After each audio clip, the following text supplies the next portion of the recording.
experience Phantom Brigade and to have your help sharing its development in its early access period. During the course of development, some aspects of the game might feel rough, sparse, or buggy.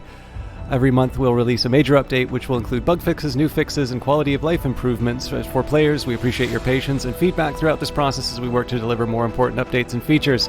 And then we will be doing the other parts. I know I can't run through it on time. Seizure warning. A very small percentage of people may experience a seizure when exposed to certain visual images, including flashing lights or visual patterns.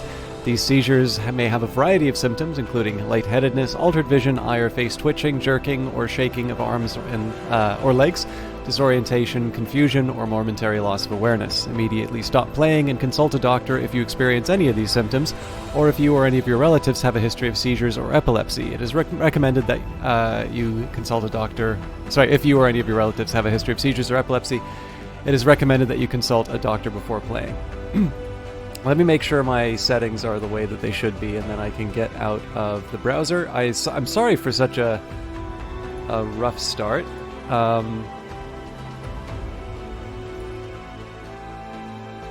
The game will probably take me to the next...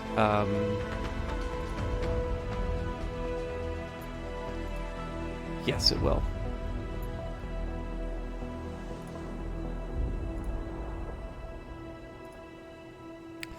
Okay. I am ready properly now. So, there is a new update to Phantom Brigade. Lock, shock, and barrel. We are going to take a little bit of time to go over the roadmap and the patches as is traditional, but I did want to take a quick minute and just talk about the time at which I'm playing Phantom Brigade and how I'm going to be handling some of the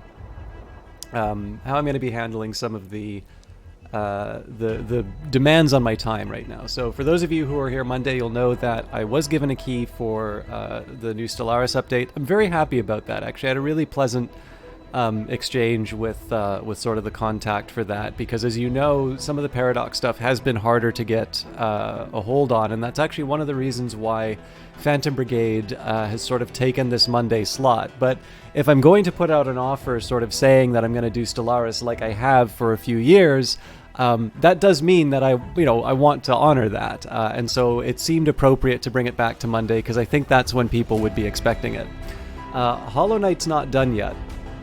And so what will probably wind up happening is Phantom Brigade and Industries of Titan are going to take the Wednesday and Friday slots until there's something else for me to do.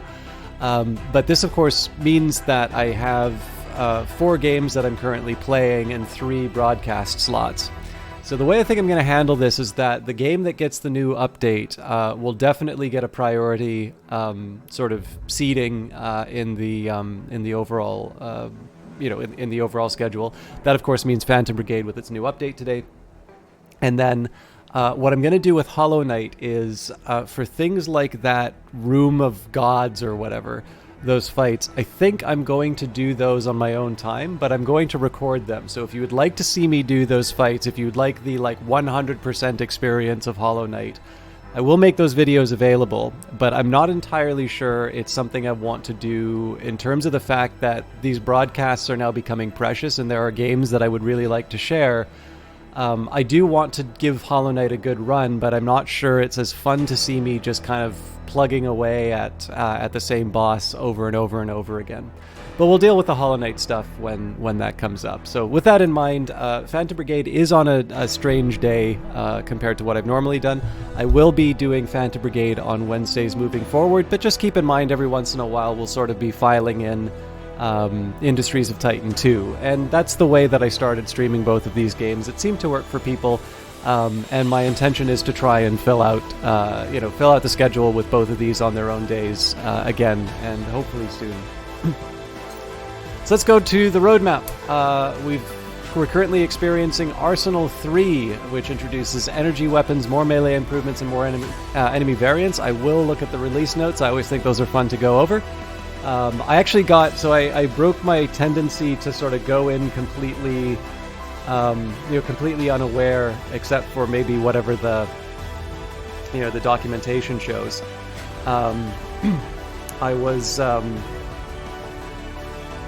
I did get to hang out on a couple of streams, one on the Discord, which is another great reason for you to check it out if you haven't. And then I also did watch one of the streams of the Phantom Brigade. There was actually there was a really good. I think it was Nikita was streaming. Um, Again, apologies for using first name terms because I don't know anybody at Brace Yourself well enough to really use first name terms. But it's the name that I know. But it was really fun to see some of the changes. So I have a little bit of an idea of what's coming in, but as I was fond of saying, that Arsenal was the one I was really looking forward to, and it was unpacked into 3 updates. Coming up next month will be Quality of Life 2, which has UI and usability improvements, inventory management, and updated tutorialization. Which is funny because I was thinking of actually doing mini tutorials for Phantom Brigade and Industries of Titan. I might get those recorded still, just because a month is still, that's still a time when people will probably want to be enjoying the game. But it's cool that hopefully more people will be, will be willing to take up Phantom Brigade and see the wonder that it is. So I'm going to open up the page now. I seem to remember it's Industries of Titan that has an in-browser update. So I'm probably going to have to load up a bunch of browsers again. Please give me a moment while I'll get myself all sorted out.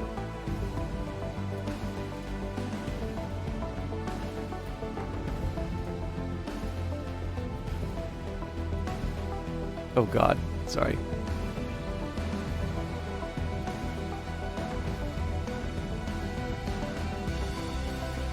Oh, okay.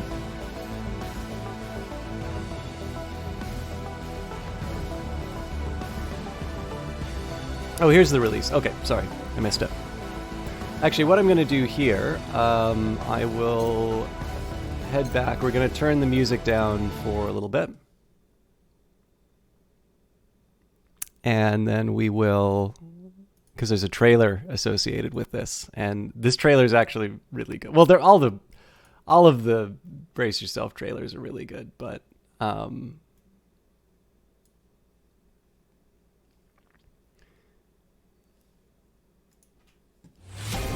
oops, sorry. So let's set the mood by looking at the trailer, and then we'll go over the patch notes.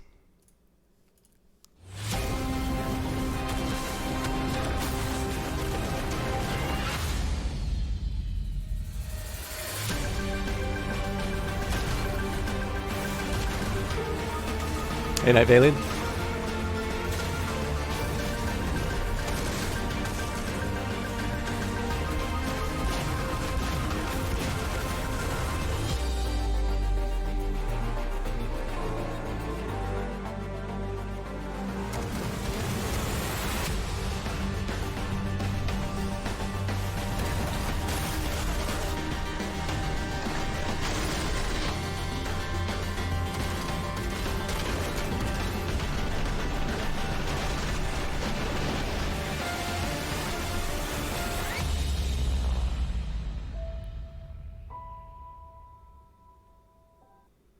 So yeah, if you haven't been excited for this update yet, they certainly do a really good job of that. Oh, actually, what I really love, I don't know if this is the main thing that I look at YouTube with, but I get an insight into who I am as a person. So we've got a physics lecture. This guy is great, Walter Levin. There's the very famous cat with a flower. Gary's mod. Yeah, I think this is probably, I don't know why it's just sharing Family Guy, though. I don't really watch that. But here we go. Ignore those tabs, by the way. I don't use R that much, but people at Coworker do. So you need to get a hands on your copy. Don't have any disposable income at the moment, so living vicariously through you, that's a fine way to live. I obviously would like everybody to buy like 1 million copies of this game all at once, but I think it's really important to keep, you've got your overall, your list of needs, or I guess hierarchy of needs is what people usually talk about. And it's important, like video games are fun, but they're not the only thing. I actually learned very early on when I was streaming that there's a class of people who watches me who actually just don't play video games anymore. They used to really like video games, but they either don't have the time or the interest or, any number of reasons. But they do enjoy seeing games being played. And that was, I sort of realized that this is actually an important, I don't know if I should say it's a factor in growth or if it's, a base audience or whatever. I never want to take something like that for granted, but I've learned a lot in terms of, I used to just kind of think that all gamers were like me, and that's obviously not true. So, and yeah, the game is very different. I can't stop playing this game on slow-mo, but I should probably speed things up a little bit for some of the bigger plays. I'll try and come up with a balance. Anyways, so patch highlights, which we got to see a little bit in the trailer. Single action melee, mind the zap, 7 new energy weapons. How's the weather up there? New elevated tanks, more ways to hurt, 3 new damage types, and a fine line, lots of balance changes. Oddly enough, as you're getting older, that's what's happening. You're watching more than I'm playing. Well, we're all getting older, first of all. So far as I can tell, time is only moving one direction. But the thing is that, so especially when I went to school. So, first of all, when I was working in film, I didn't do any gaming because I didn't have a gaming computer. I had a computer for editing video. So there's a huge gap in my own gaming knowledge that every once in a while it sort of shows itself. And, personally, I think, things like reading, things like, being able to spend time with friends or family and basically just do things that are important to you is there. And that's true even if you make games, because of course games are fueled by anything creative is fueled by other things. So, the thing is that if you used to like doing, I used to really like playing with Legos, and I haven't played with Legos in forever. So, tastes change, and sometimes we really regret, not doing something, and then maybe now, now there's obviously a whole market for nostalgia too. So, I suspect a lot of Legos are now being sold to to people who now have a disposable income. But I mean, again, it's kind of having lots of different perspectives really helps. And I think actually Phantom Brigade is great for this because it's a very good looking game. It's a game that's really lends itself towards sharing. And so it's an opportunity for me to, to be able to do that and sort of appeal to people who like to watch things.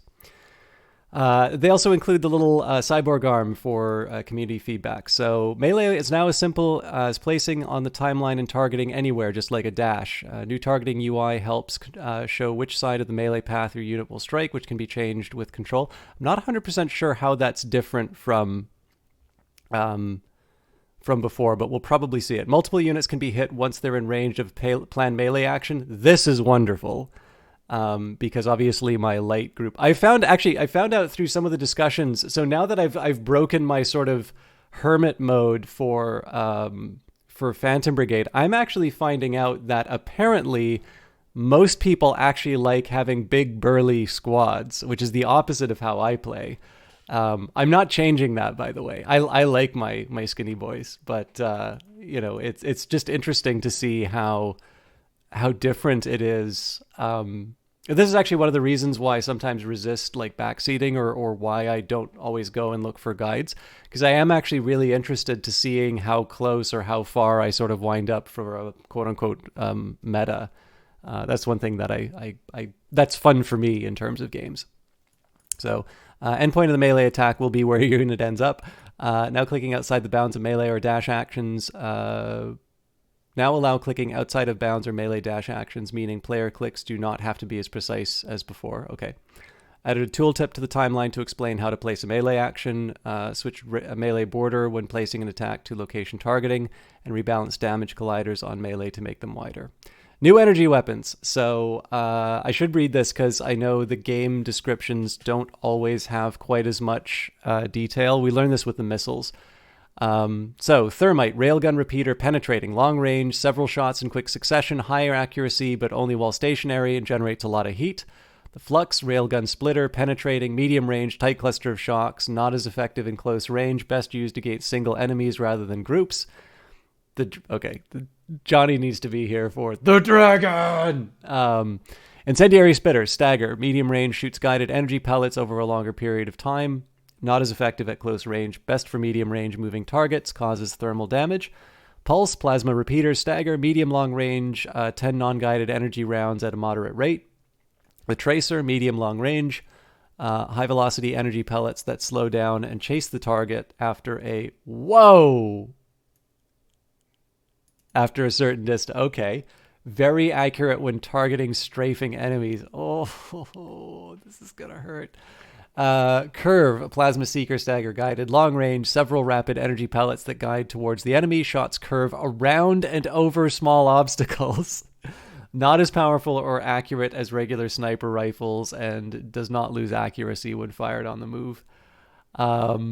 And then the charge, a plasma launcher, concussion guided, fires huge, slow-moving, accurate energy projectiles, less effective against fast-moving enemies and sharp elevation changes. Shots have a wide AoE on impact and deals increased concussion damage. Man, they really saved the the best for last, it feels like. Okay, so penetrating damage. Some weapon rounds now punch through units and cover at very high speed. This can damage multiple units, so line up your shots well. I'm really bad at this, by the way. I should get better, though, because they're definitely opening up a lot of really interesting possibilities, both with penetrating, but also with what was already in the game, which was the friendly fire. Stagger. Some weapons now reduce the stability of units, making them easier to knock down. These weapons can cause crashes with enough focused fire of this type. I wonder if that's the same as concussive damage or different. We'll probably find out as soon as we're in the game. Thermal. I should probably turn the soundtrack back on. Oop. Hey, they fixed that bug. Or was that Industries and Titan that had it? One of them had it, anyways. Elevated tanks. Tanks on tall treads which can overcome elevated cover and be found starting Ostbagger while and more frequently in later provinces. These tanks can spawn with railguns. Balance changes to scenarios and squad composition. Less leader units on the field. New enemy roles. Artillery, which prioritize weakened targets at long range, and Grenadier prioritize weakened targets at short range.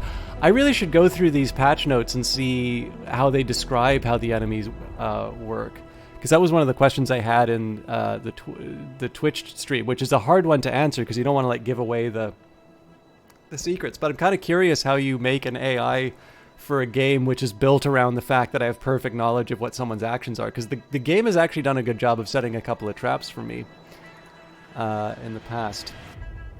Hybrid tanks that use sidearms will now be more aggressive, more light enemy mechs. Ultra-heavy enemy units will use the gun more to its full potential, and new Grenadier roles allow for more weapon variety in squad composition. I know they were promising some changes in squad composition for a while, so... new tips and descriptions. UI to display accumulated stagger, heat, and concussion damage on a unit, so that answers the previous question. It does look like stagger and concussion are different. Stagger debuff value will update as long as change in damage is larger than 0.5. This probably means that my highly concussed or highly fatigued pilots are probably not as viable as they used to be. Subsystems now have descriptions, updated weapon descriptions in combat, renamed flat cannon to cannon in the updated description. I wonder if this will explain the differences between the missiles in game now. All vehicles can now overheat and take thermal damage. That's interesting. Tone down hills and valleys in terrain on various maps. This might have implications for my ability to take cover. Simplified the tooltip for dash and timeline. And then changes since experimental. Now, I haven't actually played experimental. I might change around with that, though. The only thing is that I'm currently on the same save since I started playing Phantom Brigade, and I have a feeling I'd probably have to start over again. But maybe what I'll do is every once in a while I'll just kind of I'll cut loose and I'll do a fun one where I start doing some of these special squad ideas that I've had. Because I usually do tend to run with the... I do tend to run with the same group over and over again.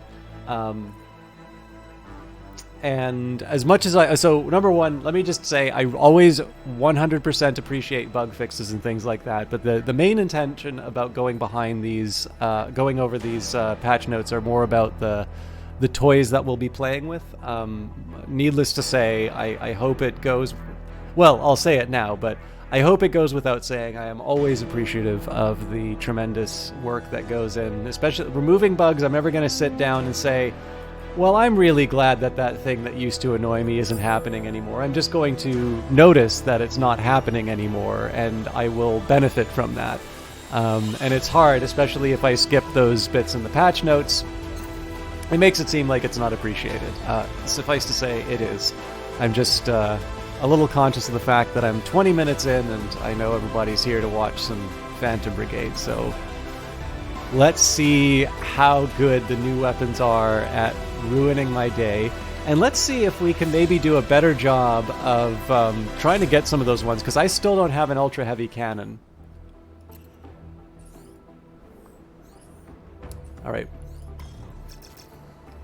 I thought I was on my way to a mission.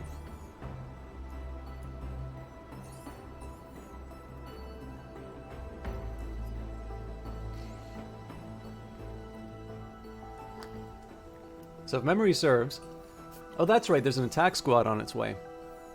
Until we have a better idea of where it's going, I'm still going to go sort of clear out as much as I can over here, but I do need to keep an eye on that, especially because it's level 16, so this is going to be a tough fight.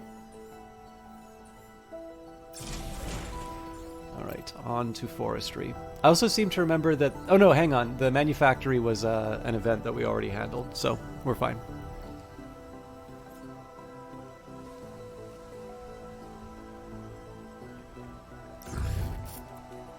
Alright, assault. So we're after a scheme. It's facility liberation. I wonder if it says expect mission types associated with this location. Various places on the map differ not just in units that might be deployed there, but also in objectives your squad might need to accomplish. For instance, some missions could be about stealing supplies instead of eliminating all hostiles. So I think this is just a general description for mission types rather than what's... It says here elimination. So we're up against the army. It's a civilian facility. While it is not enforced, units that guard it may be more challenging and will often call for reinforcements. So we'll suit up. We'll take a quick look at the goodies that we've picked up. The Hermes and the Behemoth are definitely very high priorities in terms of upgrading. But again, I don't want to upgrade them just to make the number go up. I do want to upgrade them specifically with a better design in mind. So, what are the upper bodies that we have? Yeah, it's a gray arrow, so I don't think it's going to be doing that much for me. Might be better integrity. It's also a lot heavier. Oh, that's right, because I've got the hollow, the empty plating on the Blackbird, that's why. Okay, right item, marksman rifle. So the only person who'd probably benefit from that would be the Behemoth. I think it's unlikely. I've gotten quite used to the sniper rifle at this point. And I don't see any future in which I put a heavy arrow on this body part. So let's take a quick look at the Behemoth. I mean, if there's a chance to get a better weapon on this thing, I want to take it. But... So, a little above half... No, not a little bit above half. More shots, shorter range, longer to fire.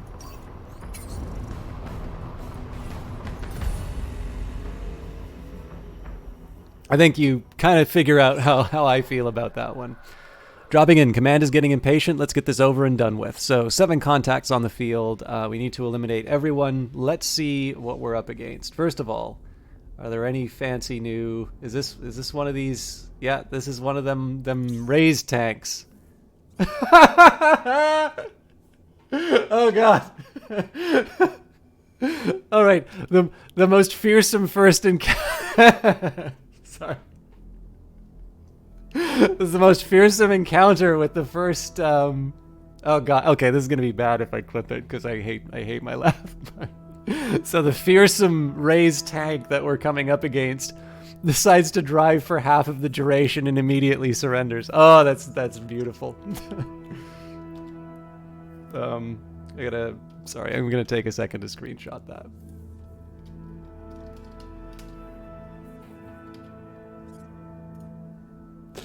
All right.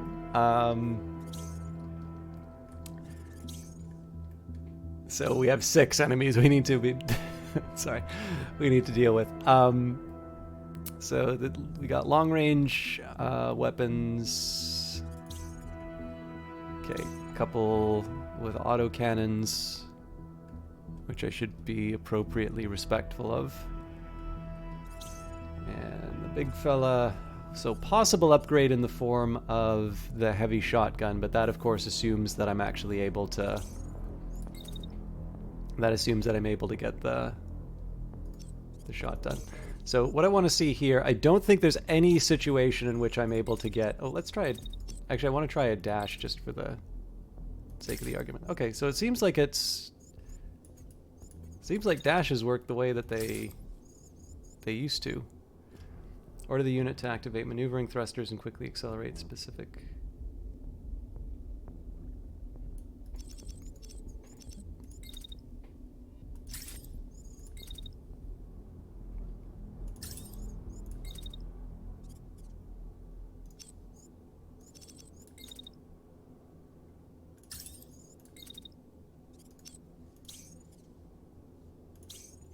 So right here, I'm just trying to see if I can... Ah, okay. I think I see what's going on here.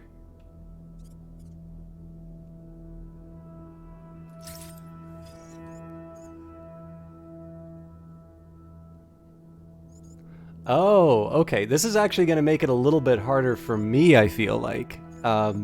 Because I'm going to need to actually anticipate where... So this is, I think, as a whole, a better way of doing it. But this is definitely going to be something that I have to make some sense of. So, like, I think what I can do...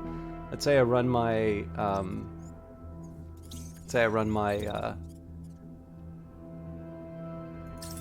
my melee unit up. So, you know, now I can basically do one of these. So I'm walking up. This is my melee attack now.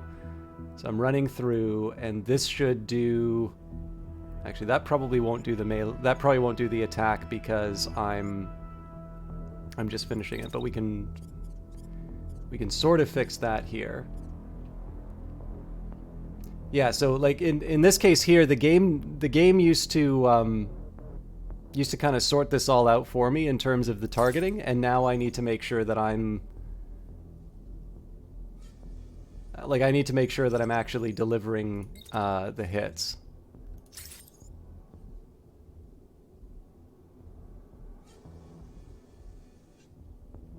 So I want to see how this works. This could be disastrous for my group, but I'm a little interested in seeing whether or not this approach is viable. I am going to generate a lot of heat. Apparently, that developer stream is really rubbing off on me. But hey, how you doing? Brace yourself. I'm assuming it's Maddie, but I realize the community group is enhanced. So and it's a good chance I'm a little slow. Well, one, I'm slow in starting in general, but oh, Jared, I'm sorry. So hello, Jared. This is why I shouldn't be assuming. I'm so used to associating one name with this account that I am wrong. Actually, that also gives me a chance to... Let me know if I got that right, but Jared, who is currently I believe the formal title is Community Management Intern. I'm sorry if I get that wrong, but I did learn that Jared is a streamer as well. I've not had a chance to to catch it, but I think it was Pokemon was the last thing they were playing. In any case, the Brace Yourself, I strongly recommend checking out the Brace Yourself Twitch page, not just because you get a chance to see more Phantom Brigade and Industries of Titan and such, but they do have quite a few people from Brace Yourself on. It's a good little rotation in terms of just the people who show up and the different discussions that are had. You'll see everything from art to sort of trailer design. It's a really great way of sort of seeing how these kinds of games come together. And I know some of you have gotten a chance to see, Brian, who works at Respawn, and him kind of talking about development stuff on Apex Legends while he's playing it. Valiant Cheese is another developer who stops by, and of course, I mean, in his case, that kind of spawned the collaboration on a game in that one. But needless to say, it's a lot of fun to be able to see developers do all these cool things. Oop, I hit the wrong target.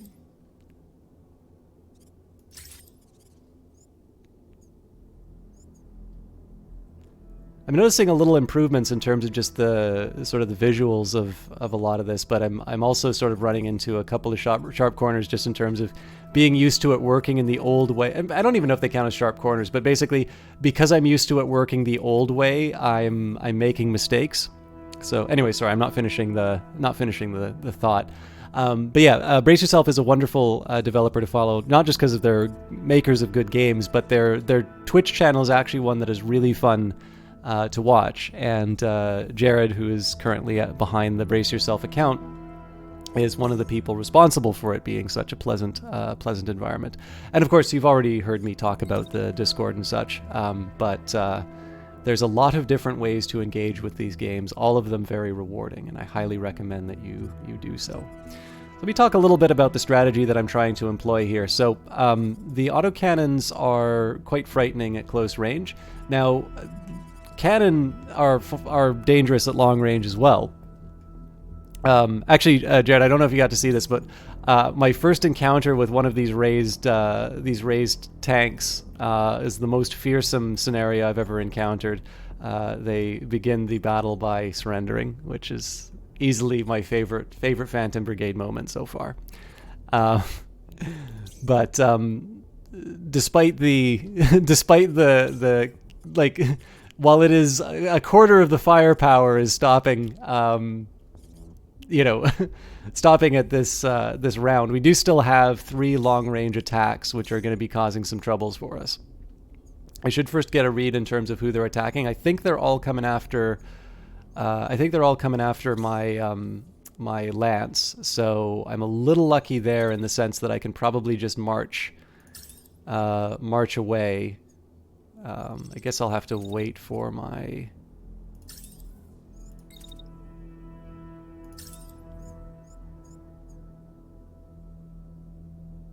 Yeah.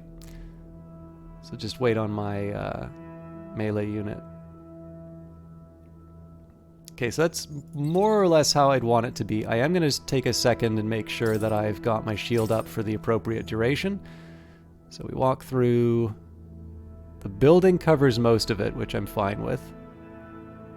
So shields up for the duration. I might get a little bit of a hit from the autocannons. That's assuming that the melee doesn't work the way that I think it does. And then we'll immediately follow up with a shotgun on the... Okay. That's how I'd like that round to go. So again, the plan here is to deal with the short-range threats and the mech first, and then we'll do some cleanup on the tanks when the time comes. I should probably be able to get another sniper shot off, but I kind of need to decide how I want to do it. Actually, you know what? I think I've already found out how I want to do it.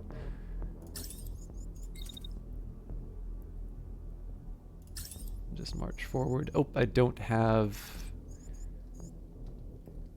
the time. And I don't have the range in that case.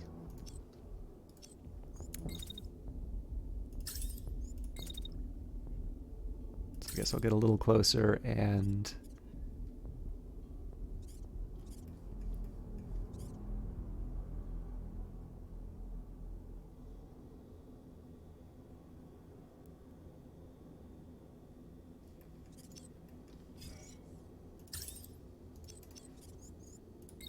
What's going on with my... So why...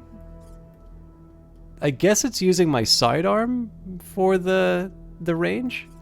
I thought that was really close.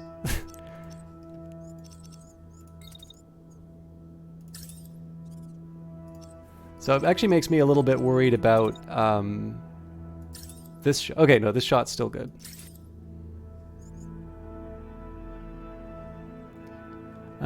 Okay. I wonder if I can get away with a dash. Well, I possibly can, but then I'm running hot, and so I may not be able to get a... Meh, it's not great, but I'll live with it. So I'm running into a little bit of a problem where I'm sort of clustering everybody together all at once. I think I'm going to live with it, though. So what I'm going to do here is I'll scooch my Hermes up. Now, unfortunately, they just kind of stand still for the majority of the encounter, and what I'm going to do is I'm going to get my rifle. I'm going to open fire as soon as the lance is out of the way.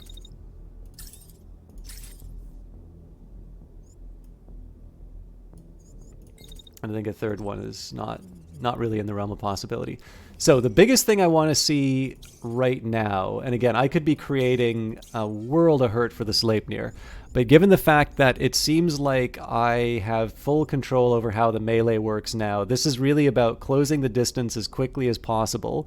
Obviously, there's going to be some autocannon fire that I take, but basically, move number one is sort of melee strikes on the two tanks, and then immediately follow through into a strike on the mech. Everything else is sort of gravy, but I want to see specifically how this melee attack goes, which of course means that I'm going to be watching in slow-mo. Well, we could do a little bit of a speed up. There we go.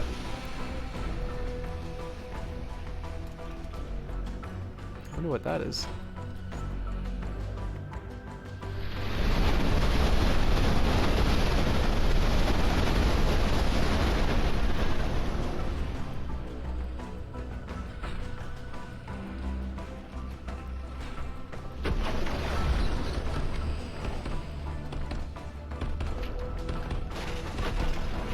Okay, so I also need to... Ooh, this is going to be really tricky then. So I gotta figure out exactly when the swipe happens, otherwise I just kind of wind up standing there like an idiot.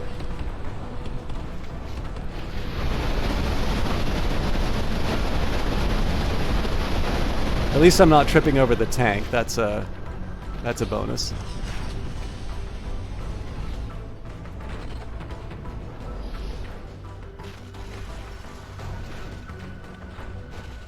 Okay, so that worked as intended. We're getting that guy crashing, which is good.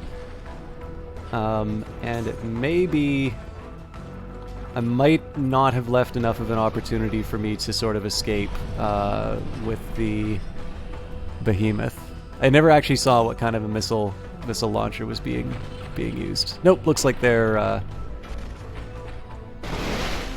kind of bamboozled.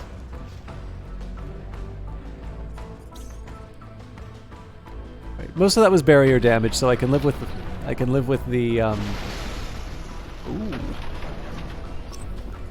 Well, there goes my... I guess my heavy shotgun's not an option anymore. Okay, so that was educational as far as how the new melee works. I'm gonna have to think a little bit about how I can sort of work with that moving forward. This unit is not likely to surrender, unfortunately. So I guess the question is, how do I bully them into submission? Well, there's one really easy way to do that, but let's see who's attacking who. Okay, so everybody hates the lance, but then they don't really do anything to them afterwards. So, like, all of these guys are standing idle, so I have a really good idea. Walk over him, number one.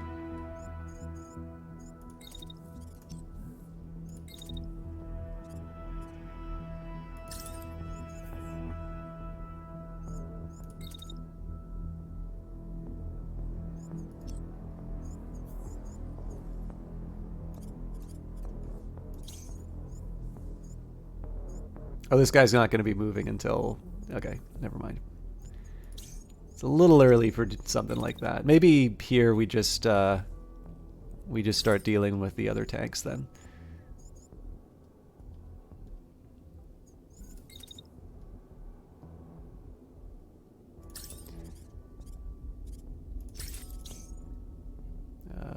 No, not that one. That's probably already done.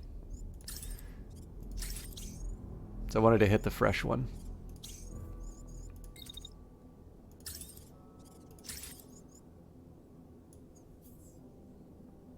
Okay, so the shots happen after the lance comes walking through. So at this point, I might want to...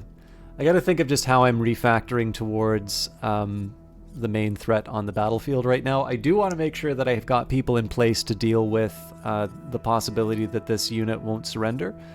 But I don't want to completely ignore... I don't want to ignore the threats that are presented by, you know, the long-range cannon. Okay, so I completely forgot that this attack was going on at length, so I gotta... I think I'll stick with this move, but I really want to get out of the... I really want to get out of the way of the sniper fire.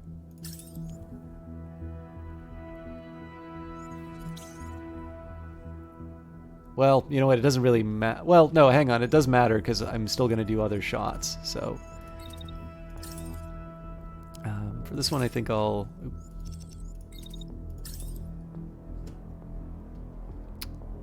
It's actually really difficult to find out the optimal shots now.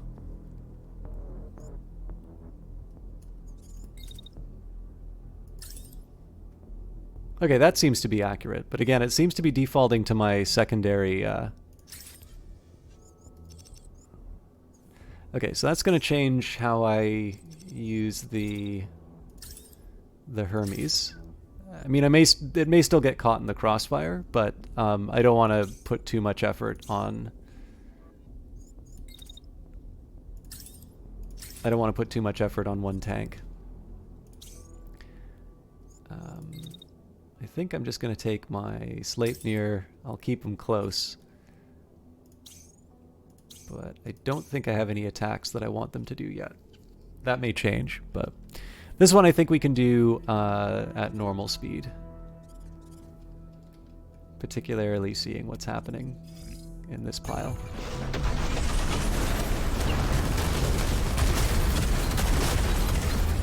Okay, that didn't quite work according to plan, but...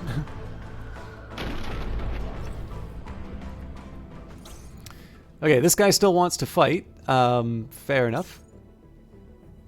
They're ready for missile fire immediately, so we'll do what we do best. And let's see if we can get a secondary in as well.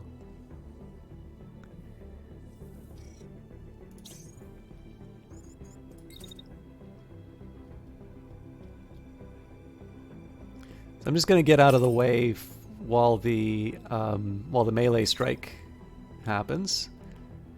So here we can watch what's going on. Move back into position. And then... I kind of need to take it on faith that this unit's going to be arriving on time.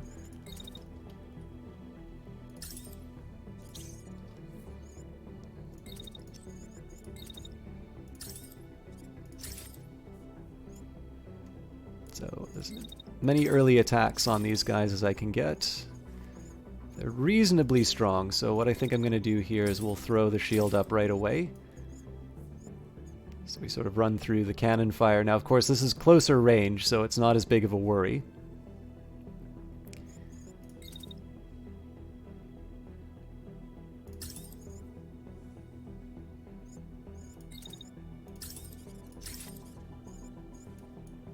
And obviously I'm not above kicking a tank. Although, I'm not crazy about the fact that I'm opening fire at exactly the same time. Now the funny thing is that this is not exactly the range where I would want to be... I'd be doing shotgun shots. That's still too hot. Okay.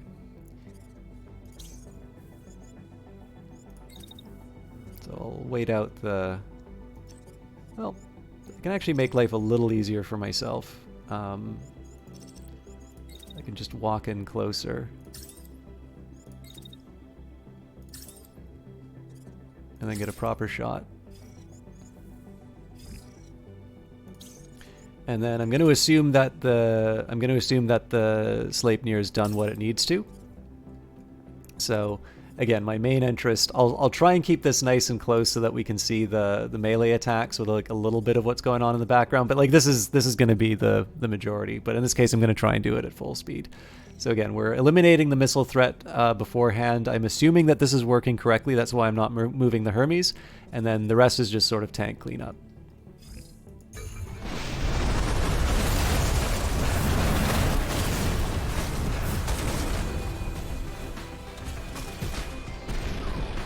All right. Well, if those missiles were a problem, I don't think. I don't think they'll make their target.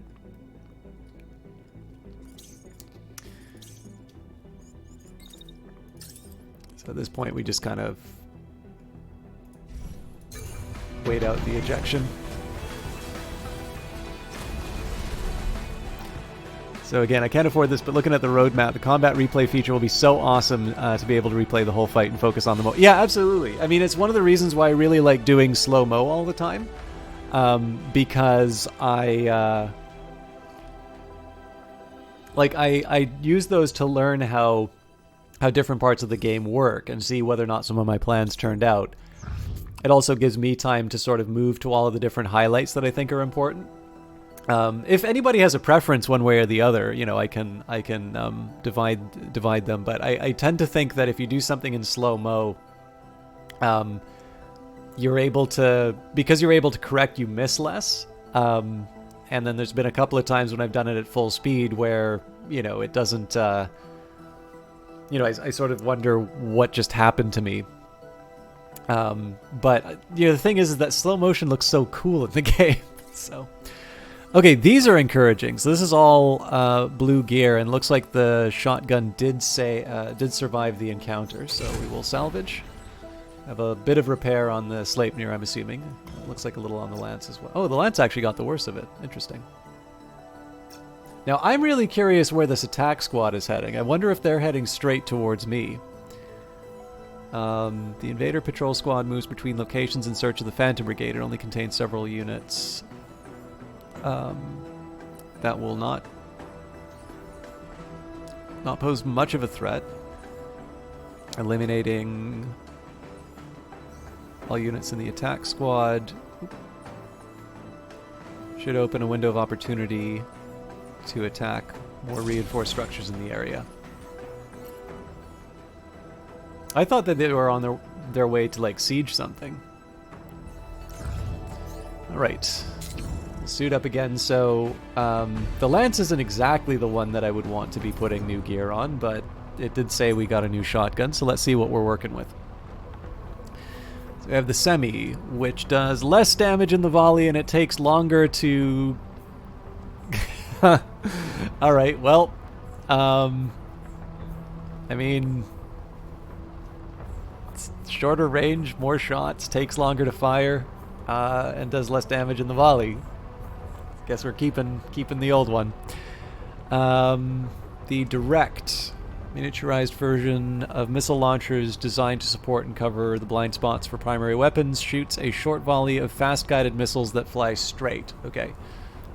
This would be one that I'd throw on the Behemoth, if anything, but I feel like the Behemoth's sidearm makes a little more sense.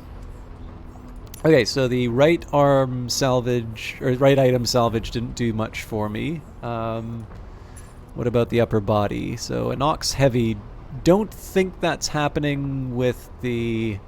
Well, it could. Hydraulics on my existing compared to offensive subsystems. Ah, well, see, I need the mobility, so...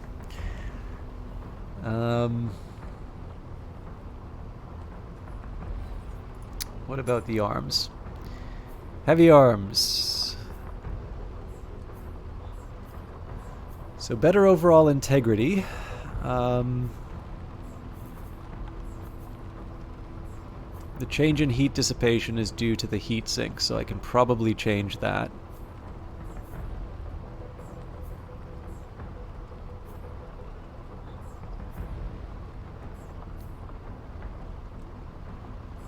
Interesting.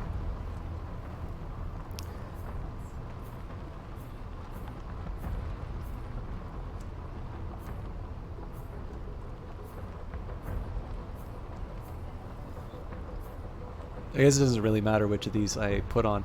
So this is definitely an improvement. So I can drop the passive heat sink. Let's just give it left targeting for the sake of the argument. We'll strip out the livery. So basically I get everything that this existing arm gives me, but I get a little bit more integrity. So in this case, it's kind of a no-brainer to put this Nox on.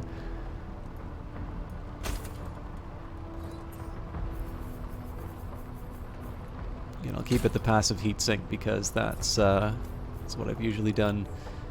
And Blueberry is my favorite livery and for my squads. Alright, now unfortunately, because the rest of this stuff is heavy, I just don't see it working on my existing Phantoms. So we'll be sticking with my level 8 mechs until that changes. I guess I could have checked the Behemoth. Dropping in, command is getting impatient. Let's get this over and done with. 5 new contacts on the field, and again, they are in two different directions. Ooh! The game does not think I have a chance here. Alright. Oh, looks like I just got a welcome to the chat room message, which means I probably haven't been able to see anything that you wrote. So anybody who wrote anything after Splicer's comment on the combat replay in chat, I probably didn't see it. My apologies if it seems like I was ignoring you. That was definitely not the intention. But just a heads up, if you had something you wanted me to read and respond to, you may want to resend that. Twitch does this every once in a while. I think the stream should still be good. Oh, Olaf! Hey, how you doing? Okay.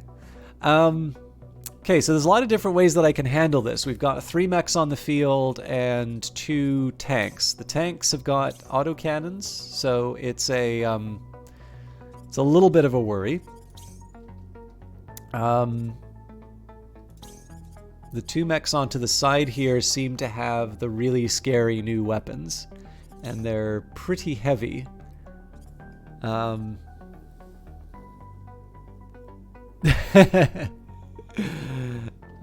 Thanks, Olaf. I'm sorry for not coming through. You actually missed a fun moment a little bit earlier. So this new update has got a new type of tank which can raise itself up. So you probably have seen in the past I've sort of exploited the fact that I can knock out the wheels on a tank and sort of hide it behind a mountain to basically render it neutral. So that tank's kind of designed, it can lift itself. But my first encounter with this fearsome new tank was for it to surrender on the first turn, having taken no damage. So that was a fun little moment. And the exception, great to see you too. Okay, enough chit chat. Let's see. See, the funny thing about this, I'm not that threatened by these weapons, so there's a side of me that wants to just redirect the Phantom Brigade towards these two, beat them up, and then come back into the city. One thing is for sure, I'm definitely gonna do the. Oh really? Okay. Definitely gonna get some melee fun in.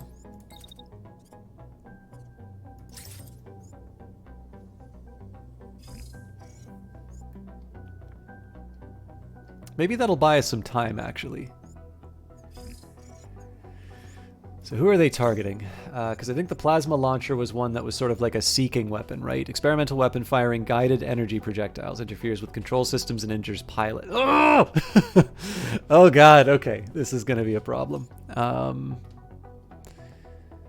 So that's coming after the B. Oh, it's sniper on sniper. Okay. Okay, the one thing that's beautiful about this is that the So the unit that was firing incendiary, I believe this is a penetrating weapon. Incendiary repeater, experimental weapon with a high rate of fire and incendiary ammunition. Hits heat up targets. Attacks coinciding with heat generating enemy actions are very effective and can easily cause damaging overheating.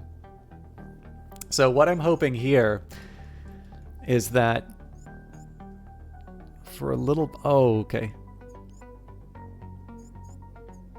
Yeah, so for a little while, the Sleipnir is going to take it in the chops, but there could be a friendly fire incident. We'll see how that goes. I'm definitely going to wind up going slow-mo on that because I want to see where it turns out. And yeah, you know what? I was debating about it, but I think in this case I want to... I think I do want to put the screws to the experimental weapons first. Oop, I'm a little too close.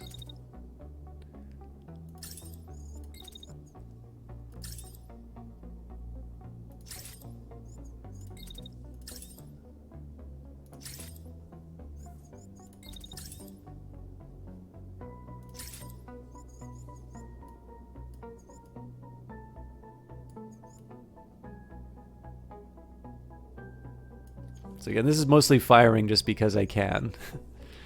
So the sniper is going to be a bit of a problem because I know like right now I'm sort of taking advantage of all of the buildings. Fortunately, they're not targeting me though. So here's how I'm going to fix that.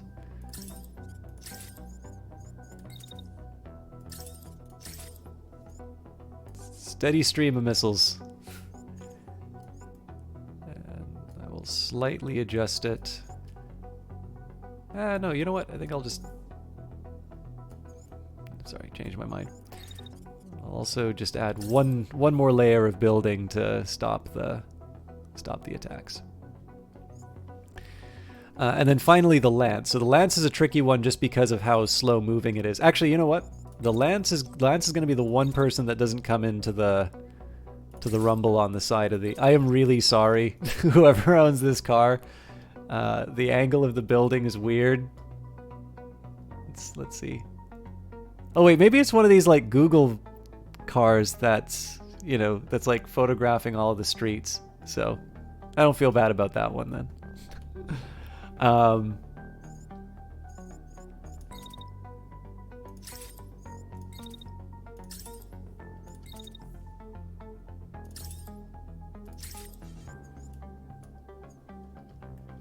So what I'm setting up here, it's not just the shotgun shot, but it's next turn I can throw my shield up, run forward, and I know that none of the sources of damage is going to be coming anywhere else. All right. So what I'm going to do is I'm going to take something of a high-level view for the start. We are definitely going to move in on the melee unit when the moment of truth arrives, but I figure we can at least we can see the setup, and this is definitely going to be a slow-mo one because I still want to see how melee works.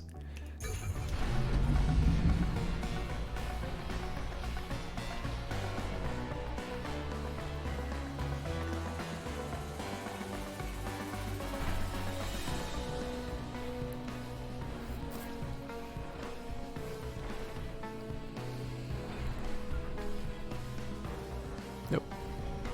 Apparently missiles fire a little bit later. Oh, there they are. It's the finger guns.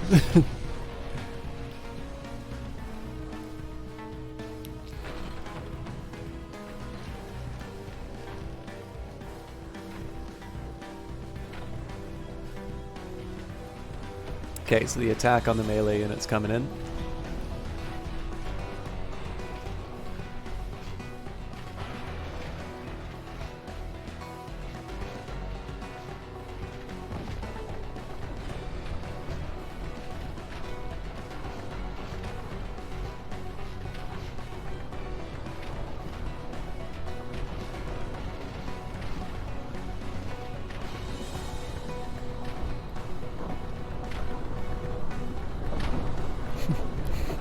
Oh,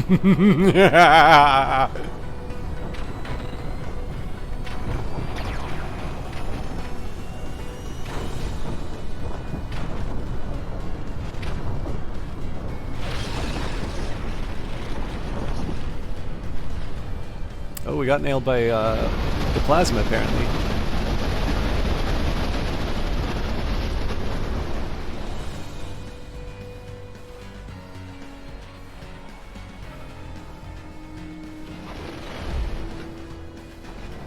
What? Are you kidding me?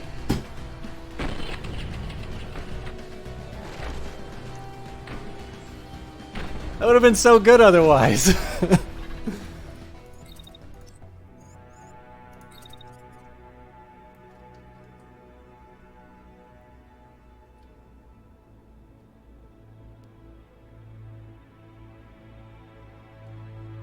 I'm just trying to think how it communicates that I'm going to be connecting with them, because that's definitely the thing that, yeah, he whiffed.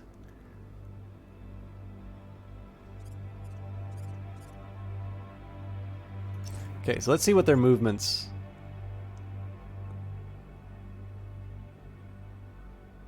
Okay, so by the 2-second mark, I want to be in between them there.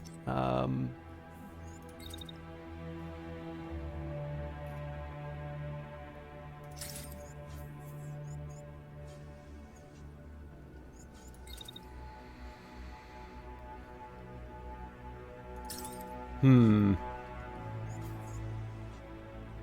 again, I'm taking heat damage, but it's what I got right now. Are they even threatening anybody is the other question. So one of them's throwing up their shield after the attack comes in, though. The other one's just straight up ejecting, so I should feel a little bad about whacking him with the...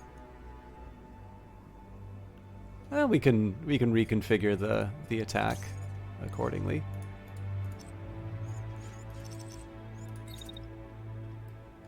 In fact, I'd normally not do the attack at all, save for the fact that I do really want to get a better idea about how melee works. Okay, so we go in.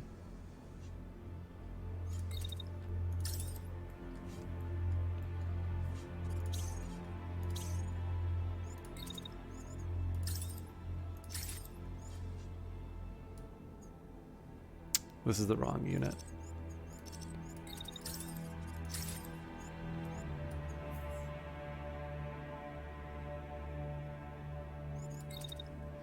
Give his buddy time to walk by and surrender.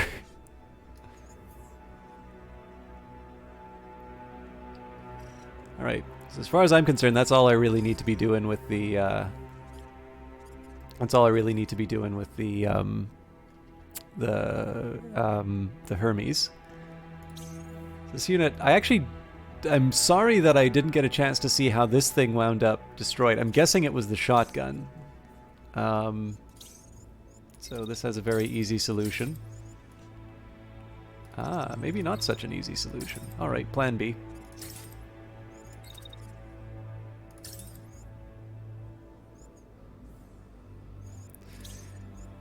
This unit wants to fire its light machine gun at the behemoth. Don't blame them. But that also means there's an opportunity. So lucky me that I get to smack this guy in the treads while I'm doing this. But while this guy is focusing on my ally, I get to peek around the corner, give him a shotgun in the back. That'll be good for the concussive damage at the very least. Okay, so we'll wait out the attack from the light machine gun as far as I can. And there's two approaches I can take. One would be to try and go as far away as possible to try and engage him with the sniper rifle. Honestly, at this point, I feel like it's just as effective for me to try and use the... Oop, it's giving me a warning. Out of range? Alright then.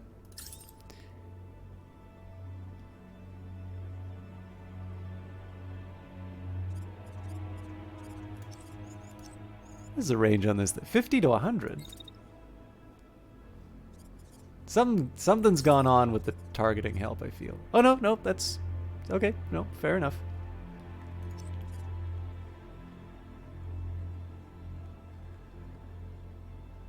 Yeah, that's just a really inconvenient place for them to be. Okay. Then we will wait. So one more, maybe what I'll do here is I'll do slow-mo so that I can see the melee attack, and then we will speed things up for the remainder.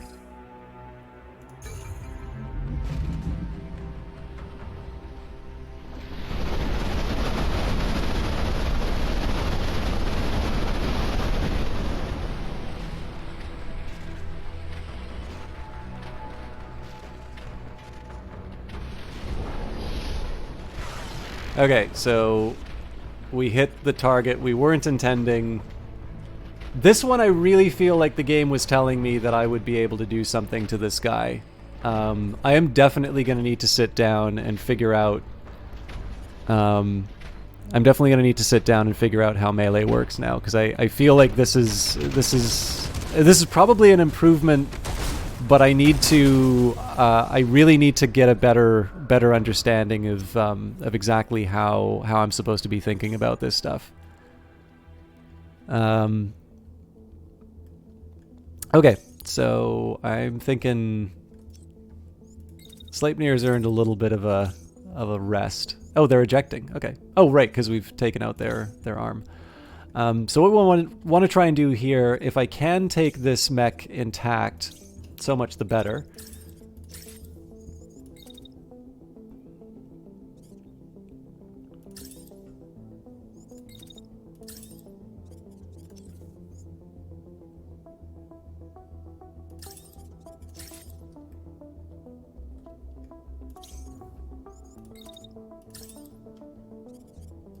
Just out of range. He is also really close to a bunch of buildings, so in this case here I'm trying to do a little bit more concussive damage to see if I can get away with looting his weaponry. Alright, then there's the question about the Hermes. So unfortunately I think I'm going to have to move the Hermes all the way over here to try and get a hit on the tank.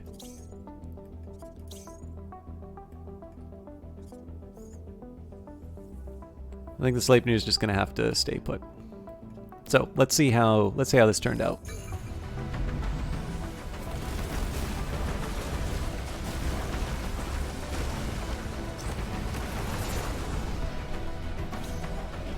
I crashed. That's interesting.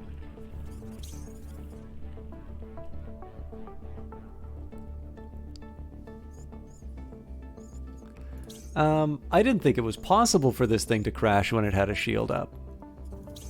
Although that was kind of fun to see everybody bouncing around. Okay, well, there's one very obvious thing that needs to happen. I need to get out of the way.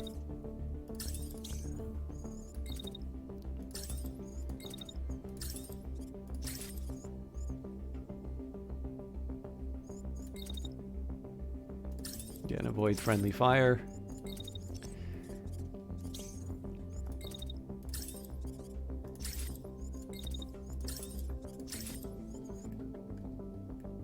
We'll write the owner an apology. And I guess at this point I can sort of bring the Sleipnir in as an observer at least. We'll see how the rest of it goes.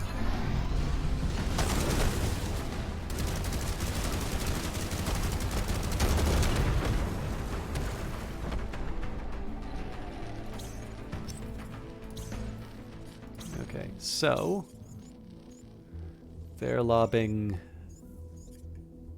machine gun rounds at my at the Hermes now, which again is fine because I have ways around it. I do, however, want to see whether or not any of this stuff counts as a hit.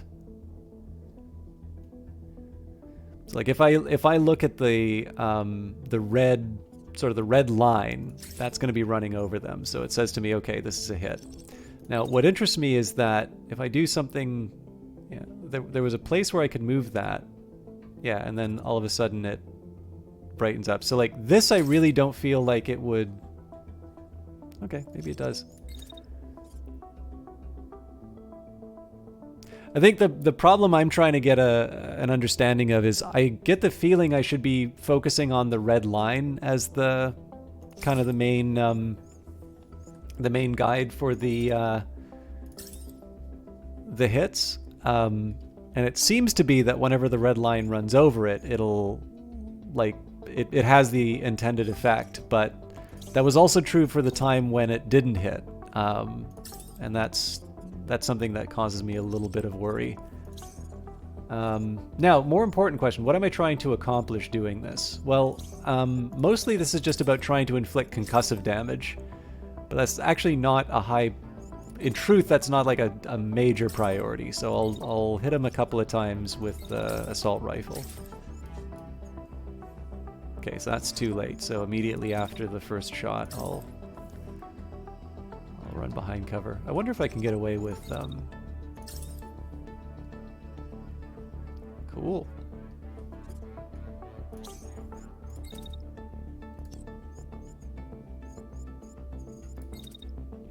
I want to try and get a little bit closer, then we'll wait for the Sleipnir to make its move.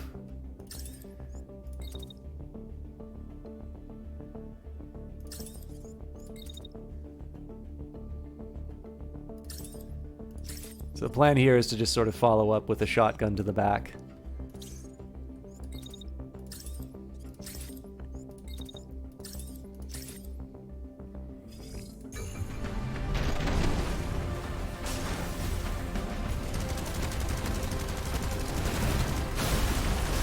Okay, yeah, he's done. Yeah, I've done the control before, and what that's going to do for the cases where they've been near misses, that'll actually make them like full. They'll make them full misses. I'll show you what the control does. The control is actually not like it's not a new feature because it was added in part 2, but it might have some different influences. Now that you've kind of got this free movement in terms of melee. We'll see though. So I should do the breakdown first. So we've got a bunch of heavy body parts, possibly an improvement to the for the shield. So I do want to give this plasma launcher a shot. Light machine gun doesn't excite me too much.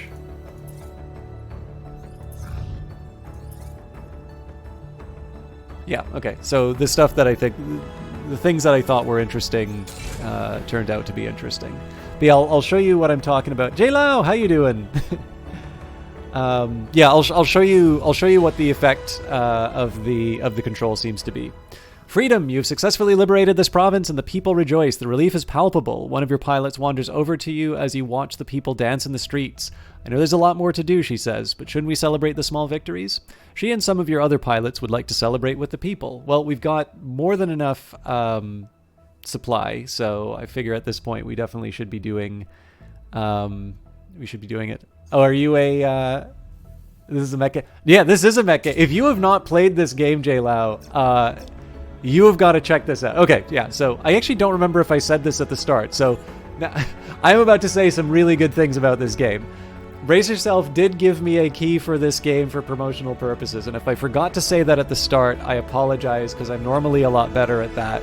But I am out of the Epic affiliate program within the next week, possibly the next couple of days. I still need to email them, but I know the deadline's coming up quick. So the financial incentive is still technically there. For those of you that want to go buying anything on Epic for the next little while, you can use that. But keep in mind that all of these good things that I'm going to say about Phantom Brigade and what cool people the developers are, and you know, all of the super excitement and all of that, you know, that's you know, this is stuff from someone who was given a key to show off the game. And in addition to that, if you use that affiliate link, or if you go to the, you know, the checkout, you type System Chalk, I get a small percentage of the sales, and this game is currently only available on the Epic Store. But with that disclosure out of the mind, JLao, this game is awesome. It's so if you've ever played Into the Breach or Frozen Synapse, I would say are two launching points in terms of where you can understand this game. So Frozen Synapse has the setup, the tactical bit. And yes, I virtual marriage for everyone. That's a good question in terms of how much it is. Let me take a look. It's currently in early access, so please don't consider that like a specific sell to you. And I know Splicer was also mentioning not having disposable income. So like the thing is that if I don't get that link out, nobody uses it. Please, any of you who are like, you know, like if you're trying to decide, is this like the thing I should be doing right now? Like, take care of yourself first, please. Like, obviously, you know, I want to get I want people who can and want to support this game, I want that to happen. But, like, please don't take it as, like, you know, you guys need to get this right now. So for me, it's $32 Canadian right now, and then I'm assuming there'll be buying it. Looks good. Oh, cool. Thank you for supporting Brace Yourself Games. They need to give you a copy just because, well, you're poor single full-time dad at the moment. Seriously, you'll probably buy closer to launch when it's Yeah, well, and the other thing too is I know some people are, you know, one of the things that I'll be giving to Epic as feedback is that for a while, mentioning that link would result in, you know, kind of a debate about whether or not the Epic Store is a good thing. And I get that people have preferences in terms of storefronts. So I know there's a bunch of people who will want to buy this game when it comes out on Steam, and they're waiting on that. So, you know, again, like I'm really enjoying the game in its current state, but there are a couple of conditionals in terms of enjoying this. One, you have to like early access games. Obviously, there's a change that was just introduced into this game, which didn't necessarily result in me like fully locking into what was going on. So obviously, I've struggled a little bit with some of the melee attacks. And so if you don't like feeling like you've had the rug pulled out from under you, that might be something that makes you a little more resistant. On the other hand, I also think that, you know, you can see the number of those little metal arms that you see inside of the patch notes. And all of that is a result of people talking about it, the game in the Discord, and, you know, maybe seeing something on a stream or something like that, because there have been some people streaming the game in the Discord. You know, being able to sort of take all of that community feedback, in my view, has resulted in many more interesting games. And so in the end, you know, obviously having a gaming hobby now sort of means, you know, being able to, you know, kind of deciding at what point you enter in. Although, Splicer, I did not know that you were a single dad. Actually, my mom had died, so I have some appreciation for having to, you know, raise a family as a dad. That is something of a unique experience, I think, but it's one that I have something of an appreciation having been on the receiving side. So I'm sorry to hear that, but I'm glad that you're... I think the biggest thing is I'm really glad that you clearly have sort of a good head on your shoulders in terms of what is within, let's say, scope at the moment. Enemy in the rubble. When you pick over the bones of the battle looking for parts to salvage, one of your pilots calls out to you. "Look at what I found," he says. In front of him, an injured enemy pilot lies amongst the rubble. One side of his face is badly hurt, and his leg is trapped under a hefty piece of concrete. "What shall we do, boss?" the pilot asks. The pilot looks at you, panic in his eyes. The funny thing is that JLao... I mean, that happened ages ago, so... which I was just saying... Oh, yeah, that's really sorry to hear.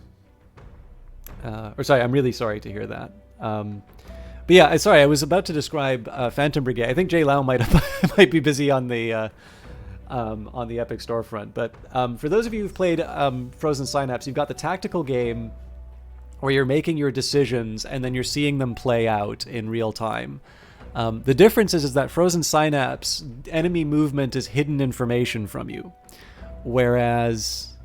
Oh no, I'm sorry to hear that. Splicer. the I'm gonna when I talk about games in between, please don't take that as indifference. It's, you know, I obviously I jump tracks a whole bunch of times, but obviously if you want elaboration on that, I'm happy to spend a little bit of time. But yeah, that's really the similarities in terms of pre-planning and then seeing the round play out is you know, that's kind of where the connection with Frozen Synapse ends, because the whole thing that makes Frozen Synapse work is being able to figure out what your best approach is, not necessarily knowing what the enemy is going to do. The connection to Into the Breach is that Into the Breach does give you knowledge of what the enemies are going to do. In fact, Into the Breach is so much so that you'll know the specific order in which things happen. And so in the case of Phantom Brigade, the kind of the story for this game is that you have an AI that will give you knowledge 5 seconds into, you know, into the future. And what you're able to do is you're able to build reactions to what the enemy is about to do. So unlike Frozen Synapse, you in fact have perfect knowledge of what the enemy is going to do. But of course, the enemy might be overwhelming, or the enemy might have kind of caught you in a bit of a crossfire, so you're faced with no good options. You may not just be very good at tactics games, which happens with me. But you know, in this case here, it leads to this really interesting experience where you get to build up a bunch of actions. You know, you have your plan. This game is just really, really well, you know, animated. Like just the visual style, the animations, the, you know, the models, everything just looks so cool. So the ability to kind of go in and see all of your plans play out is incredibly rewarding. So gameplay-wise, I would definitely say Into the Breach is probably the better point of comparison, whereas Frozen Synapse, I don't think it's an unfair comparison, because every time I talk about Frozen Synapse, it's always in the context of, you know, I set up this awesome play and, you know, I just was sitting there watching it on a loop, you know, just basking in my tactical genius. And I have a feeling when the replay comes into this, that'll be true as well. I don't know if they'll make it easy to share like moments from the game, because, you know, if you've ever played Zachtronics games, they give you a chance to make a GIF of some of your machines, and that's really satisfying to watch some of them go. So I don't know if they're going to go quite to that level of sharing, but definitely the ability even to just share on a stream, I feel like is something that's a big perk to this game. And anyways, so Pilot looks at you, panic in his eye. We will. Oh, interesting. I feel like there was a third option at some point. Anyways, we'll capture him. You might have some information if you gain his trust. -20 supply may prove useful yet. All right, so we are less than an hour out from being able to liberate the army base. On we go. Let's see what happened to that attack squad. Okay, so it looks like they might be making a move. Oh, on the camp. All right, that's going to be a little hairy to recover. Yep. So we've got 2 days to lift the siege. I think we should be able to handle this. You can attempt to gain control of the structure by mounting an assault with your squad. Okay, so we got a well-rested squad. First up, let's take a look at what I've got. Okay, so right now we've got a gray lock. So the plasma charger. Whoa! That is a big drop in damage. So it's a very slow guided ball of charged energy that deals large amounts of dispersed regular and concussion damage to groups of slow-moving targets. Okay, well, I really should be... Wait a minute. Why didn't I put this better lock on? It's slower, but it does more damage. Okay, well, one thing's for sure. I'm going to be replacing this weapon. Let's throw on the plasma launcher for now. I'm not quite ready. This is a temporary affair because given the heat accumulation and the substantial reduction in damage, this may not be worth it. But I am interested to see how it turns out. Left item, I really don't think I've got anything other than the... oh, well, we did have the Rapid, so it's a volley of long-range missiles that go over structures. I think the other one was a direct. Yeah, so slight improvement to damage, but I think actually the Rapid's the better call for this this one at least. The Bean may be a good replacement body. So we've got the empty plating here. We would be able to put you know, maybe the question is who's got the oldest body. Okay, so here's what I can do to... okay, it's dissipate. Oh. Actually, this might be a really good... Yeah, this is going to be a good switch out. So just so I can be sure, I'm going to throw the regenerative body on this guy just to make sure that I'm not running into any other issues. But I have a feeling that this...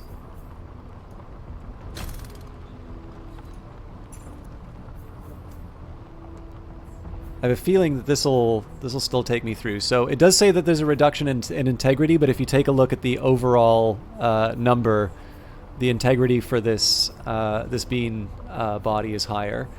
Barrier is higher, both in terms of what it lists. Otherwise, so it says it's a charge core, so I might need to mess around with that. Now, one thing that doesn't make me super happy here is that it does have a higher mass overall, so this is going to be a slower moving behemoth. But then again, behemoth has never really been about its ability to... it's never really been about its ability to sort of run through the battlefield really quickly. So let's just get a quick look. I suspect with the power, this is going to be a larger drop than I'm expecting. Oh yeah, sorry, I should also... I think I'm going to run with it anyway. Let's also strip it for...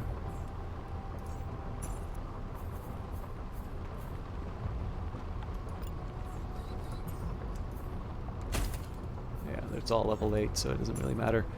Okay, so let's put the Bean on. Holy crap, that's down to 10? Alright, we gotta fix that. Okay, so first thing we're gonna do is stick the empty plating on. Okay, now we're up to 17. I can live with that. You know if Kite will like this game? Oh man, I'd kill to see Kite play that game. I think he might have seen this, J Lau. I don't know if I don't know how long you've been back or if you've been able to hear all of this, but I'm currently in the mech customization screen. If you look at the roadmap for the game, this is going to be getting some adjustments, just in terms of being able to kind of do. I feel like they're going to be changing around the ability to do sort of grouped action, or just like generally have an easier time doing things in general, I guess. But right now I'm prettifying my mechs. I don't know if I want to go for the Officer B or the Officer C.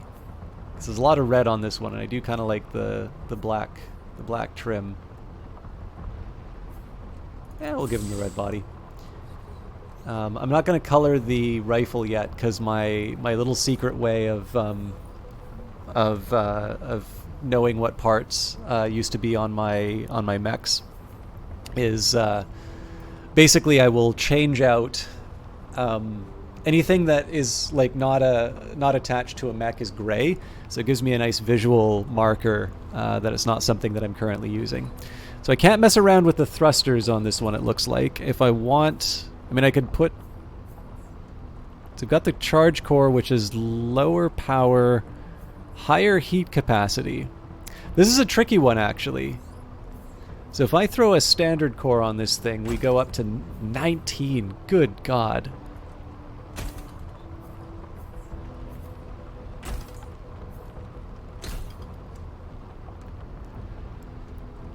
I think I'm going to see how this does with the heat capacity. I think if I go back to the sniper rifle, I might be willing to throw a standard core on this one, but I feel like we're going to be running hot on this guy for a while. You control four members of the Phantom Brigade. Some missions will restrict, but in this one, it's turn-based with four different mechs. Do feel free, by the way, if you have any questions. They're going to be updating the tutorials to the game, but if I can help you get into it, I'm happy to cover even really basic stuff. There is a tutorial for the game, but what was that enormous gun that I just saw? The missile launcher, cool. Okay, let's go back to parts. So I don't think I have any skinny arms for these guys.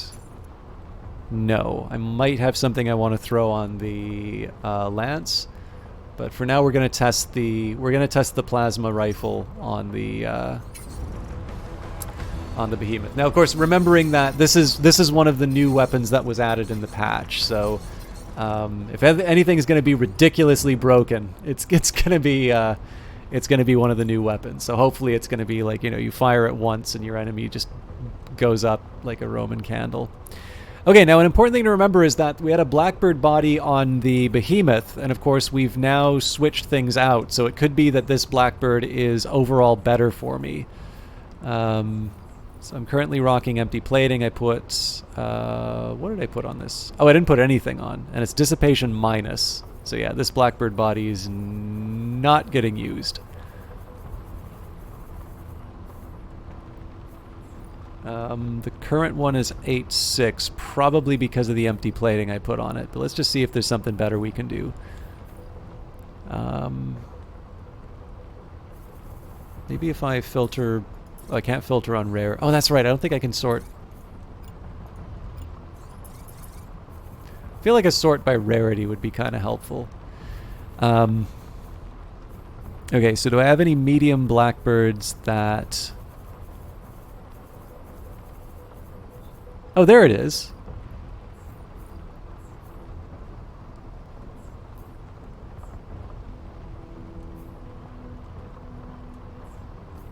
I feel like I'd be losing a lot of... Oh man, this thing's going to be impossible to get rid of. Because it's mass plus plus and empty plating. So this thing doesn't weigh anything. Yeah, this is why this thing has got a speed of 28. Okay. So I think the best I can hope for... Ooh, that's... This is a torso for brave people. 26 integrity. 26 integrity on a integrity plus plus. Pretty good barrier, but I can see one sniper rifle hitting this thing and we're done. I'm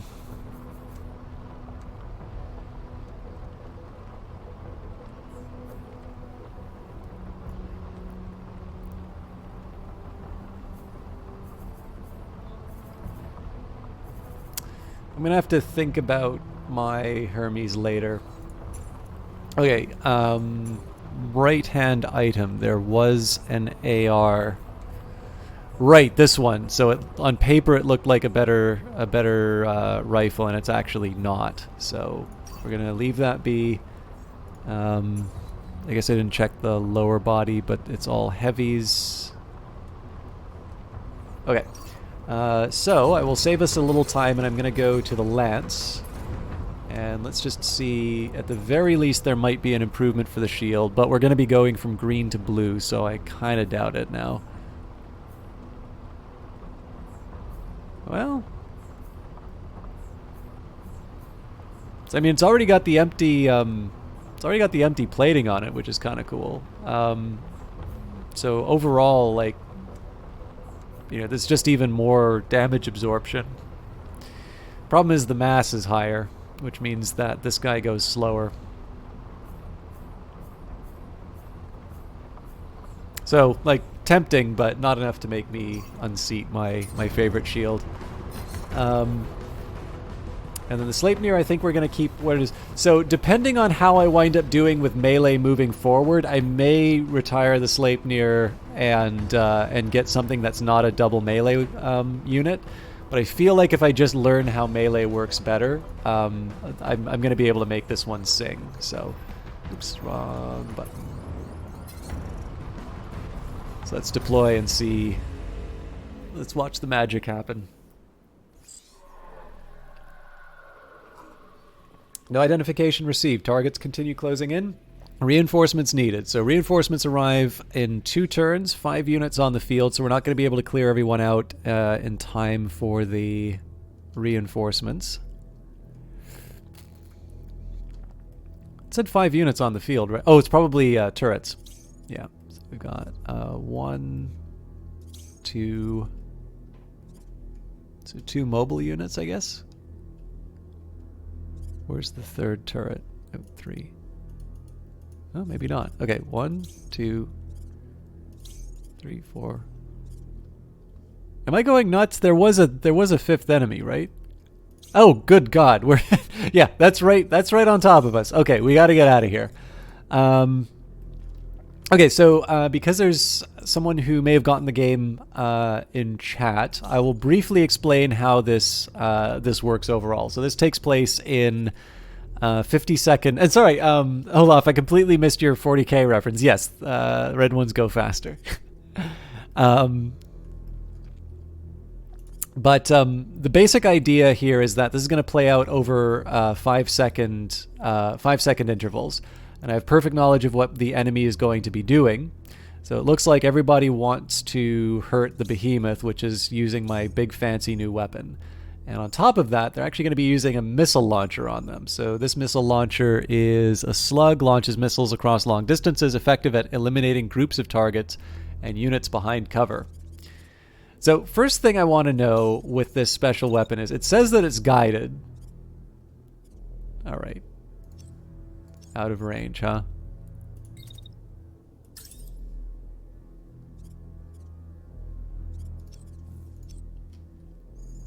I guess maybe if I get up on high. Wait, this is a tank with a sniper rifle? Oh God, that's gonna be brutal. Yeah, it's 1487 damage. Okay.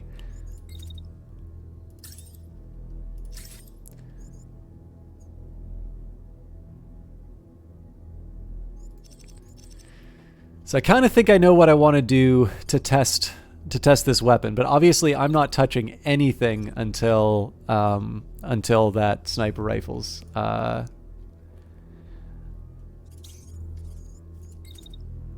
for sure. Yeah, actually, I guess this is the other challenge that I run into, is that I, for some reason, assume that like people don't need to know what's going on if they just watch, but having context is helpful.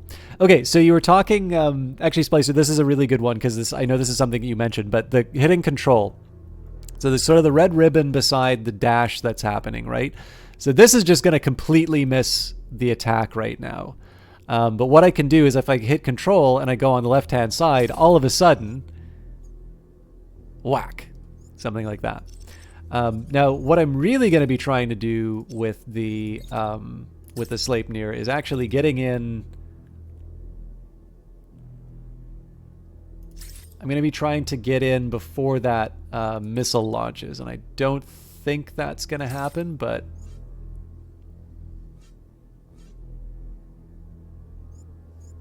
how long does it take to completely fire? So 1.6, and then kind of 2.4 is the end. So impact happens 2.6. Yeah, so after it's already done in that case. I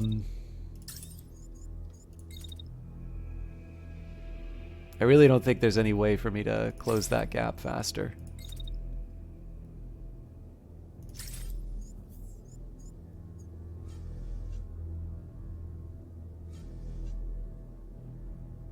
I'll do it just to make sure that I know how the melee strikes work. Maybe I'll see if I can do it without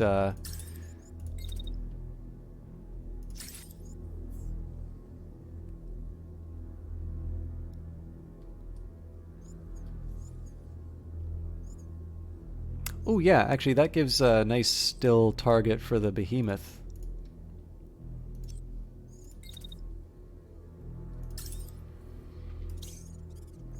Okay, so the behemoth I'm going to stand and wait.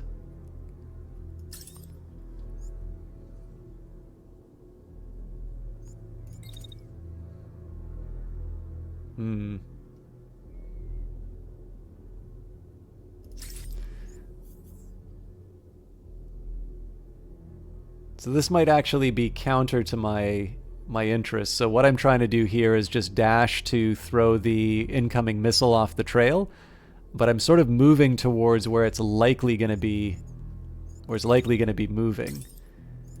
So yeah, I guess I'm going to have to save the shot for next turn, but I have a feeling that one consequence of that is this unit's going to be up and running by the time I come in for my strike. Anyway, I'm going to move the Hermes around on the side again. The mech is sort of the stronger of the two threats. Although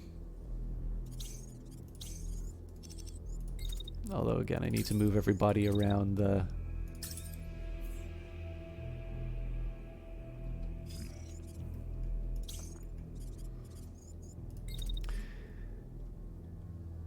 The other worry is that this unit's going to be targeted by turrets next round, so I also kind of need to make sure that everybody's out of range of that, but I think we should be able to manage. Okay, I think I know how I want to handle this. So the lances just kind of lumber up. Actually, you know what? We'll just do a good old-fashioned shotgun to the bad guy. I was thinking we could try and take on the tank, but we'll just take care of the tank next turn. So nothing too fancy happening. I'll run it at full speed and I'll just track the Sleipnir, and then I might slow down to just see how the missile works. So, basic idea here. Main actions I can do for each of these units are move, dash, whatever weapons or tools I have. So for instance, there's a shield. I can place them on the timeline, and then essentially I'm reacting to what I know the enemy units are going to do. And this particular mission is eliminate all hostiles. So now that I'm ready to go, I'll just watch the timeline for the Sleipnir.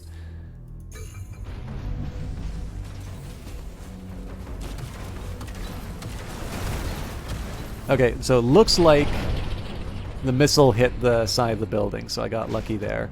Looks like I completely failed to hit this guy with a melee hit, though. So this is another example of me really not getting how melee works in the new system.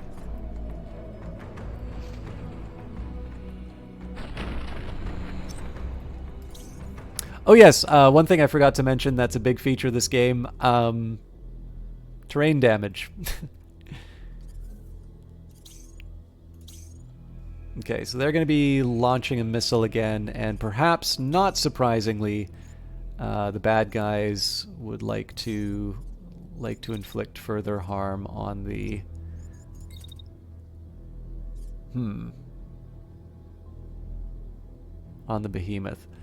So yeah, honestly, taking the high road was probably not the right call. So I'm gonna inconvenience the sniper with the tank.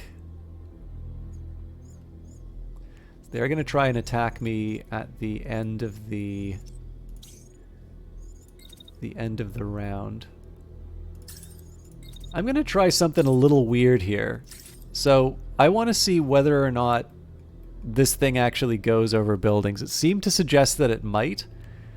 So this is just me purely like trying something wacky.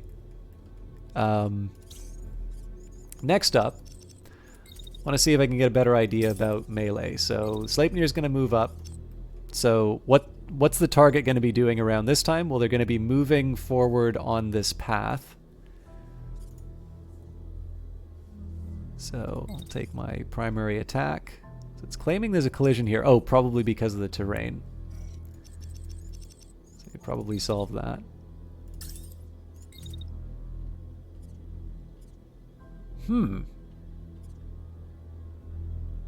Okay, that one it's saying that there isn't a problem. So let's actually see what the attack looks like here. So we run forward. Okay, so the funny thing is we actually wind up hitting his ally. But that does intrigue me that there might be an attack that we can do. Yeah. Trying to find if there's maybe an attack that I can do that'll get them both.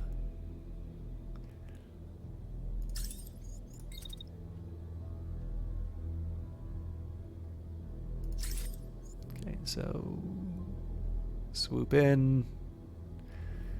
Nope, not really. But I think I'm okay taking out the mech.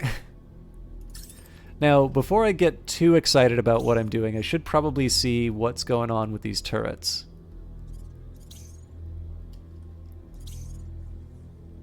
Okay. Yeah, so I'm pretty much safe wherever I go there.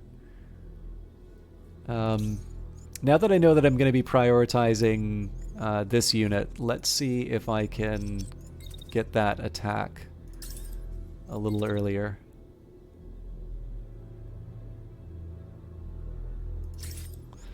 Okay, so run through just as they're starting the melee attack. So I suspect the behemoth's probably going to need to vamoose, but it's not out of the realm of possibility that they'll be able to do something with the opportunity. Next up, I want to. Oops. So again, the lance has got to wait so he doesn't collide with his ally.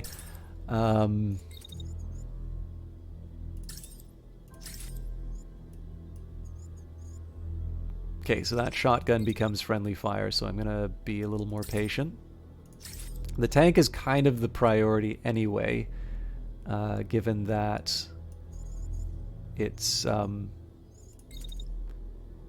like the sniper rifle is something of a meaningful threat. And then the final question is, what do I do with the Hermes? And I think in this case, I'll probably just run them up a little bit to avoid a collision. Ooh, that's a thread in the needle here. Okay, so we're going to wait a little while. Then we'll move up, hopefully not colliding with my ally. Alright, we're good.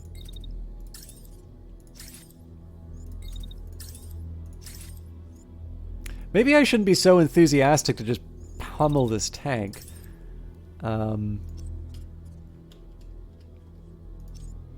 Because it does have a sniper rifle. Like, it'd be nice for me to have that. So you know what? I think I'm going to direct the Hermes towards clearing out some turrets this round.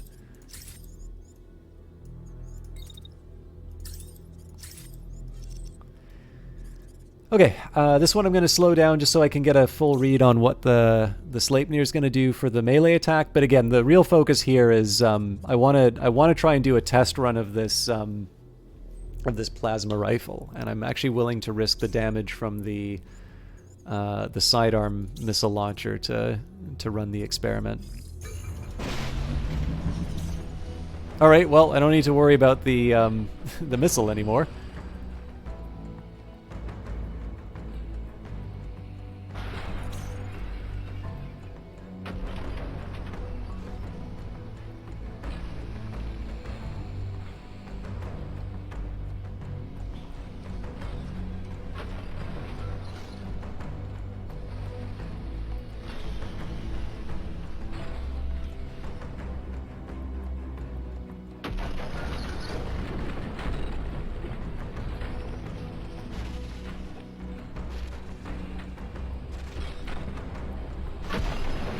So the attack should be charging up. Now, I'm worried about how close I am, because normally the strike hasn't actually happened.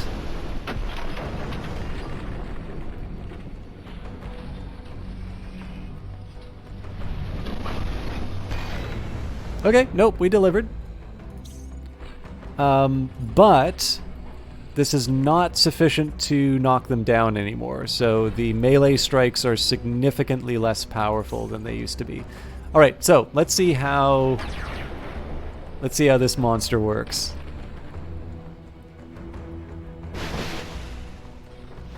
It's definitely slow. Now my suspicion is it's just going to hit the building and fizzle out. Yeah. So I should treat it like a normal sniper rifle at this point.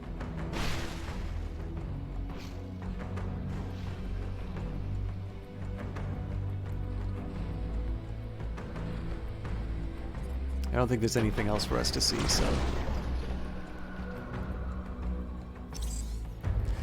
Alright, squad decelerating, ETA 3 seconds. Another squad dropping by shortly if these contacts remain on radar. Let's make this quick. Okay. Oh, one of my favorite songs coming up. When I watched you before, melee was kind of auto-win, so a nerf seemed reasonable. Yeah, it's tricky, because, like, the ability to knock... So the thing about the melee for that, it's not even melee itself. It's specifically this weapon that I was using, which is the cutter line. It's a very... So you take up a lot of heat to use it. And that specific weapon was good at...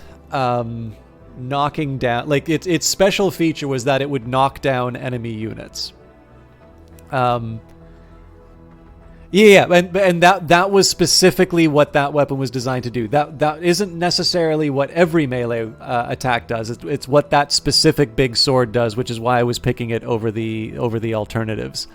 So now that it doesn't do that, I might be changing out my my melee loadouts, but we'll see.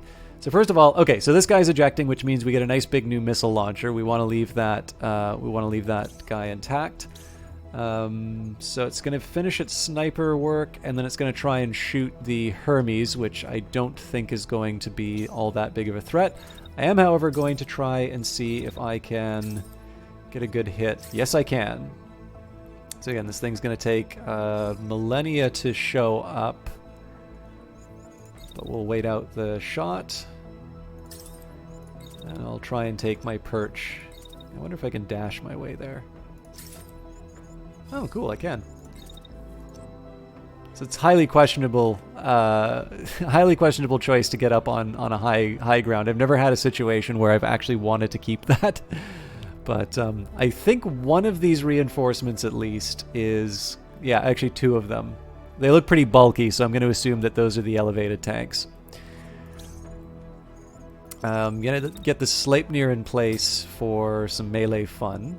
In fact, if I can get them here, I think the next move... Oh, here's a question!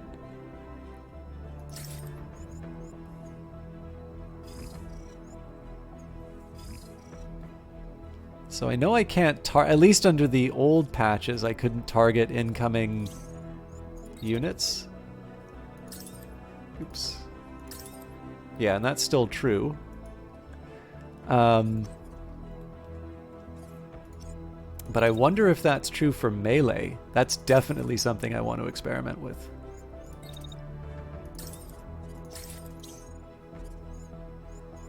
It's just a cheeky little goodbye shotgun. That takes a long time to go anywhere, so it's not bad to get it done. Now the Hermes has the exact opposite problem, which is it's going to arrive, early to just about anywhere it shows up. So I'll get 2 good shots off at the start, and then I'll sort of mosey on down to the engagement. I want to be a little conscious about where I'm moving because I don't want to suddenly give this guy an opportunity. And again, anybody who has questions about what's going on, I think Splicer... See, Splicer, you give me the impression that you know this game a lot better than what I think might be true. But obviously, even if you don't normally chat, I'm happy to try and explain the reasoning behind what I'm doing in here. But really, this is about trying to mop up. So one thing I'm conscious about is how many parts I waste. And so I'm trying to sort of make more enemies surrender in general. I did want to do a test run of my new plasma rifle, so I wanted to get at least one shot off there. So these aren't necessarily the the best tactical choices, but they're ones that are accomplishing things I wanted to do on this mission. And then the Sleipnir move here is to actually see whether or not I can effectively attack landing enemies with melee. So let's see how it goes.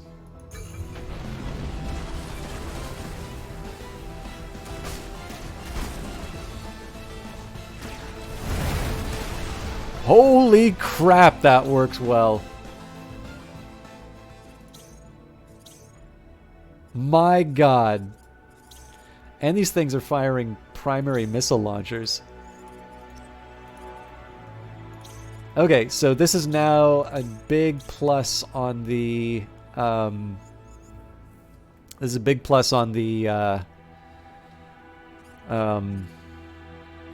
melee column. So they're going to be able to attack people who are arriving. Generally Lurking, picking this up. It's my favorite genre of game, so I understand a lot of the basics. That's really cool, yeah. I mean, I love XCOM, I like Frozen Signups, I like Civilization. You know, there really isn't a turn-based strategy game that I don't love. But this is weird. It looks like it's destroyed, but it says that it's ejecting or surrendering. Either way, I won't attack it. Okay, so this is going to be fun because it looks like basically the end of Doctor Strangelove here.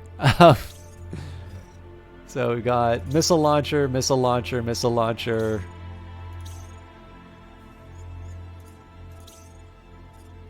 So that's 5 missiles, and it looks like they are all headed towards the Hermes. Which suits the Hermes just fine, by the way. So first thing I'm going to do here is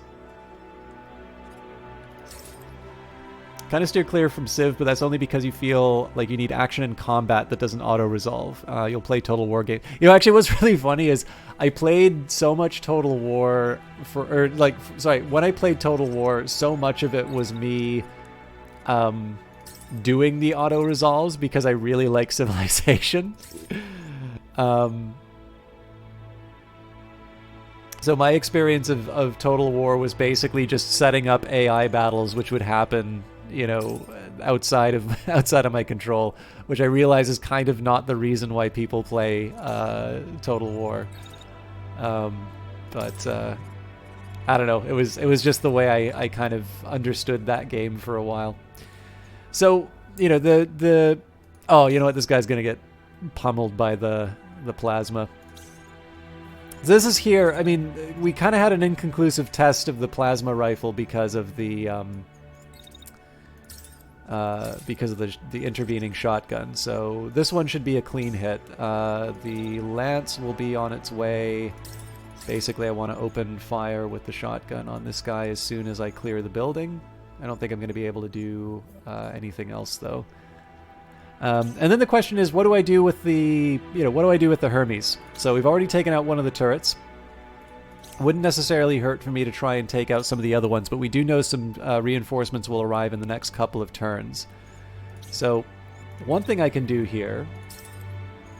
So we run forward.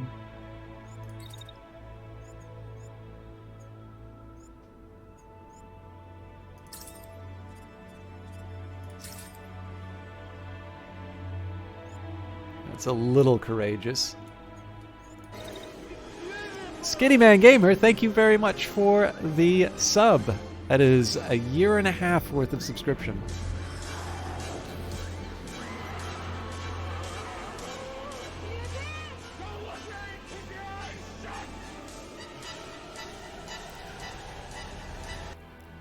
You know, Splicer, I think you know, Total War games, I think you can even just see in the way that they've had their mark on the historical games as well, that they really breathe some new life into that series.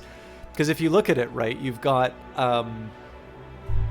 you know, there's nothing wrong with Rome. I've actually been working through Rome too. I've been really trying Wrath of Sparta because I think the Peloponnesian War is interesting. But it is a bit of a drag. I'm playing as Athens, so I guess playing the side that's destined to lose might be a factor there.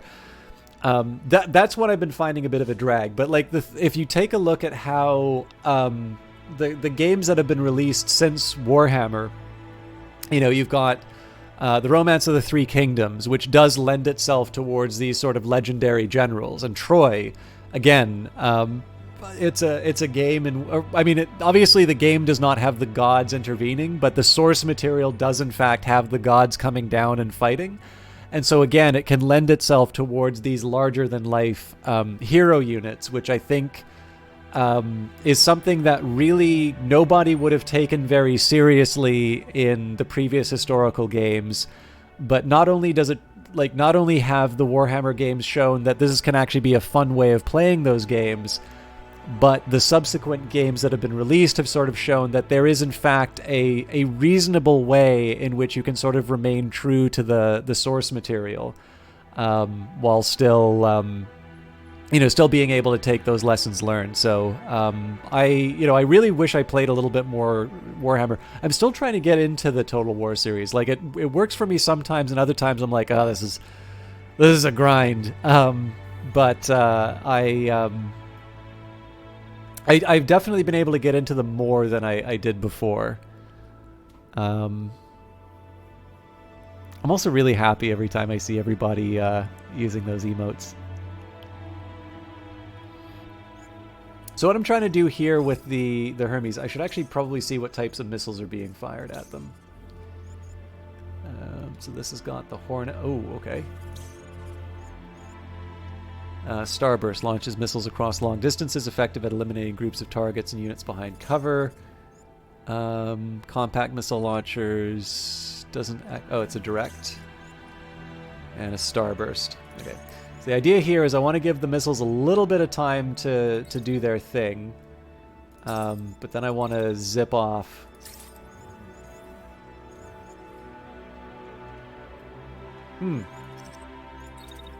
Get really exotic. Oh, can't. Alright, well, I'll just stick myself behind a building then and we'll see what happens. So we're definitely going to slow down once the missiles show up on the battlefield, but... Okay, so I've got the sniping happening. There's really not much else I can do with the Behemoth right now. The Lance gets its shotgun off and the Sleipnir's going to finish its melee strikes.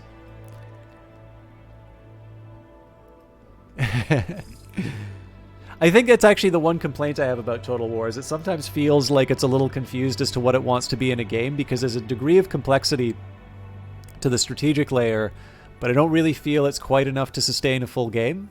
When you think about it, you tend to think about the tactical battles. I feel like the tactical battles could sort of sustain the game well enough. But I've often wondered if the series could be improved by just kind of ratcheting back a little bit of the strategic layer and just letting you focus on those battles. And that might have been something that could make me get into it more. I don't know though. Creative Assembly, I think they know what they're doing when they make games. So, all right, let's watch the magic happen.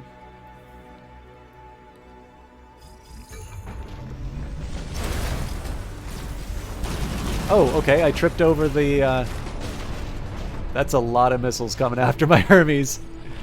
Prepare to watch something amazing.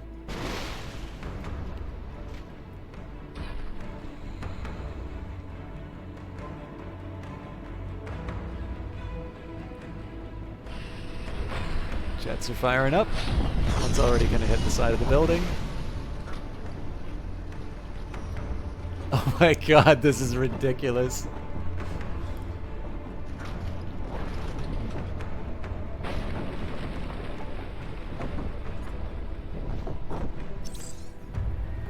Decelerating.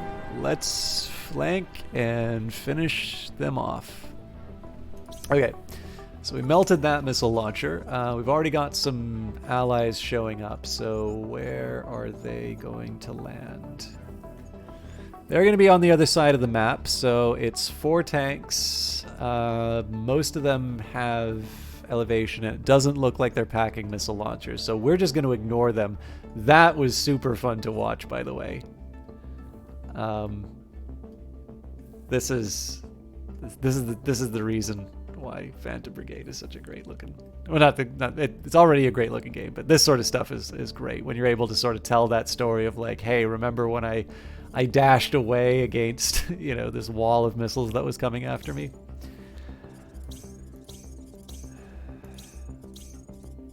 All right.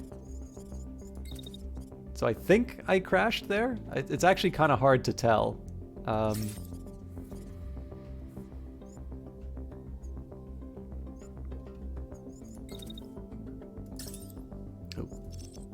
don't want to walk into the bad guys. I want to slice into them. Okay, that's a little too close for comfort, though.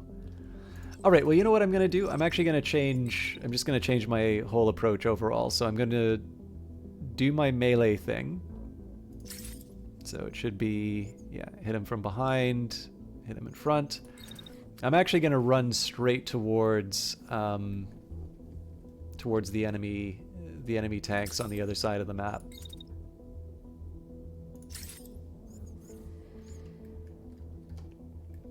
So there's going to be some cleanup to do over here, but the nice thing about this is that the rest of my squad really needs to, like, they're going to be in the point where, like, they're going to be in a fairly decent position to take these guys out as they are moving towards their objectives. So one thing that I can do, I can take the behemoth. I can try and make life a little more useful for them.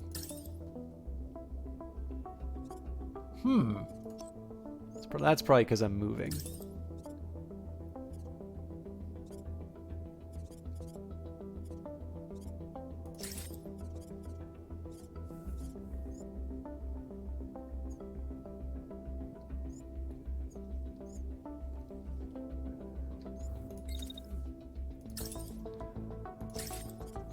Okay, so I can get away with 2 shots on this thing. I will admit I am a little lukewarm on this plasma rifle, if I'm completely honest. Let's see if I can lumber forward and see if I can take out that missile launcher before it tries to get me.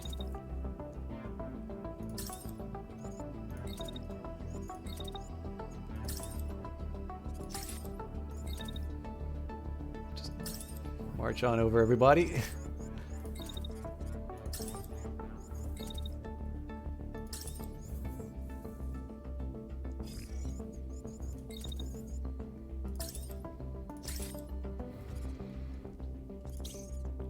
Okay, how about the Hermes? So the Hermes is going to finish its run. Okay, it looks like there is going to be some missile fire that's coming after them. So I'm actually not opposed to letting them cool down for a little bit. We'll let the... that's like half the turn. I don't think I'm quite that tolerant. So we'll start running out. So the second I come out of hiding, I start firing at the first thing I can see. There's really only one other thing I can fire at this round, so... Now, the ranges are going to be a little bit wonky on this because I'm actually going to be running forward as well. But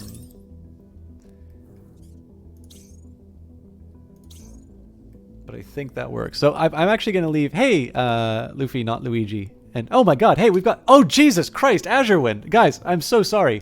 Azure Wind, I don't know if you're still around. That's great. I wasn't sure if you had it or not. Thank you so much for the host. Hello, everybody from Azure Wind's channel. I'm sorry, I was really into it for the game. Guys, let me say this about Azure Wind beforehand. He has been killing it lately. I've seen him... Feels like it's been over 100 viewers for him. If you guys want to see XCOM played at a masterful level, definitely check him out. If you like turn-based strategy games, check him out. Azure Wind is somebody who I originally found through Harebrained Schemes Battletech. I think at the time he was a smaller broadcaster than me, and then I've since fallen off of the map, and he's just kind of been going from strength to strength, and it's easy to see why. He's incredibly personable. He's really got a good grip on tactics games. That's not the only thing he plays, by the way. He's actually also very good at Rocket League. So he's one of these people who is actually a high-skilled player, but has not... Like, there's some people who you will watch as high-skilled players and sort of acknowledge that they may not necessarily be a born entertainer. Azure Wind actually really has that capacity to entertain while also being, educational in terms of the game and still be able to play it at a really high level. I actually really like his attitude towards games because he embraces the failures, he embraces the difficulties, but that doesn't really stop him from being able to make the game sort of worth watching and carrying on. So he's and he also streams with a camera. So if you would like to, if that's the dimension that you want, JLao, that will also be able to, that's another appeal for Azure Wind. Azure Wind is definitely one of my strongest recommendations for Twitch. I hope we get a chance to see him play Phantom Brigade at some point, but I also want to make this a slightly shorter shout out, because you said you had to go. But for those of you that are hanging out, because Azure was around and this is not quite your thing, totally understand it. I really do appreciate you showing him support. I'm really sorry there wasn't a notification about the raid. I got to figure out what's going on with those. But yeah, for those of you that this isn't your cup of tea, I get it. Thank you for supporting a streamer who I like. Hopefully, maybe one day I'll be able to put something else that you're on. But for those of you that do want to hang out, especially if you don't know what Phantom Brigade is, Brace Yourself did give me a kind of a press key for this game. I have been having a great time with it. They actually just put out a new update for this game, and I would love it if more people are playing it, particularly if more people are streaming it. So if you are wondering what it's about, please do not hold back on the questions. So the best that I can say, I'm actually just finishing my 5 seconds of planning in this game, so I'll maybe do a better job of the explanations next turn, but we're at the really good part of this, which is the ability to see your plans come to fruition. And I was about to ask, you really want to stream this when you conquer your Long War of the Chosen goals? Excellent. Okay. It's up to me to really follow your stuff, but if you happen to think of it at the time and you know that you are going live with Phantom Brigade, I'd love a small ping, and I will drop whatever I'm doing to see you play that game, Azure. So, for those of you who haven't hit the follow button on Azure yet, and you like me playing this, that should be the big signal to you that you should be following Azure Wind. All right. Anyways, let's see this play out. So before I realized that Azure had hosted me, I was going to ask you all, does anybody here have a strong feeling about seeing this in slow motion or fast motion? While you are expressing your opinions, I'll just give you a reminder about what's going on. So we're sort of dealing with the last batch of missiles that was coming in. We'll almost certainly escape these ones coming in because, of course, we're waiting for the period. So these are probably just going to crash into the ground. Once that's done, there's going to be a batch that's fired at the Hermes, but they're basically going to run sort of alongside, firing at whatever tanks they can.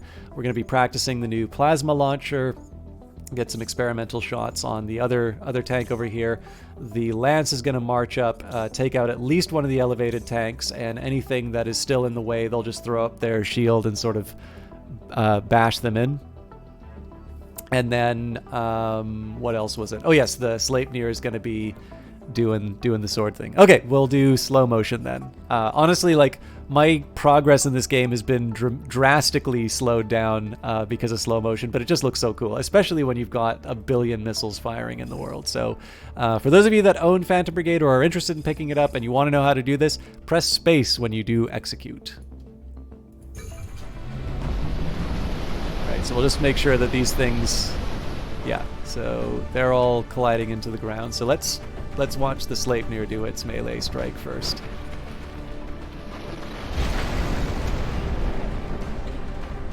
All right, looks like we didn't get the other attack on this guy. Oh, no, maybe we did. Okay, so we should have a sniper shot that's coming up soon.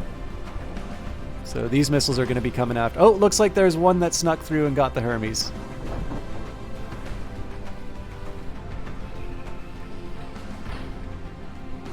Actually, there's more than a few, so we're dragging our feet a bit.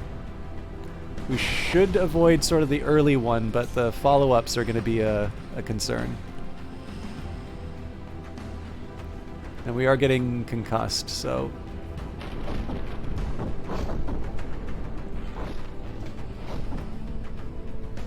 I'll try and go head on just so we can see what's going on here.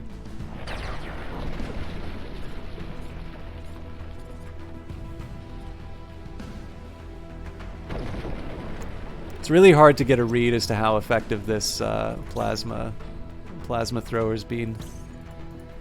Okay, I think it's fair to say that those tanks have been taken care of.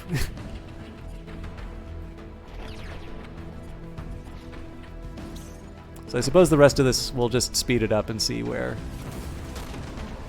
the rest is going. Oh, that was a little bit of friendly fire, it looks like. Okay, so this guy's inactive. Hey, it's huge. Yes, Azure Wind. Well, this is the kind host of Azure Wind. So the intensity of the fire probably made that a little bit hard to get a read on what's going. So I'm not totally sold on this plasma launcher yet. One thing I want to do is just a quick audit of my overall health for my unit. So yeah, there was a lot of damage that my Hermes took on an arm. Fortunately, it's the left arm with the sidearm, and the sidearm isn't really that good, so I'm safe there. I did wind up hitting my beefier lance in the back. I didn't really plan that through properly. But what we're going to do here is I'm going to dash. So these mechs have... Oh, no, I can't because it's too hot. A little bit like you might expect from a lot of kind of standard mech games. You have weight classes. You also have heat. Heat is going to provide a... I always like to think of heat as mana, to be completely honest. Like it's a sort of this number that's limiting the actions that you can take, and they sort of stop mechs and wizards from becoming ridiculously powerful. Because if you have like unlimited ammo in a game, you know, why wouldn't you just constantly fire your weapon, right? So in this case here, I'm riding the edge of my heat because the way I've designed this mech, the Lance, in all of its glorious color scheme, it's got a big heavy shotgun that does awe-inspiring damage, and then it's got a massive shield that it will throw in front of not just threats to it, but also threats to the squad. But the cost is that it's the only heavy mech in the group that can be really helpful, but it's also the slowest moving mech in the group. So even when I use my my rockets or my jets, it takes me a while to get anywhere. So in this case here, I'm just sort of dividing the move between jump walk, jump walk, jump walk until I'm able to get where I need to be. Although there is actually one small adjustment I'd like to make to this movement.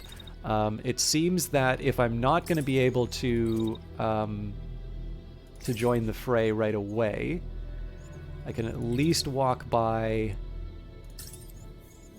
one of these turrets. I'm not going to be able to do it this turn because of the heat problems, but I will be able to fire my shotgun at it next turn. Okay, moving right along. One worry I have is, so turrets were added a couple of updates ago. They're fixed, but they've got two types of attacks. So if there's something that's already within range, they'll just do a standard primary attack. This is a missile launching turret. What normally happens is over this 5-second window, there'll be at least one attack scan. And if you've got a unit that's within that radius, you'll well, I guess it's not. It's in the outer ring. Then you're in trouble. It'll attack you. So one thing that I would be reluctant to do, for instance, would be, let's just take my Hermes and say, okay, I'll just move him here. Because of course I do that, and oh, I picked the one spot that wouldn't work. All right, put him right in the middle of the target. That's gonna get them hit by the missile launcher. So these things can creep up on you in terms of how much they inconvenience your units. One thing I am curious about, though. Okay, so I do actually wind up walking into the threat. That's fine, because what I'm going to do here is I'm going to walk to the edge of where that's a problem. The game gives you some visual feedback in terms of where the damage or sorry, when heat's a problem. Now, I'll be honest, this is not exactly how I would like to spend the turn. But it is a way that I'm going to be able to, like, I know I'm sort of locked down into this. If I wanted to go anywhere else, I'd have to kind of go out and around. So at least here I can do some damage on an enemy unit. The Hermes is my fastest moving unit, so it's not necessarily terrible that they're sort of held back a little bit. Too, because of course I think they're moving at like 38 units. By comparison, I think the Lance moves at about 10 or 14. It's definitely, it's nice to have things that will stop it from running, too far ahead from the Allies. Not gonna lie, I love Long War for XCOM 2, but then War of the Chosen came out and you thought they abandoned the project when a lot of their stuff was added to the game. I know it's a late statement, but it's cool to learn that. Yeah, I still haven't played any of the Long War modes. Oh man, that's so funny. This is the second time that the Scout immediately surrenders as soon as it joins. I have to make a note about that. This I should mention, by the way, for those of you who are considering this game, this is currently in early access. It's by Brace Yourself Games, who did Crypt of the Necrodancer and good lord. Okay, so 3 of the 4 units that just arrived surrendered.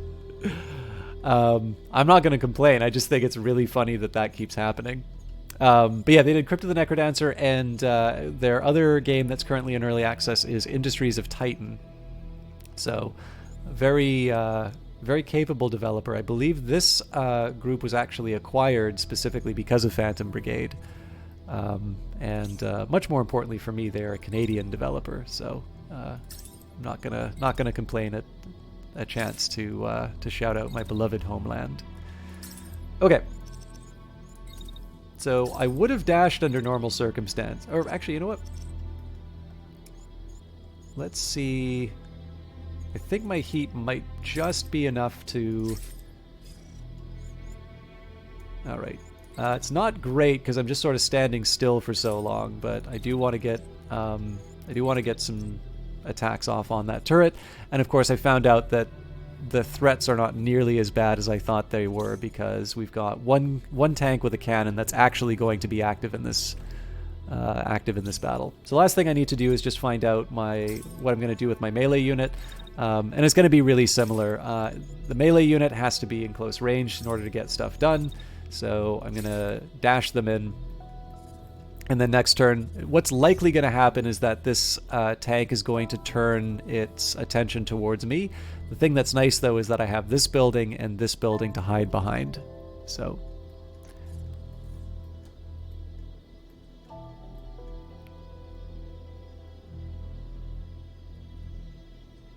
Oh, thanks, Brace Yourself Games. Yeah, I'm not gonna, like, for me, I love this sort of stuff, right? It's like, who wouldn't love to, to tell the story about when 3/4 of the enemy dropped in and immediately surrendered after seeing the shellacking you gave their allies. But it's I probably should. I feel like I shouldn't be sitting on that. All right, we're gonna do this one at full speed just because there's not as much happening. We'll just kind of watch us pummel a medium turret.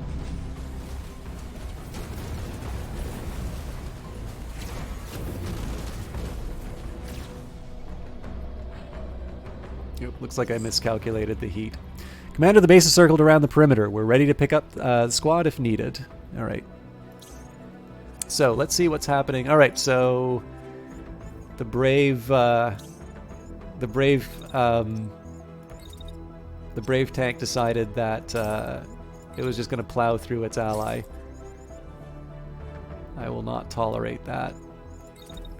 So this is going to be a very instructive melee strike. So again, I'm still trying to get an exact understanding about how this works, but it seems pretty clear here that I'm colliding with it as part of the path. I'm just going to walk... actually, I shouldn't walk back straight. I'm going to walk back on an angle. The reason for that is I'm going to have allies that are bearing down on the enemy unit. And I do want to make sure that the Hermes is out of the danger zone. So we will run them through here. and set them up for. I'm trying to avoid hitting the surrendering unit. So one thing you can do. This is a pretty clever choice that they've put in.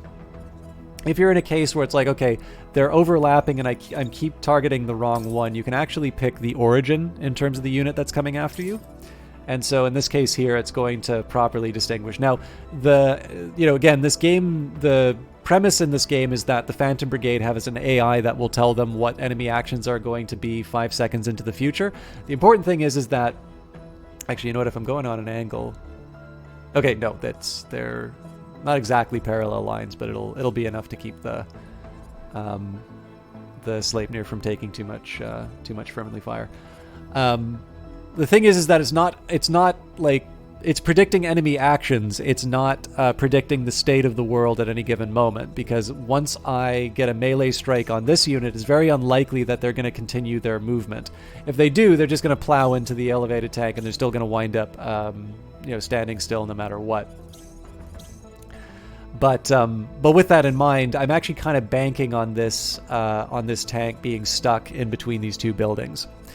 And the rest of the turn will sort of be built around that. So again, the lance is lumbering along. Actually, you know what? I'm probably just going to have to walk them to the edge of the. Okay, so they are eventually going to want to attack this lance. It's almost impossible that they're actually going to finish it off. Okay, so I can afford to.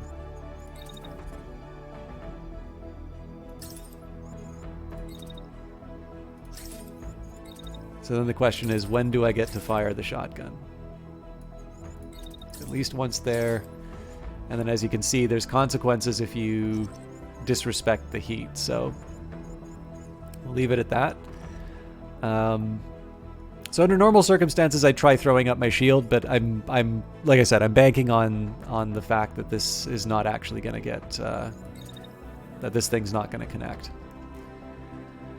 Now, I'm making something of an assumption in terms of how this turn's going to go. I'm actually also mildly interested in how this thing... So, just because I've got the heat for it, I am going to try firing this thing while walking.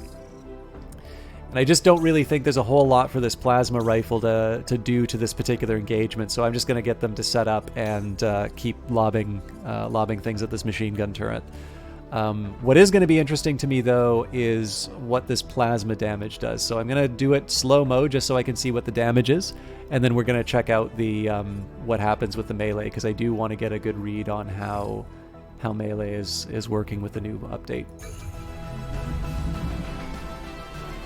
Also, I really like this song, so it's always a good excuse to put it in slow motion.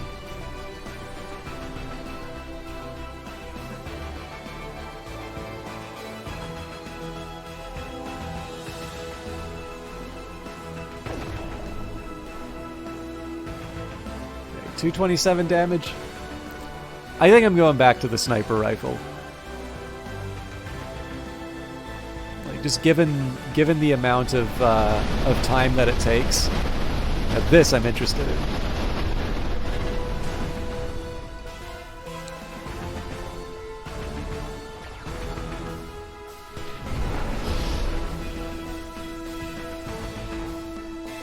Does that count?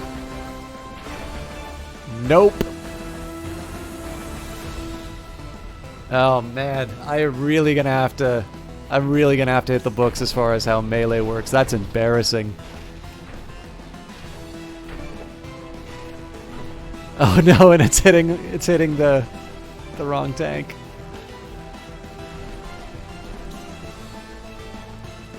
This is a disaster.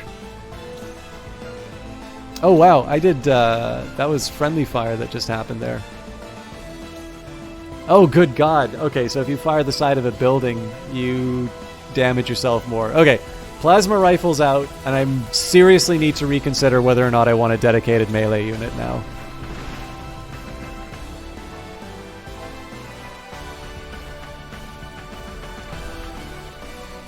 This poor surrendered tank.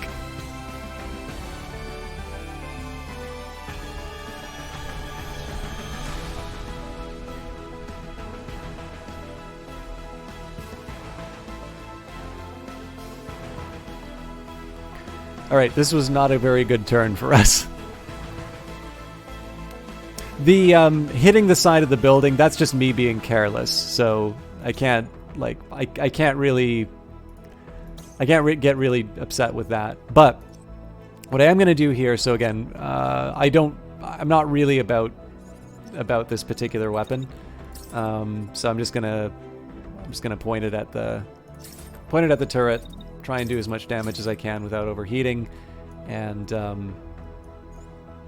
call it a day.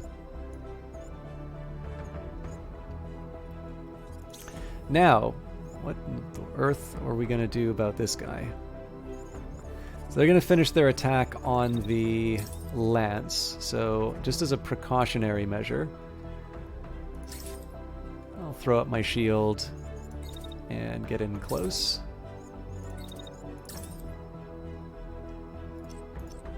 Now that's probably going to have some scrap implications, so I think in this case here I'm actually just going to wait it out.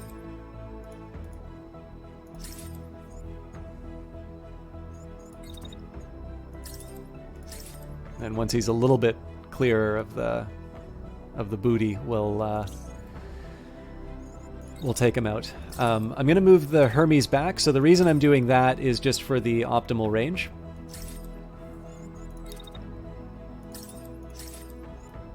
And again, just trying to fit as many shots as I can. Sometimes I can get 3, but I think I have to be in a pretty good spot in order to be able to accomplish that. Finally, I am slightly curious to see if I can pull this off. I think I will stay put there and wait, but I'm definitely going to need to get a very careful look. Oh, hang on.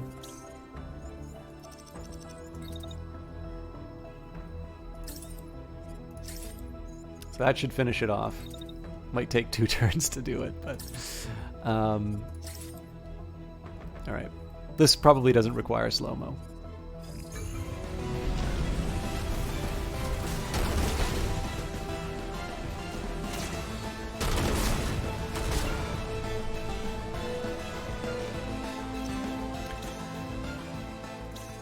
So the game does force you to... Oh, crawl into bed, leaves... great, thank you very much, Placer. I hope you have a good evening. Alright, so the game does make you clean up the remaining turrets after you've otherwise eliminated the allies. Mind you, that's not the hardest thing to do in the world, so I will dash. Again, I just use dashes on the lance to move it more quickly. One thing that I've learned from watching other people play this game recently is that there does seem to be a preference for heavier mechs. So I'm a little bit of an outlier in terms of how I handle it. It's actually probably why I have not been as warm to this, more concussive sniper rifle, because my whole strategy is built around moving around the battlefield as quickly as possible, avoiding damage, and inflicting as much as I can in short bursts as possible. So we'll find some weapons that align with that, but I'm definitely going to need to sort of refactor my squad to account for some of the new changes. So here, this is just going to be a pretty standard turn of me clobbering a stationary target.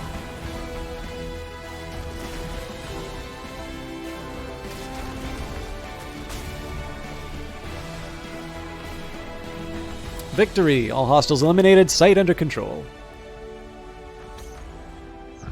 Alright, so that was a 45-second battle, 1,790 damage taken. I do not want to disclose how much that was done to myself.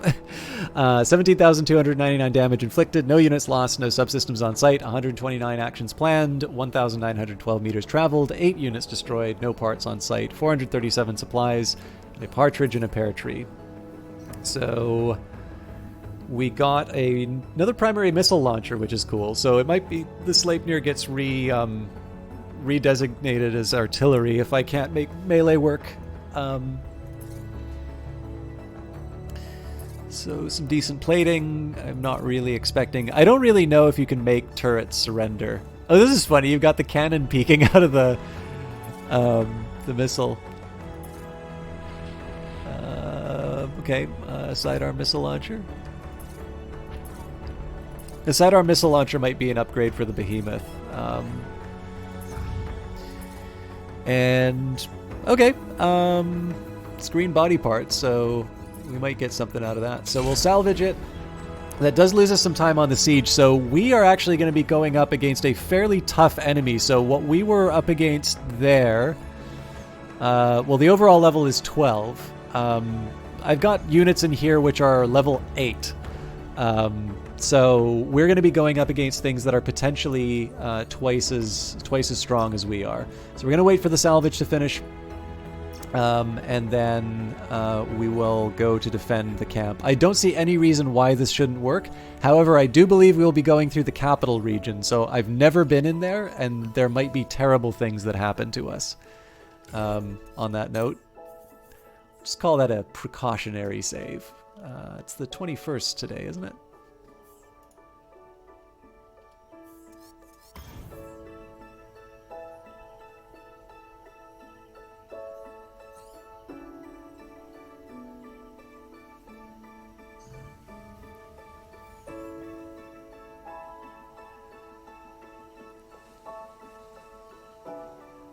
All right, so 41 hours before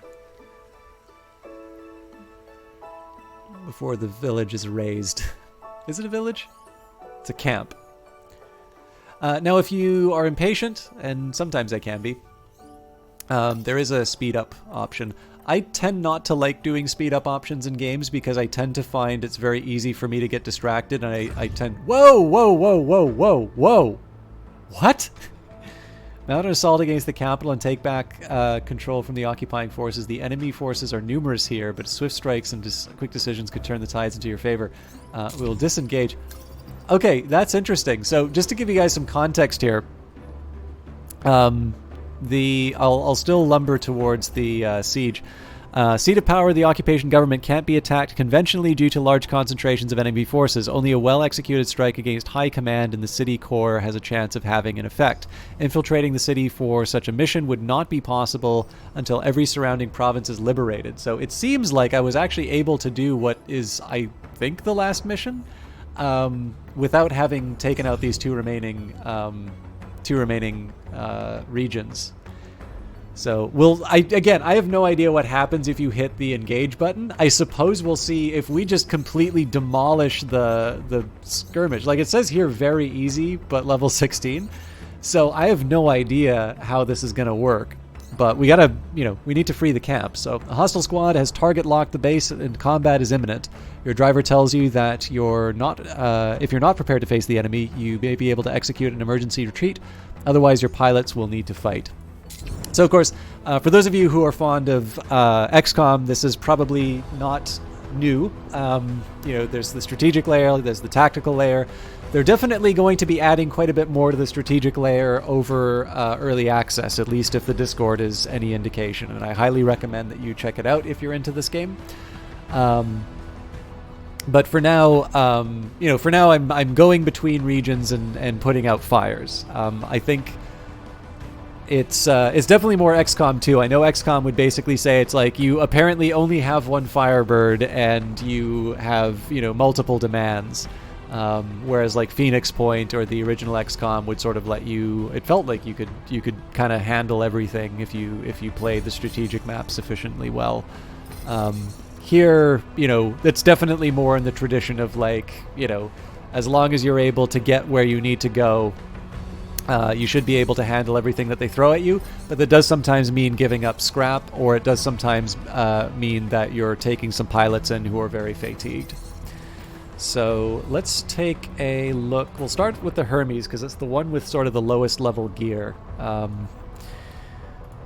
So that body is the one that's worse off. Now again, the problem here is that it's got a good mass on it and empty plating, so it's a hard one to get rid of, just because this whole thing is built for speed, and if I put too much mass on it or if I pull away from its power, I miss out. So like, here's a great example, right? I could put this aero medium body on it, and even though it's got the pluses to integrity and everything, I'm really only gaining like 83 more torso. Now I am admittedly gaining 535 more barrier. That's not nothing. But the change to everything else in terms of like the power, the mass, the heat, I'm losing a lot in order to do it. Is it Taborosity? This is Phantom Brigade. So this is a new game by Brace Yourself Games, the Vancouver developers who gave a script of the Necrodancer, Cadence of Hyrule, Industries of Titan. This is currently in early access, but this is a wonderful turn-based tactics game. It's and again, keep in mind this is a press key, so there's there may be other interests in there, and again, it's up to you guys to decide what that means. It's not my place to tell you. It doesn't matter. That's up to you to decide if that matters. But yeah, basically, I'm just getting ready to launch on a mission. I just wanted to take a minute here and see some of the new goodies that I've gotten for my mechs. I tend to build them very. I've never actually played Front Mission. I would actually say the two comparisons I make right away for these games or for this game is Frozen Synapse in the sense that you build up a turn in the tactical side and then you hit execute to see it play out. But unlike Frozen Synapse, your enemies' moves are perfectly known. So the story in this game is that the Phantom Brigade, they're sort of an insurgency after the kind of the country has been overrun, and they have an AI that will predict enemy movements 5 seconds into the future. And so as far as like the tactical element is concerned, the best comparison in my view would be Into the Breach, because Into the Breach you have perfect knowledge of what all of the actions are going to be, and you build your turn around that to see whether or not you can pull off what you had intended. But Front Mission might actually be a good comparison, that I'm just not aware of it. So I should definitely check it out, though. All right. To be honest, looking at all these extra bits of gear, like I tend to put light arms on my units. So just for reference in terms of how I've built my squad here. So you can take... Oh, sorry, the Behemoth has to... I'm not using that rifle again. I am, however, going to use... Where was that other sniper rifle that I had? The other lock. So I was running with a gray lock before. That was, I guess, this one because it had slightly higher damage. So it had an optimal range of 90 to 129 and 5 shots over 2 seconds. This one, 2 seconds, 1276, 5 shot. Yeah, so this seems to be better in every possible regard. What's going on here? Did I just miss it? I guess so. Because I am going to be using it, let's give it livery, not default. We'll give it the Greyhound. So again, I'm going to have to get used to having this thing at a very long range, but I think we should be fine there. So the Behemoth, it's 22. So it was called the Behemoth because I built it differently when I started. But its speed is 2279. The Hermes is appropriately named a speed of 28. The Sleipnir, which is the melee unit, there's something I want to check on that. That's a 23.8 in terms of speed. And basically your speed's going to be determined by your power and your mass, and I tend to build these mechs light. So, I am, however, interested in seeing exactly what this new... So, they've changed melee a bit, and it doesn't seem like my cutter is knocking units on the ground like it used to. So, ergonomic and sleek in design. Cutter models are cheap to manufacture and mostly used as support weapons. Line heavy melee weapon inflicts devastating damage in close combat and can knock down opposing units. Okay, so they've added it's not quite a conditional, but they've added some uncertainty in terms of that. So, so I guess the question now would be, I do have some other melee weapons. So is the axe better? The axe will do more stagger damage, which is encouraging. Less base damage, though. It's also a hell of a lot heavier. Oh my god, though, but look at that concussive damage. It's also less heat. Okay, so if I equip this thing, my speed goes from 23 to 16. Okay, I gotta give this a try. But it's a dress rehearsal for this one. I really don't think there's anything I can else I can strip off of this one to make it work. But yeah, let's see how an axe works on this one. I'll keep the sidearm as it is because anything else is going to be heavier. Finally, there is the lance. So the lance is it's my heavy one. It's still speed 15, which is pretty fast compared to some of the other ones. But this thing, it does what it kind of looks like it's supposed to do. It gets in the way of the really threatening stuff, and it deals a it's a pretty good punch, but it's not. It isn't actually as strong. It's not as strong as it used to be. There was in the past a mission where I actually took out, like, 3 of the squad were down, and this thing just soloed everything else.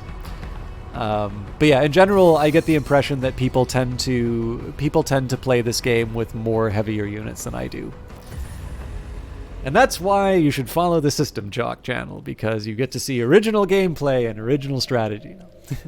All right, no identification received, targets closing in, reinforcements needed. Okay, so got 4 here, reinforcements on turn 6, and I didn't read the message that said how many units were on the field, so let's just see what we're working with now. Okay, so they are laying siege to the city with 3 units. 2 of them are elevated tanks. What the hell is it? I am never gonna get tired of that. Although this one I sort of understand because it doesn't have a weapon on it. So obviously it would surrender because it doesn't. It can't shoot anything.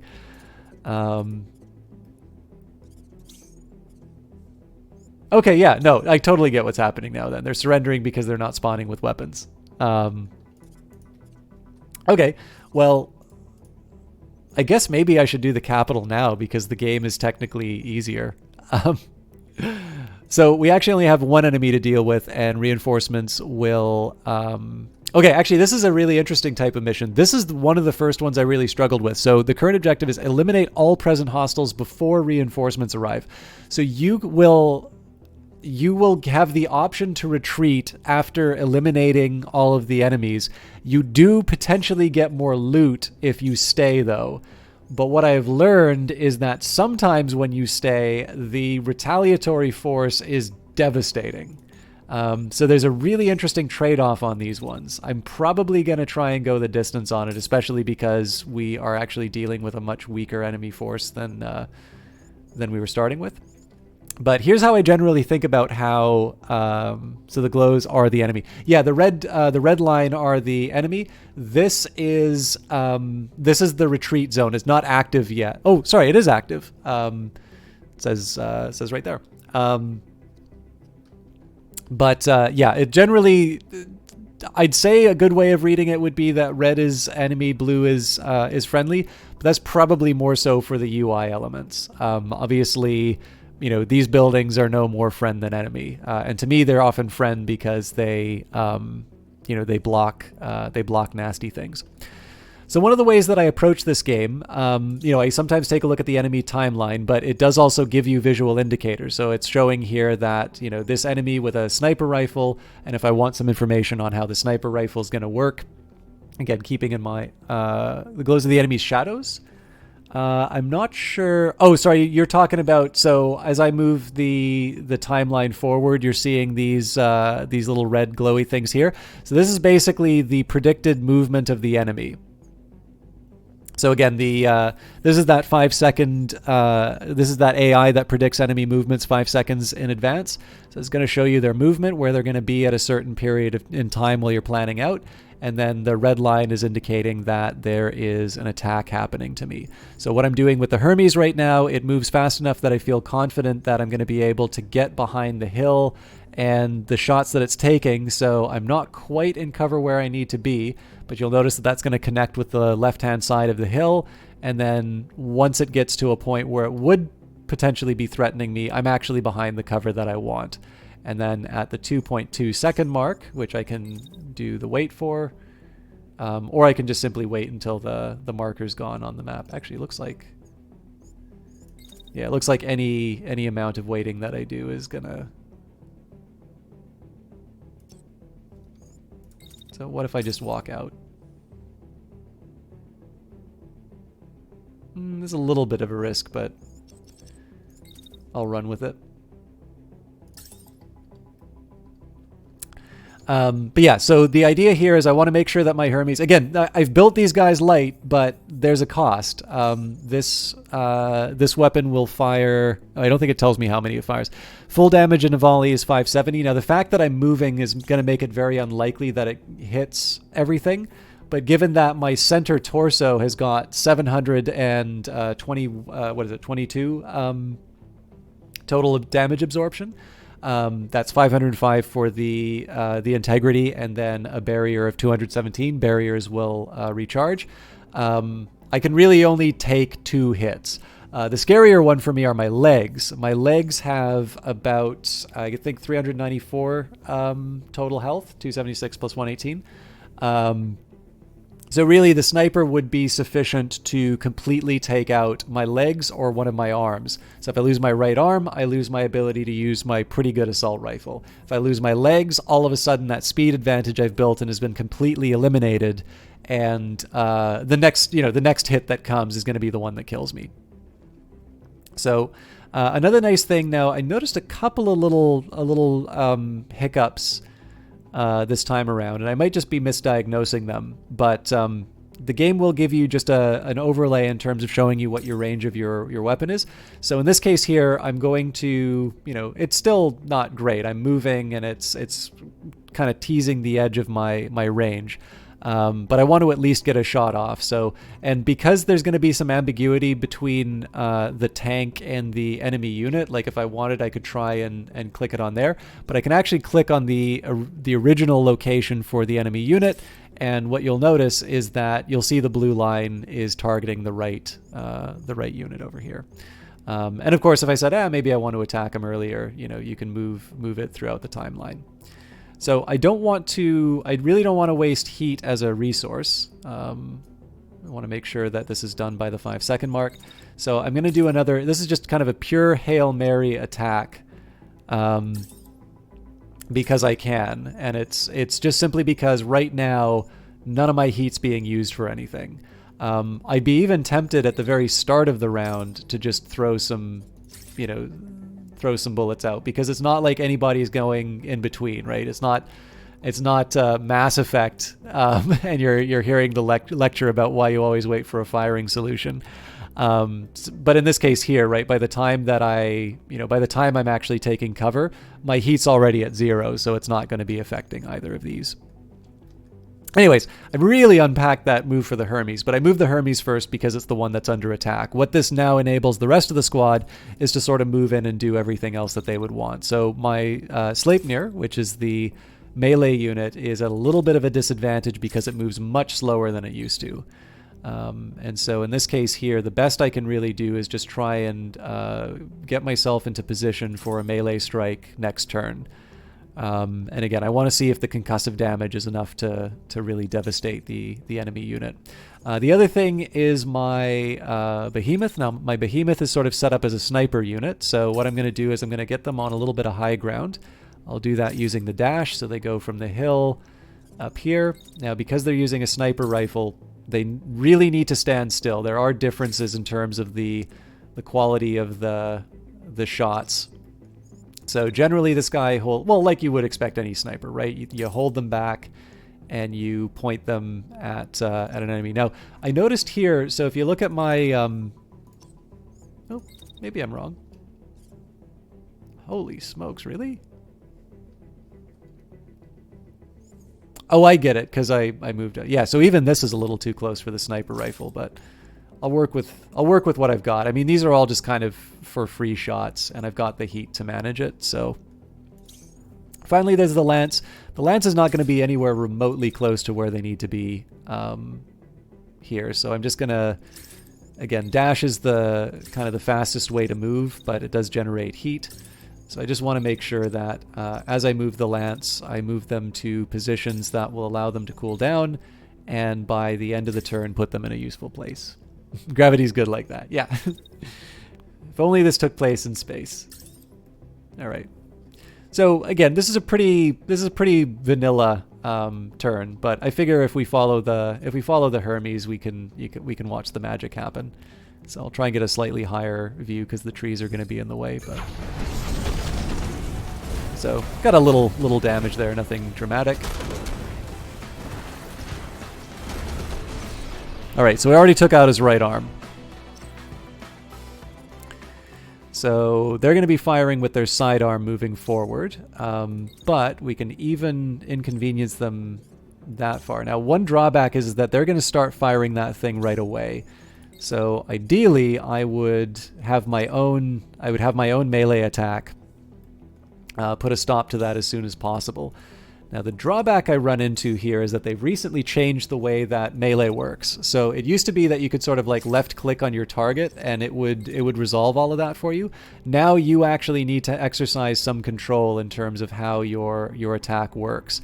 And the way I've kind of figured it is that you have the red, like the red ribbon, which is going to show you where your attack is going, and you kind of make your judgments based on where the enemy is going to be moving. So, we start at 0, we're probably going to end around the 1 second mark. And so I want to make sure that there's the overlap for the red ribbon. This is probably overall a major improvement that I'm just not recognizing as an improvement yet. But I am running into some cases where I feel like I'm doing melee attacks, but they're not actually having the intended effect. So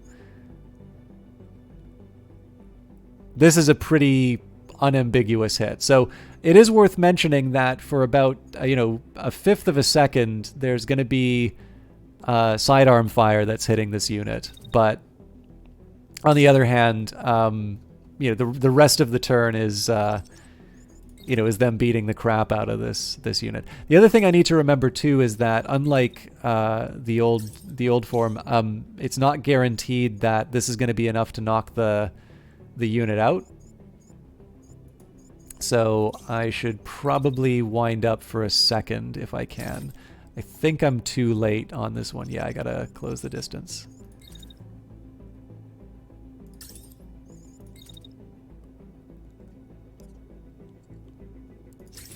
Okay, so let's just make sure that works. So, now this is a tricky part because it looks like I'm gonna trip over this guy. So, given that this is such a light mech, I cannot afford to have contact with an enemy like that. It will knock me over. Okay, so just get a read on it. All right, so I really only succeed at the very tail end there. So let's see if we can. All right, again, I wind up tripping.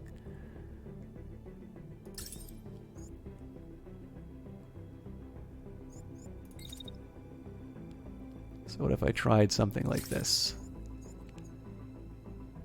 All right, that's a lot more like it. And the other thing that's nice about this is that immediately following the melee attack, I get to walk around the side of the hill, and I go to a place of safety. Okay, knowing that that's going to be what's happening, so I have to build the rest of this turn around making sure I don't have a friendly fire incident with the Hermes, or sorry, with the Sleipnir. So there's a couple things that I can do for that. One, I'll just sort of walk up a little bit closer. This is a great time to fire the shotgun at the enemy unit. That's less good, so let's try and move that a little bit closer. All right, so that makes me a little nervous, but that's about as close as I'm going to get. So then I'll do the follow-up shot. So again, I'm really close here. These are not actually optimal ranges for this particular weapon. But here's how I'm going to slightly fix that. I'll just move forward a bit. There we go. So if you're ever a little worried about what your optimal range is and you don't have this, it will actually show you sort of a little bit of a cone, and it'll give you sort of a color coding to show you whether or not you were in range. Actually, yeah, I seem to have lost my cone. So the one thing that's worrying me right now about the Behemoth is that it's too far away to be, or sorry, it's too close to be a good sniper. Might be too far away to be... Oh, no, it's actually in perfect range for missile fire. So we'll give them a little... I think we'll start launching the missiles... Now, we'll start launching the missiles early. Yeah, changed my mind. There might be a problem with the Sleipnir getting hit by them. I think here I'll actually let the Hermes just cool it for a bit, because if I can avoid destroying any more parts, that would be nice. Okay, I'm gonna do this one slow just because I would really like to see how the I would really like to see how this axe performs, and slow motion looks cool anyway. So. Ooh. Right, it's the Hermes that doesn't have orders. I'm fine with that.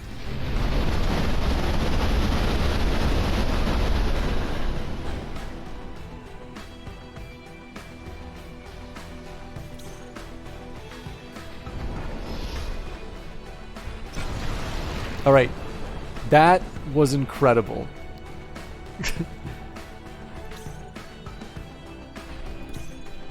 So, the Sleipnir's primary... Oh Jesus! It's bouncing off the edge of the mountain too.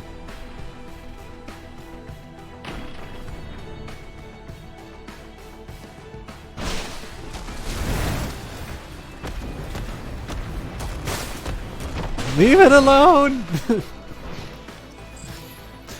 Rebel units eliminated, troops in the field, requiring updated tactical plans. Okay. So, eliminating all hostile units on the field caused enemy units to reconsider their plans for 3 turns. Enemies will not deploy until that is done. Use that time to extract. I'm definitely not ready to do that. My squad is in pretty good health. Maybe the Sleipnir. Nope, not even the Sleipnir. I'd also like to see if this... I would love to see whether or not this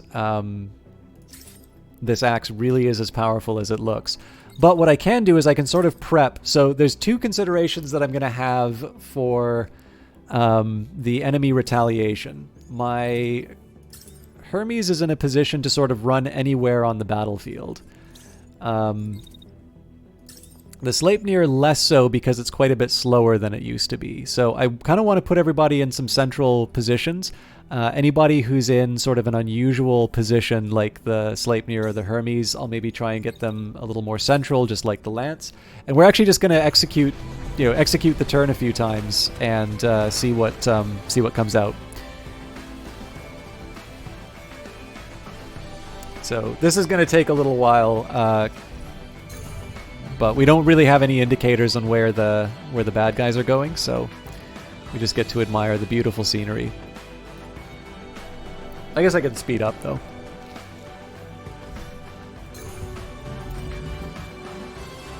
Oh no, there's only just full speed, so...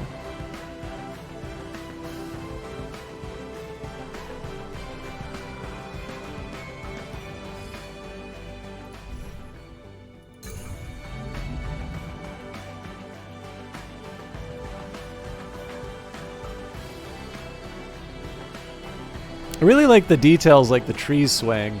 I know it's a small thing. Oh, there we go. Decelerating, let's flank and finish them off. Okay, 8 new contacts on the field, so I gotta take this very seriously. Let's see where they are, and let's see what they are. Okay, so I'm not in the best position. The good news is that these are all tanks, and it's not just because they might surrender.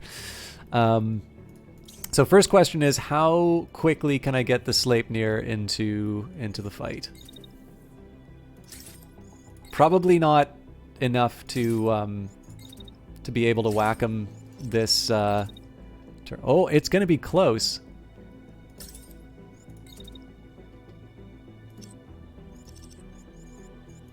Bet you I can at least bonk one of them.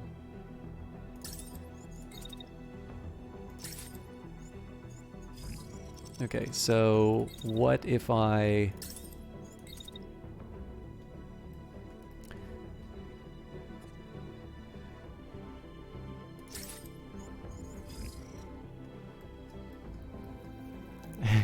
When do you loot the bodies? You loot. So you take any scrap after at the end of the mission, even if you retreat. But if you do the if you stay and fight the stronger force, you definitely get better scrap than if you don't. So what I'm going to do here is I'm going to position my units to try and wipe out these units as early as possible. Only the melee attacks will succeed while they're landing. You can't actually target any units past... I'm really debating as to whether or not I want to move from this spot, because I think it's very possible that we're actually going to be fighting in this area. I think probably what I can do, though, is if I get on this hill... So it's kind of the same for that side, but it does give me good access to reinforce the Sleipnir if stuff gets hairy there. Okay, so I'm not actually going to do any attacks because I can't. I am going to wind up booting this... oh, you know what? That might actually... that might crash me, so let's fly over the vehicle. Finally, I'm going to bring in the lance. Now, the lance is ridiculous against tanks. It can just throw up its shields and play ping pong. And you better believe that's what I intend to do here. So we'll try and get as close as we can to the edge, and give them what for. All right. So again, I am interested in what happens with the Sleipnir. We'll try and get this from a nice grounded point of view.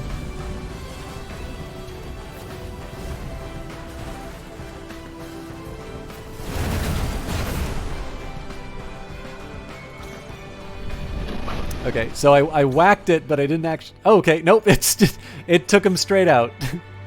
Alright, so this guy's surrendering because he doesn't have a weapon. This guy's surrendering because he doesn't have a weapon. Alright, well, Sleipnir chose the right side to work with. So I do want to be careful, because if I connect with any of these tanks, again, I trip and then I'm in a world of hurt.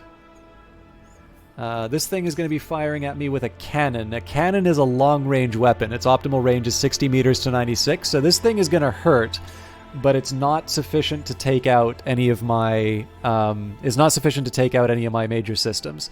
So we're going to hit it. I'm actually going to be so bold as to say I don't need to worry about this side after I hit them with the axe.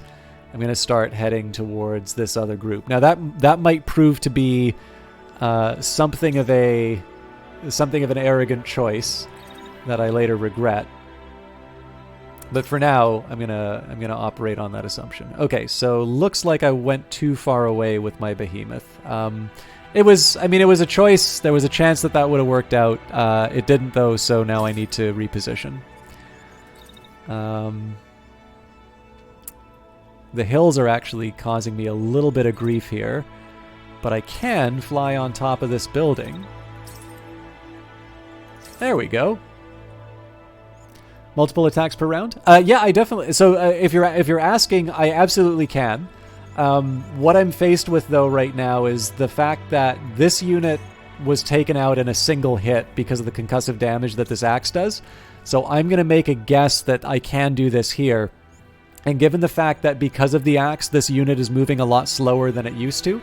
Oh, wow, this counts as a medium now because of the axe. Interesting. That also means that it can probably start kicking stuff. But yeah, I'm making the choice to move across the battlefield because I would really like to get involved in this melee. Yeah, that one was already dead. So basically, like, this is the damage that I did. It was about half on all of its systems, but the really important thing is that the concussive damage was enough to just knock the thing out of the field. So so yeah, I'm going to reposition the sniper because I have a feeling that the majority of the engagement's going to be here, and I have this nice little column to fire on. I am a little concerned about the fact that there is going to be a shot after the Sleipnir. It's probably going to hit the side of the mountain. or the hill, but there might be some things that we can do to make life a little bit easier for our comrade. All right, this one's surrendering again. It's a bug in this new update where I'm assuming that the enemies are spawning without weapons. Okay, actually this is a lot easier. So I'll give a... This isn't even necessarily because it's the best move, but I want to show you what the lance can do with tanks. So what this guy's going to do is throw up his shield, and he's just going to run into the tank.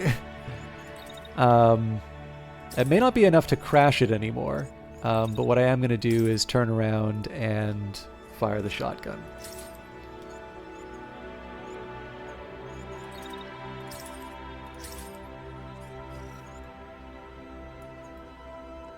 So I'm moving that one earlier, not because it's a better attack, but because my good attack will have better range.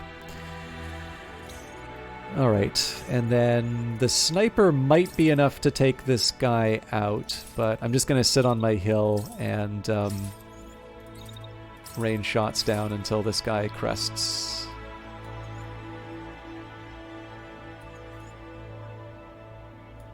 Okay, I don't think I can get away with a fourth. Not even close. Oh, you know what? That hill's got a funny shape, so I can't. Alright, fair enough. So, 3 shots on this guy plus the sniper rifle. I think the sniper rifle is going to be enough to take it out, but what I'm going to do, I'll actually try and do slow-mo on this one because I don't... Well, no, I don't need to do slow-mo. So it's 1.7... see, the melee attack, both melee attacks happen at roughly the same time. So I will show you, I'll show you what the lance is going to do, and then we'll quickly run ahead. I am going to do it in slow-mo, but I'm going to show you what happens when you throw up your shield and run into a tank with the lance. And then if you're interested in what happens with the axe, you can watch it in the background.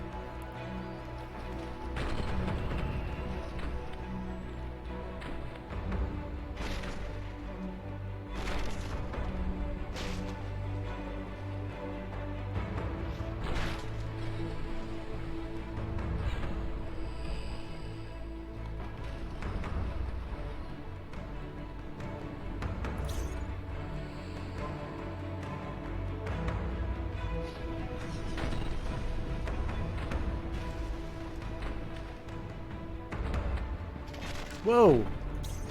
The shield's down. Drat. I didn't time that right. I think we should still boot the tank. It's just not quite... Yeah. So I just wound up taking more damage in my legs than I needed to. But with the shield, you get sort of a bracing bonus. And it makes you even more... So that doesn't count as an attack, huh?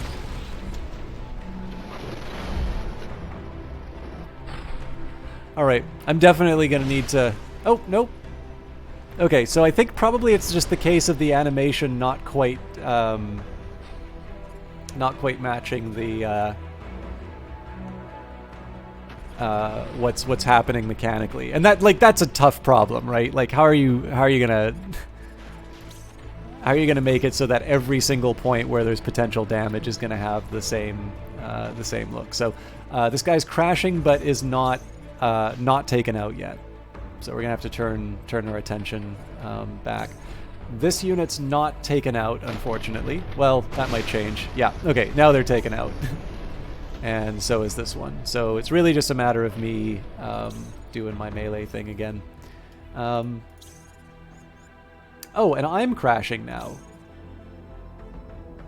So I guess it's because this unit crashed into the other one? Okay. I'm going to take this as a lesson.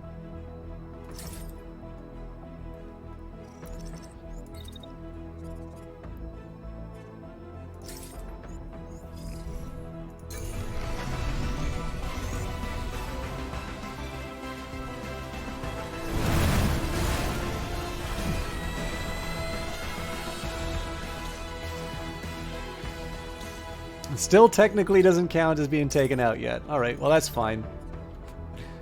It's melee practice for me.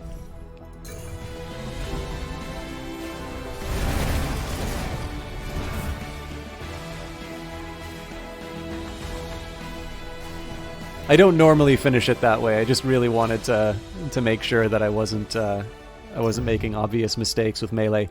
So we took 98 damage on that one. Admittedly, like half of the enemy units surrendered immediately, so I shouldn't pat myself on the back too much about that.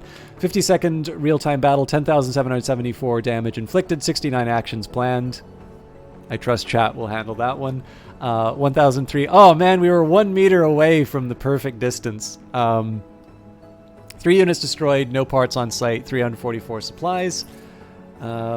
We've got a heavy handgun, which is not that impressive. I mean, it might be a nice sidearm for the Hermes, but...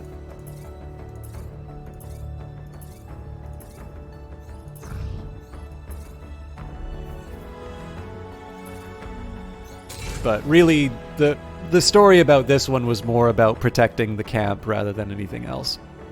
So I do have a little bit of a decision ahead of me to decide whether, I mean, given that I'm in Bjorn, I think Kruss is closer to my level.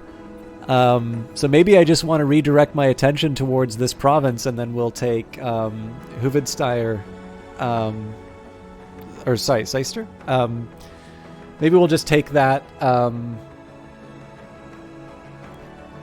next round. Now that's going to be 6 hours away. Now I'm actually technically at the time that I would finish, but I don't necessarily mind going a little bit longer.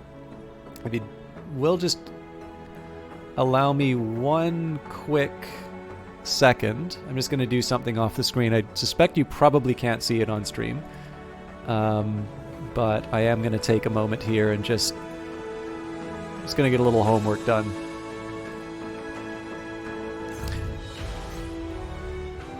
By the way, thank you for the number of you who stuck around after Azure Wind's stream. I hope you are enjoying the broadcast.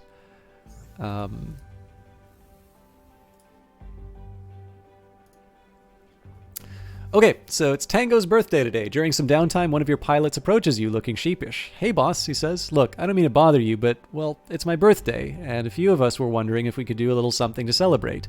We've been working so hard lately, it'd be nice to relax.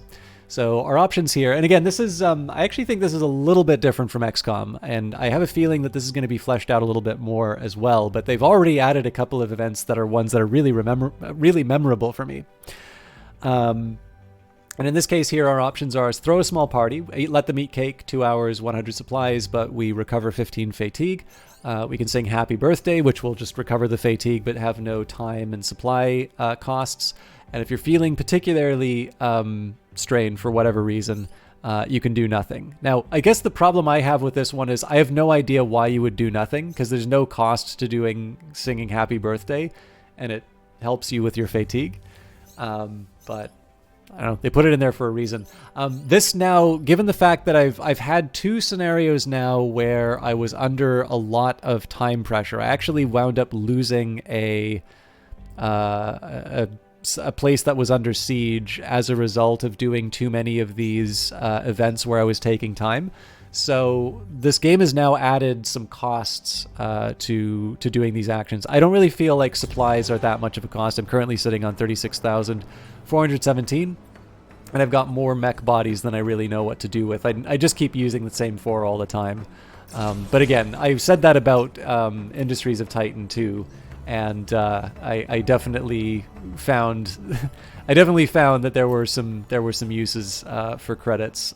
Pretty much the patch after I said that. So we're probably gonna have to dodge the capital city again, but I did decide to do. I'm gonna go after the lower level district. Okay, you know what?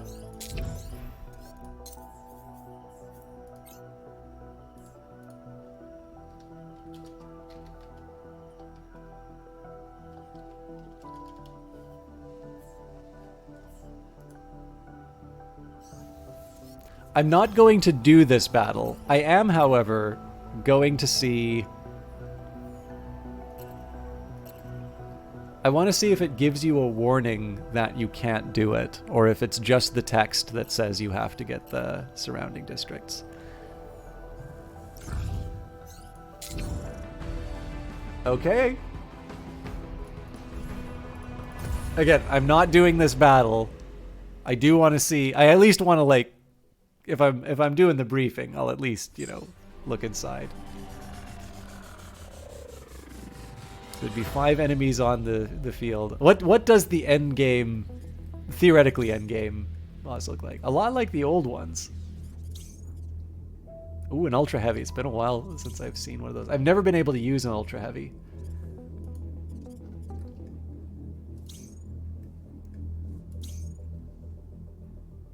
Cool.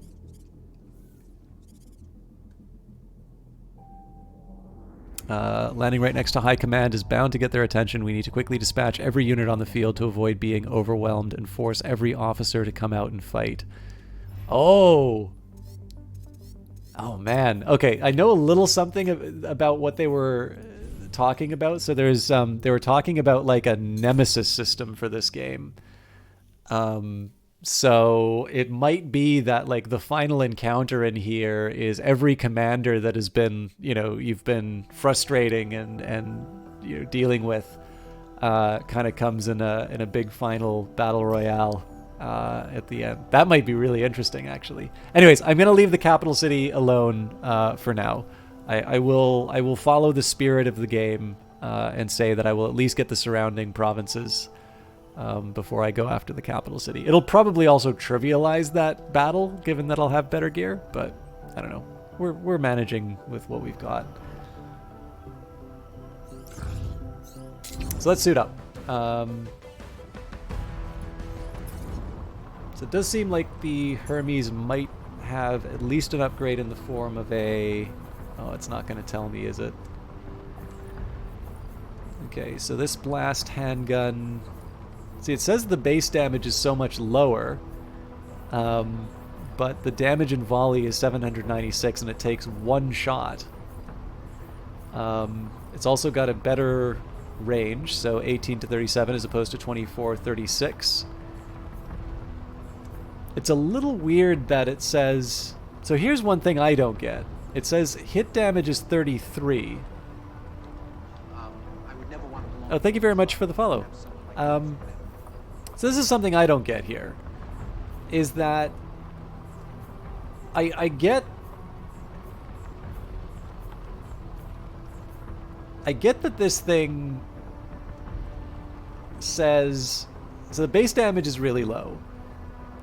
I get that your damage per second would be very high because of the, like, the time it takes. But, like, how do you go from a single shot doing 33 damage to a damage in volley doing 798? Like, that really doesn't make any sense to me. I am going to try this one. Because the Firestarter I've been running with for a while, and if nothing else, it'll make this number go up. It weighs the same. Like, I almost never use my sidearm, so... But this will be the dress rehearsal for it. I'm not going to add the livery to it or anything like that. I think also by loading the save, I kind of canceled out any new body parts. So let me just take a second here and see... I'm just going to look at anything blue. Say blue and light. Sorry, blue or better and light. This one I really want to try sometime, but it's a barrier only kind of a multiple rounds per... Yeah, so I would get that for damage per second, but I don't get why it says the volley is so good.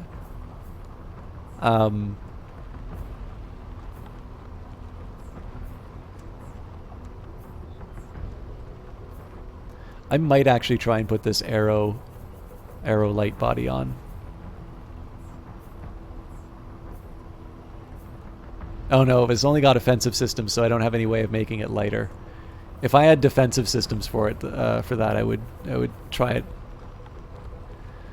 Now, what about this bean? I don't think I'm going to be able to make it work, but I'm going to give it a shot.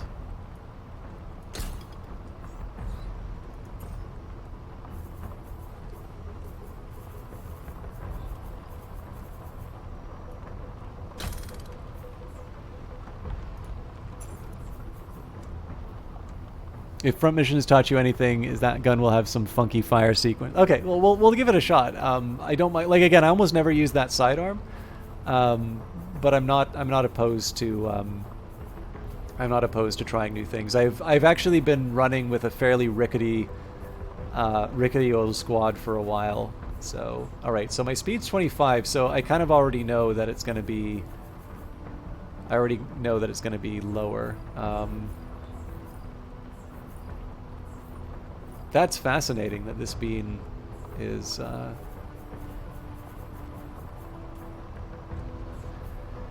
Alright, so... better power, better mass, and lower heat dissipation. Yeah. Okay, well, it was worth a shot, but that Blackbird really holds the room together. So we will do low-level regenerator. Let's get back my old torso.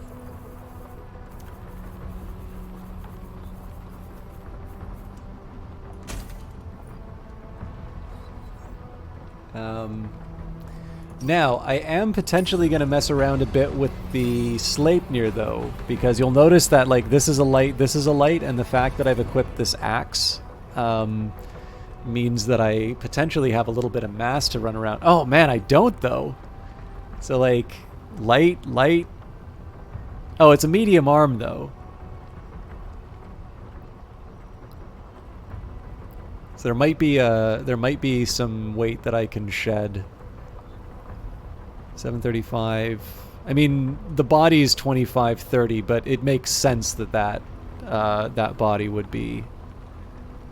Well, the legs are kind of heavy too. All right, well let's just.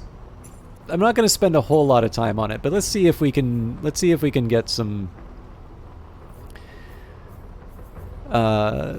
improvements on the.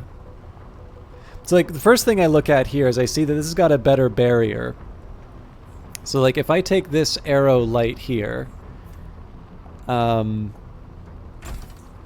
I throw the empty. Actually, what I should have done. Whatever, I'll throw this empty plating on just for the comparison. I really got to check out this game now. Okay, so by comparison, significantly better integrity, significantly better barrier, same mass. So yeah, at the very least, this is a dominant choice. So I'm gonna equip the old legs just so I can strip them of their parts. Low-level regenerator. Got to change the livery. So just as I know they're going to be working on some of the interfaces for managing these parts. Oh yeah. Also, I'm gonna adopt the axe. So.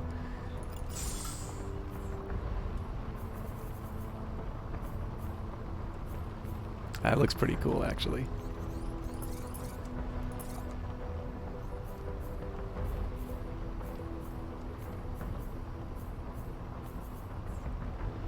I don't know. I do want the red tips. So, but yeah. So one of the things I do for myself to just keep track of parts is the ones that are currently equipped on the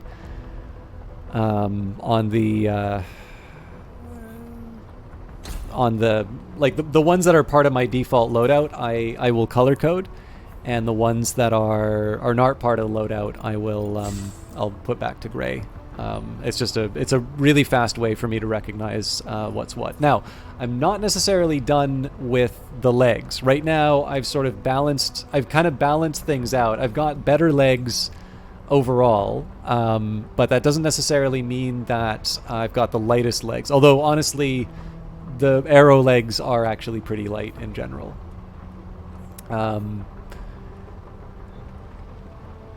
It would help if I had a good baseline, maybe just for compare. I'm gonna put the regenerator on just so I'm not getting the advantage of the plating.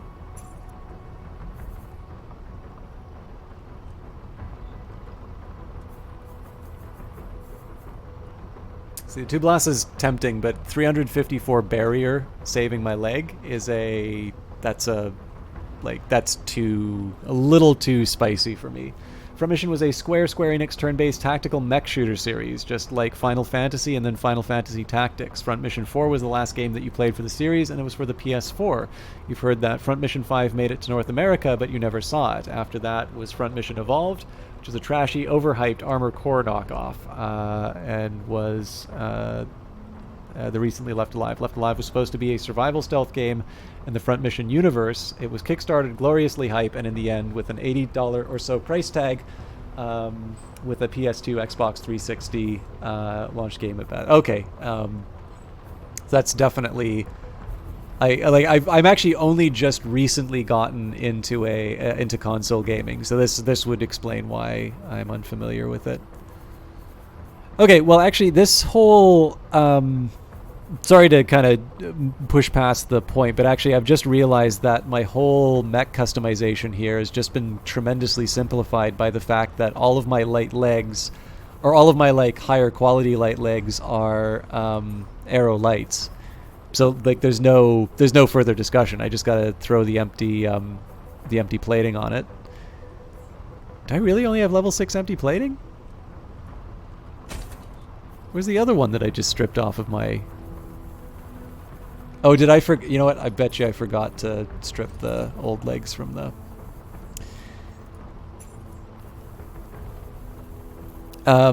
yeah, so like the arrow... like all of my good legs are arrow lights, and I've already found my best arrow lights. So as soon as I find the old ones with the oh,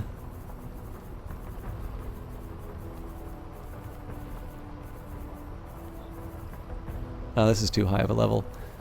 As soon as I find the old ones with the old hollowed plating, I can... Nope, they've got the regenerator on it. Oh, maybe I really did get the hollow...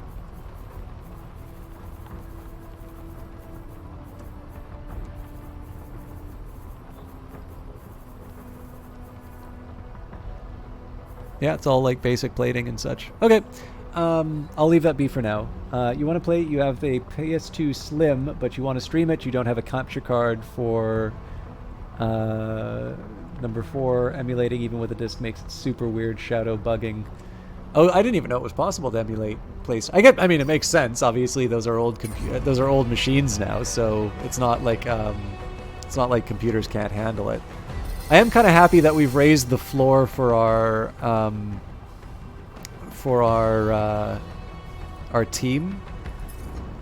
I just think I don't know. I just kind of wish that we had more. I wish I had a few more upgrades. Let's deploy though. I've been filibustering.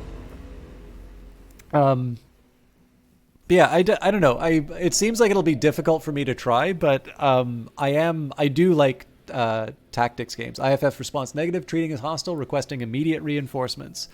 So I think it said that there were 5 contacts on the field. As you know, because of the bug, it may not be 5 enemies. Okay, so we've got a marksman.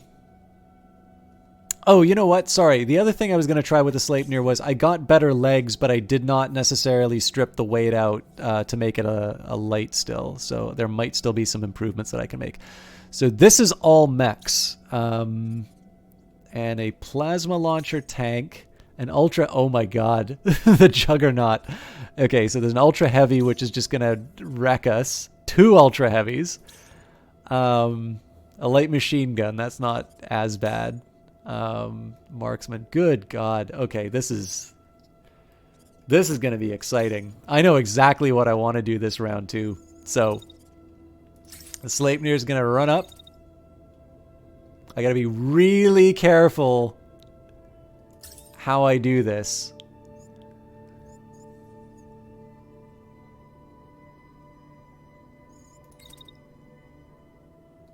Oh, I just don't have the full range. That sucks. What if I wait a little longer?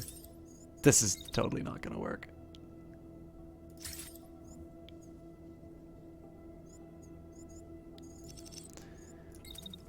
You know, I think it's better. I'll run in, I'll do the attack, and I will feast however I can on whatever remains. Okay, so we run in, whack it. I think if I try and get away with a secondary attack, well, you know, okay, so what's the worst that happens? I get a little heat damage. What do I accomplish? Well, I get to knock down basically 4 mechs in one hit. Of course I'm going to try that. So now so one of the things I need to do is I need to take a look at the enemies. Oh, hang on. I got something even better. Oh, how am I going to pull this off? Okay. So this unit is attacking. Yeah, they're attacking the Lance. So what the Lance is going to do once the Sleipnir walks by.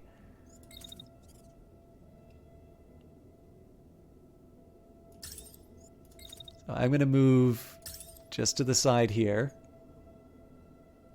Not quite.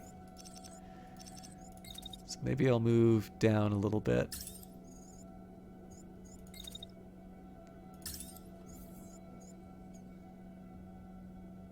Perfect. So notice what's happening, right? There's that unit in the front that's doing the attack, and I've positioned the Lance so that it's going to hit his ally in the back.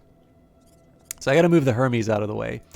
Now, there's going to be another phase to this, which is once the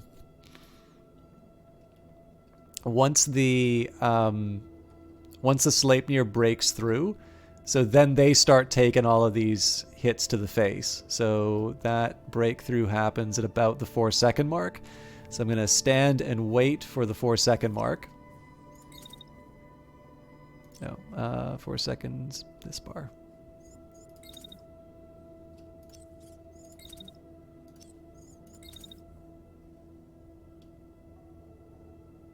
Maybe make it a little early. Oh, sorry, I'm too late.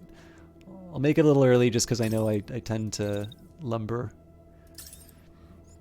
So then the trick here is, so watch that the connection happens. Now notice that the line is moving. So the idea is that I try and get that ultra heavy to move its fire away from the unit that, away from my friendly unit. So I am definitely going to take some damage from the Sleipnir, or on the Sleipnir, but I've built it in such a way that I'm also trying to maximize the damage that this guy's doing to their own units here. Okay, so who's the other person that's getting targeted by the ultra cannon, or the ultra heavy? Okay, so nobody seems to be doing anything to the Hermes, and I will use that to my advantage. So in this case, I need to get them out of the place anyway, so they're just gonna... In fact, I can probably do a dash for starters. Zip. And we can run up. And I can spend the whole time that they can, at least. So I wonder if I can get a second one off. Not without heat problems. But it does finish just around the time I make contact with my Sleipnir. But I take on too much heat. So this would be a time I would normally want to try and use my heavy handgun just to see how it works. But in this case here, I kind of prefer the reliability of my assault rifle, and this position is great because, apologies to the owners of these cars, but I'm going to be able to run behind this building, and the heavy cannons do some tough, or sorry, not heavy cannons, the what is this thing called? Not light machine gun. Ultra heavy. Well, I mean, the game describes it. Incredibly heavy weapons that require both hands to operate and block the use of secondary equipment. This is compensated by high damage output. So in the full volley, this thing does 1,200 damage. So needless to say, I am hoping the Sleipnir does its job.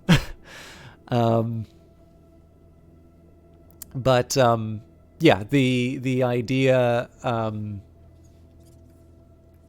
I'm trying to turn as much of that damage towards my own people, or not towards their people, and away from mine. Okay, so first question is, when do I start lobbing missiles at the bad guys? Should probably make it the... well, no, the tank's nestled in the building, so that's not very helpful. I think I'll just stream out whatever missiles I can against anybody convenient. I'm definitely not going to be able to do sniper shot. So, like, I would prefer to use this unit as a sniper, but if there's a clear line of fire for this unit, that means there's a clear line of fire for this unit, or the other unit, so. Although, maybe I don't need to be... yeah, this works just as well.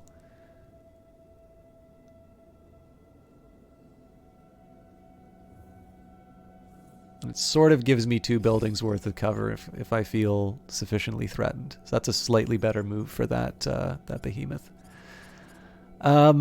Okay, I think we're ready to go. And while I'm sure you've all noticed that I like to... oh, hang on. We're not quite ready yet because my Sleipnir collides with my lance. So I gotta adjust that.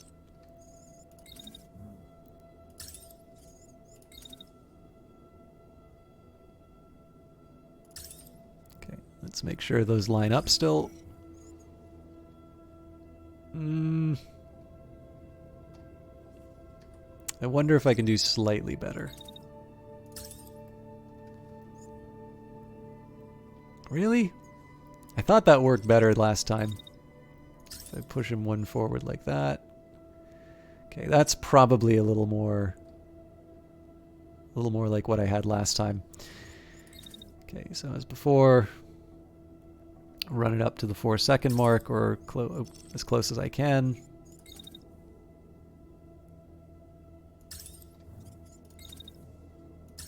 And then we just try and spray that thing away. Actually, I mean, the best move in terms of making the angle wider would be to walk straight forward.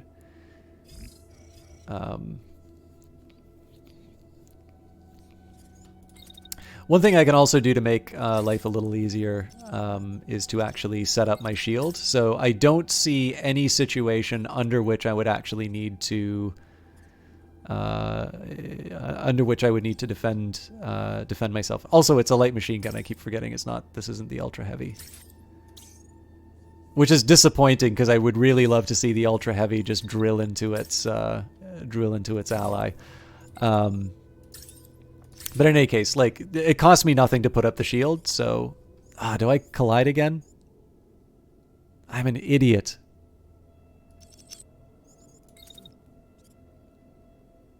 Okay.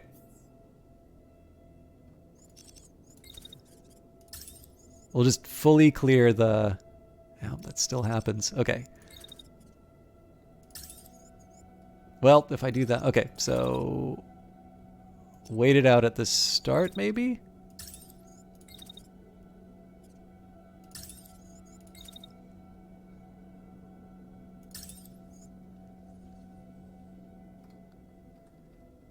Okay, still does what it's supposed to.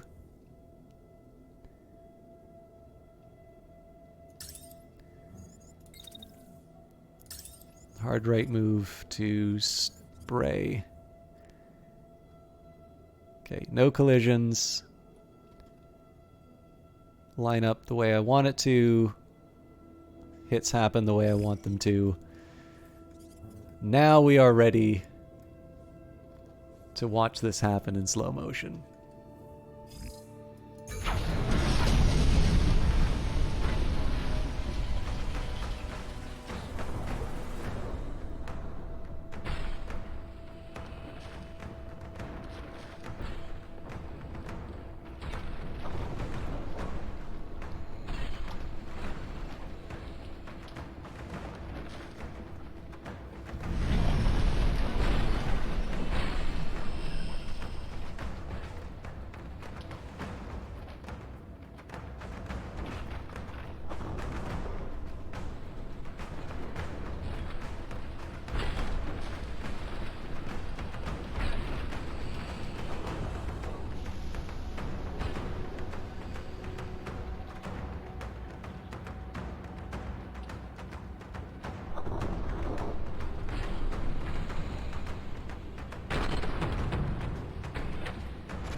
Kilo's a maniac. That was a very satisfying turn, though. I'm sorry. The slow mo probably did not make that as nearly as cool as it otherwise would have looked, because the payoff is coming on the second round. But if you take a look at what happened, this was the main focus of the attack. We've kind of blown out its legs. It's still got a pretty intact torso. I am interested if we can take out one of the arms, whether or not this is going to sort of see like stop it from being a threat. Now, it does look like the marksman's targeting the Sleipnir. There are some things I can do to make that a little less scary for me. So I'm going to start by walking around the edge of the... I can try walking around the edge of the building, but that's going to be a collision. So I might need to go a little bit further. Well, but that ceases to be a good defensive maneuver.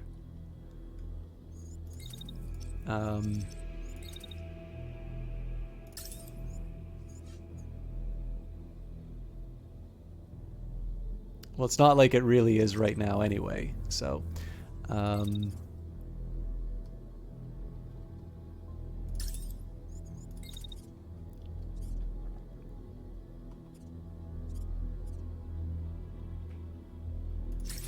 Hey, Joshy man, how you doing? Okay, that's too much. I don't mind doing crazy stuff, but that's a level of recklessness I don't think I can quite afford right now.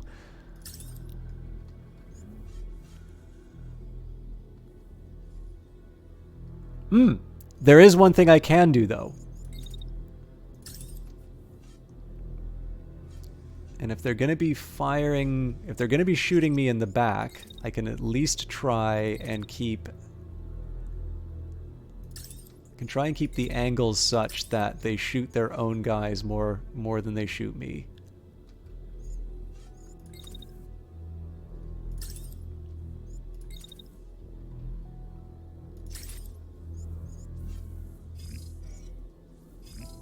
This is a really hard one for me to decide because it would be great to just go in and like brawl, but I have no idea what my health is going to look like at the end. You're pretty good. Finally get to rest. This is your Saturday morning, so you're off from work trying to convince your mom to play D&D on your days off. I'm doing all right. I'm playing a game that I am a huge fan of, called Phantom Brigade. By the way, for those of you that want to know how scary the ultra cannon is, or the ultra heavy cannon is, that was one turn of that thing running. I'm actually curious if it damaged... no, it did not successfully damage my guy. But, like, a building is not sufficient cover from that thing launching or firing at you. So, like, that is what I am currently engaging at melee range with the... God, this is such a good screenshot moment, right? If I could get rid of the UI, like all of the explosions and such, I wonder if there's a way of doing that. It's like an F12 and then... Oh, hello. Well, that's good to know. I'll learn all the secrets. We're an insurgency, Joshy man. It's the bad guys that own all the satellites. But yeah, this is a great turn-based tactics game by Brace Yourself Games. They were actually hanging out in the channel a little while ago, and I've just been every new update. I just like this game even more. I'll admit the new energy weapons didn't quite set me on fire personally as a tool to use. But I can definitely think about how I need to respect them when they're being used against me. Okay, so I kind of built this turn around the melee unit, but I also kind of feel like this has been handled, right? I put them in cover where I can put them in cover. It's one of the main reasons I'm not throwing them back into sort of the brawl. All right, now this thing again. It says it has guided attacks, but I kind of doubt that it's going to be able to follow me through a building. So I'm going to try and do something devious here. I'm going to actually try and move up so that there's some friendly fire incidents coming out of this thing. Got to be careful I don't create collisions with my own guy. Oh, this is a great chance for me to do my use my sidearm.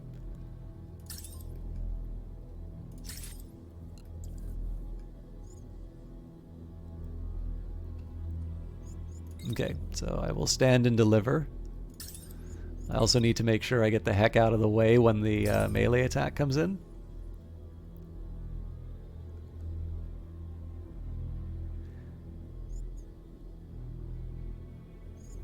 And then the trick is to see if I can try and make it so that they target their own guy again.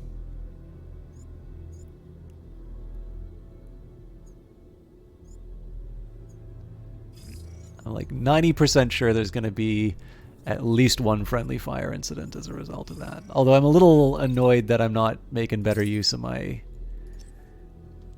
weapons. I don't know. We'll see how this. We'll see how the sidearm works. Okay, so this is my sniper. Now it doesn't look like anybody's attack. Oh, that's not true. That is very not true. The ultra heavy is coming back for more, and it's gonna have an easier time of it. It looks like. So I gotta think about how I'm gonna find some cover.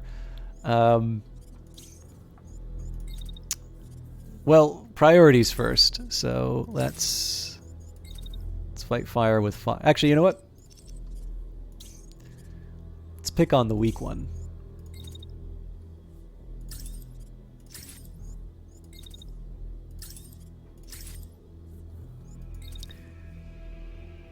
Okay, so what happens when I do this? I run, kind of an open shot on me, less open shot, more open shot, lots of open shot. Oh, okay, it's not that. Well,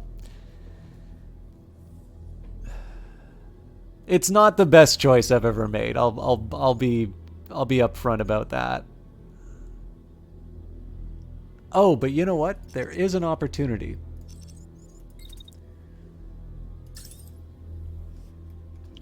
So once that's done, now I can start using my sniper rifle again.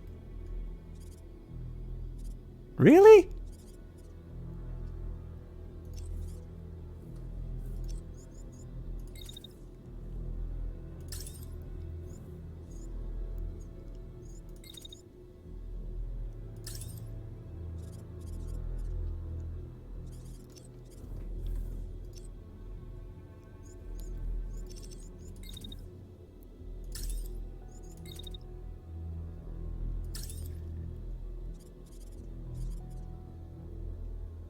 That's kind of a heroic shot. I feel comfortable with that. Oh, hang on. That's the same guy. All right, we're bullying this guy again. It's a long shot, quite literally, but I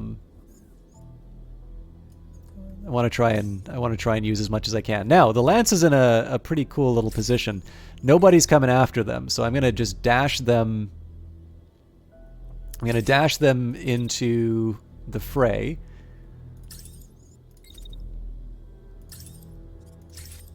Basically, the second they get around the corner, well, okay, not the second they get around the corner. I've got some heat considerations, but basically, the mech that is actually able to sustain the damage that these guys are putting out, is in a nice position to at least take out the tank, and probably throw their weight around with these guys. Now, again, it's worth remembering reinforcements arrive on turn 3, so it would be wonderful if I can get at least one of these mechs taken out this turn. Do you have any human? Well, there's 4 people inside these mechs. Pilots are definitely a big factor in this game, and they will be growing over the course of the game. But you can't play infantry in this. You will be fighting against tanks and turrets, but you yourself will only ever have your pilots and your mechs. So I'm sorry to do slow-mo again, but how can you not look at this and want to see it in slow-mo? So...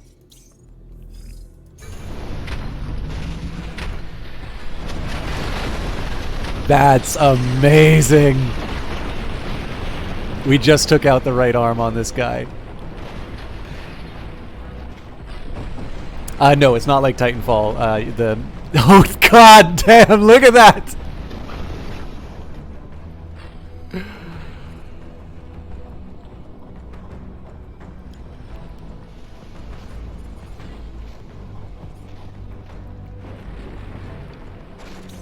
It's doing a pretty good job dodging this stuff.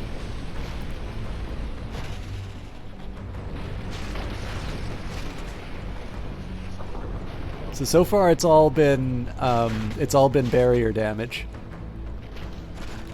And now he's going to start hitting the building, so the worst is past us. Jesus, look at that! That's amazing!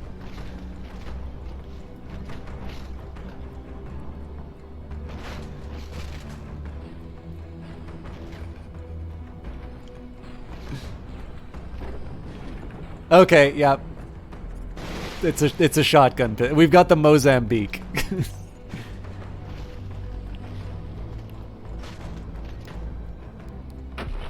Oh crap.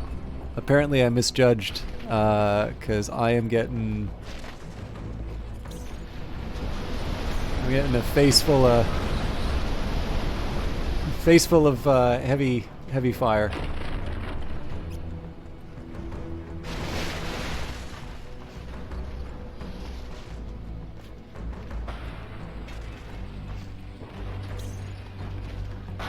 Oh, this is great. The Juggernaut's completely knocked out, so that's going to be an ultra heavy that we pick up as salvage. All right, that guy just got taken out.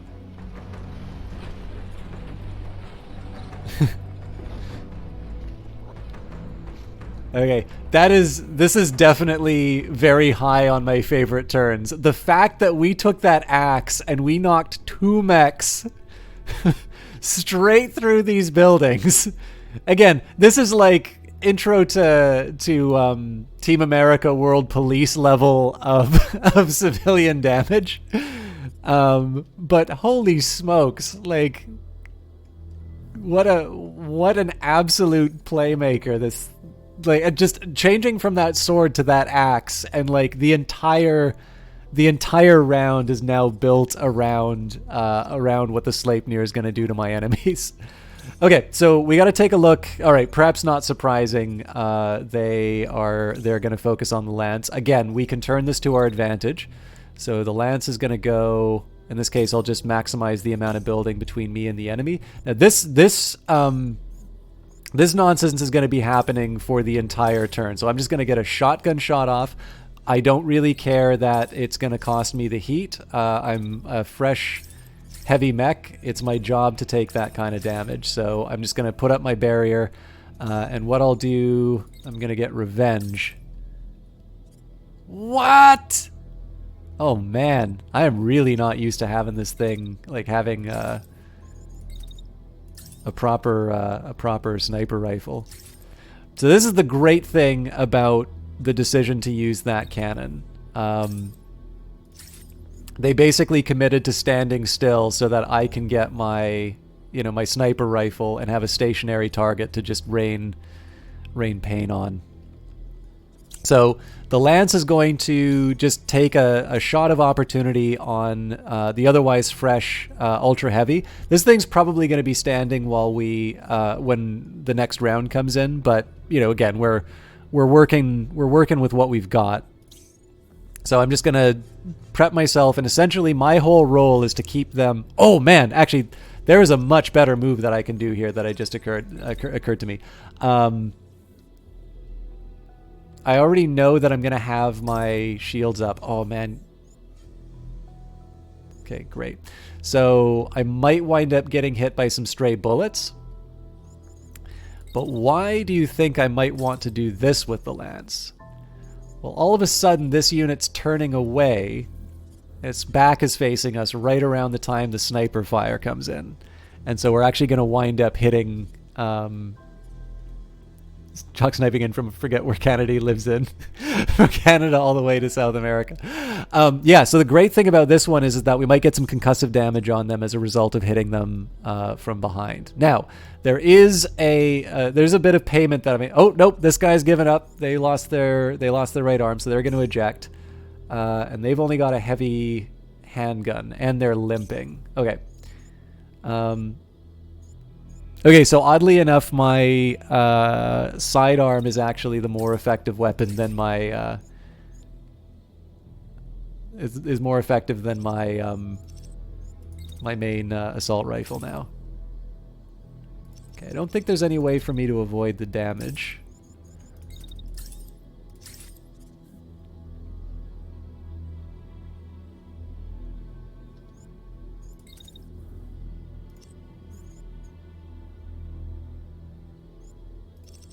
Okay, let's just see exactly what's happening here. No, yeah, it's standard sidearm attack. It's 756 damage though. If I dash...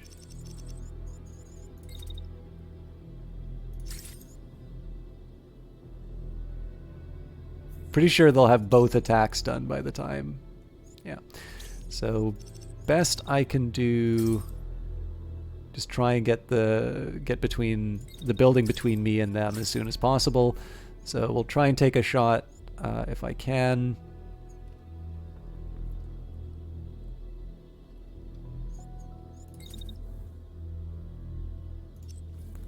I just try and walk back immediately following what happens.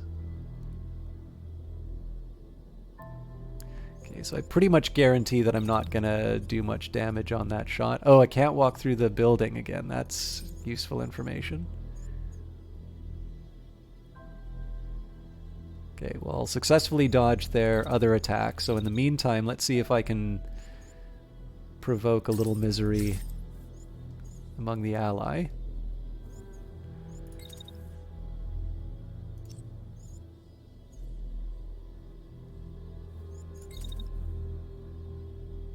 I'll wait this one out.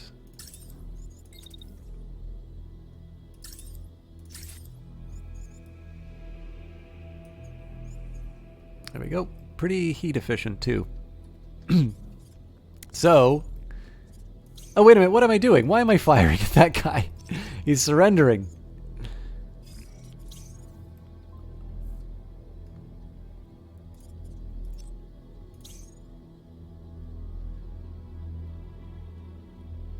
I mean, there's a side of me that thinks maybe I just skip the whole sniper thing and I just bring the Sleipnir in to bonk him on the head. I'll refrain from the urge, though. Instead, let's see if I can...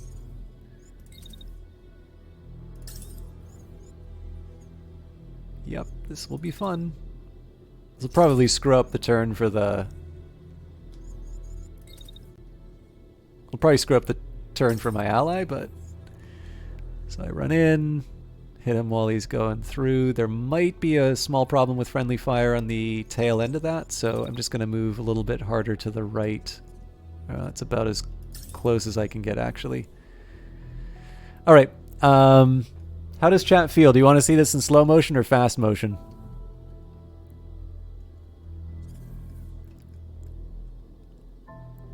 There's a lot going on. I don't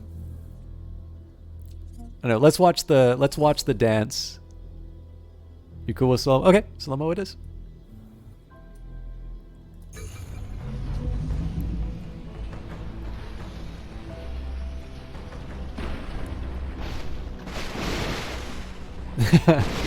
All right, he's definitely got the better gun than me.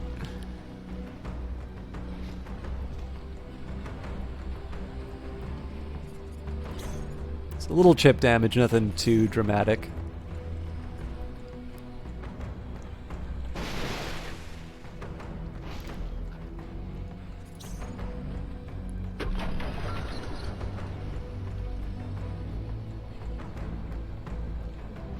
You missed!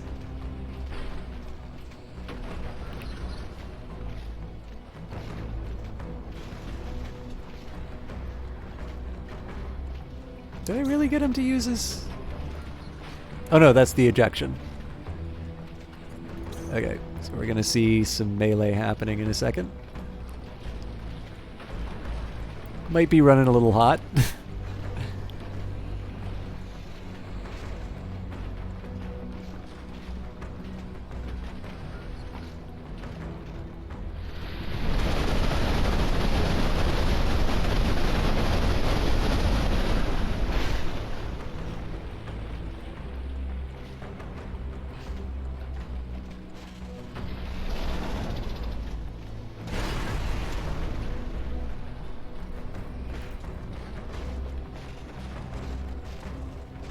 It's almost certain that we're going to suffer friendly fire because of this Joker.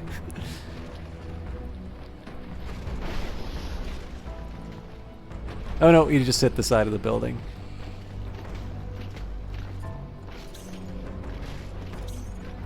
So maybe took a little more damage than I was expecting here. And I don't know if the concussive damage was really worth it.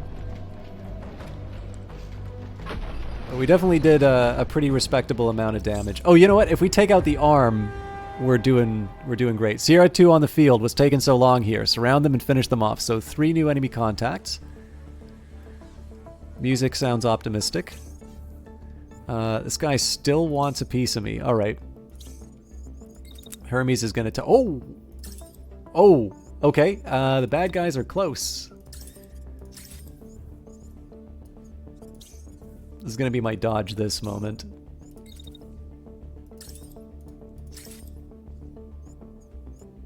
I'm running a little close on the heat, so I think I'll just let the last part of the turn close that off. Okay, so they are going to be focusing on the Behemoth, and the Behemoth I would actually like to be in position for when these guys are properly part of the engagement.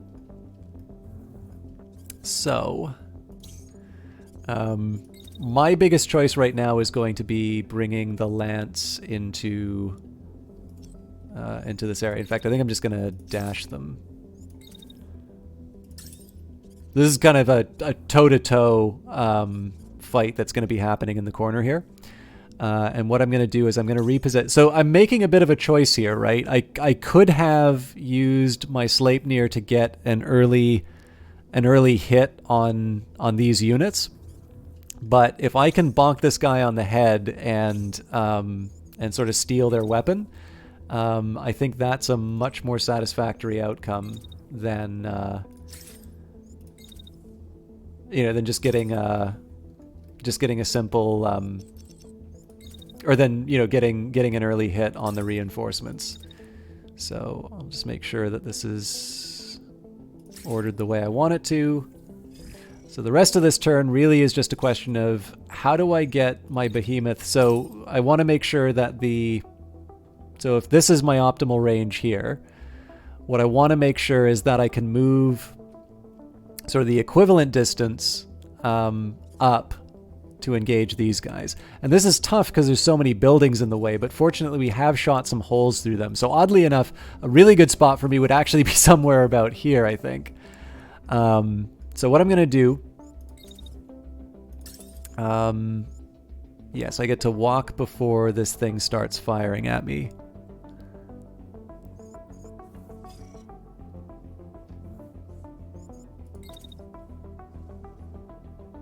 Okay, I can't. I got to take the long way around.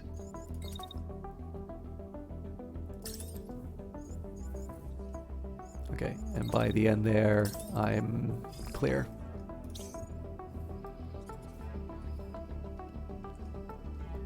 All right, let's see this one play out in real time.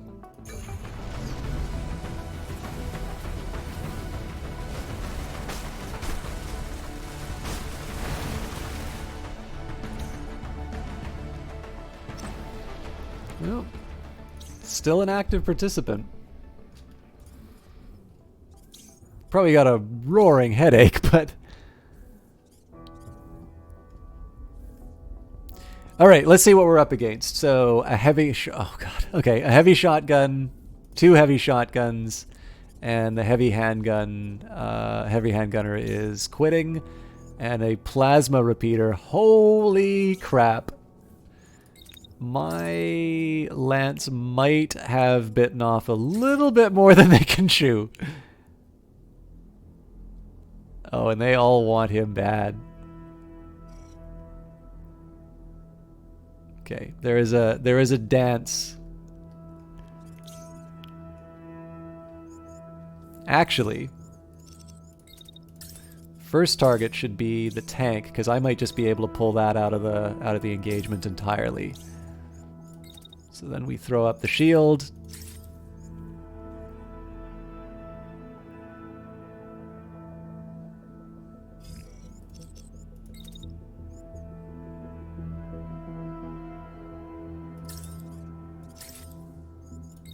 The really wonderful thing about what's about to happen. I'll just stay put for the shotgun shot. So the really wonderful thing that's about to happen is I'm going to go, I think, here. So, you know, they'll fire away at me. Yeah.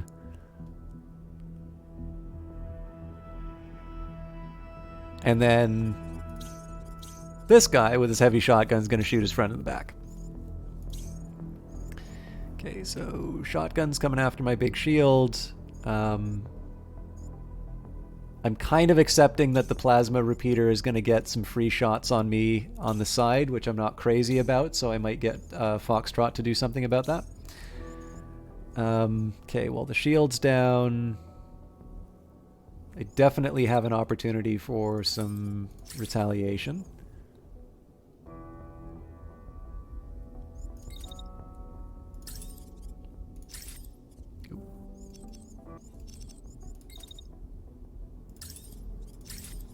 Okay, so next priority. I definitely want to move. So shotgun pistol as early as I can. I think I'll actually do 2 for good measure.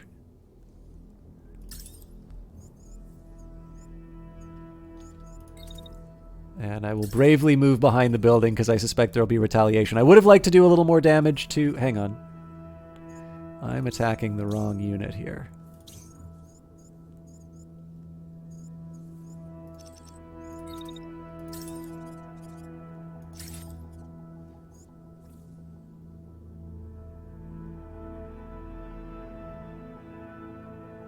Why do I even think this is possible?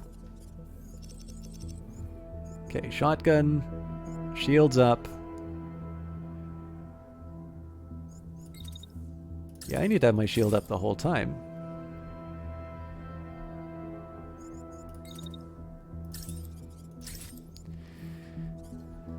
But I do have the insurance policy. I'm very unlikely to take damage in the back from the plasma repeater. Also, my positioning's not terrible for that, so... Okay, now I do have a little bit of a conundrum in terms of how I'm going to handle this guy.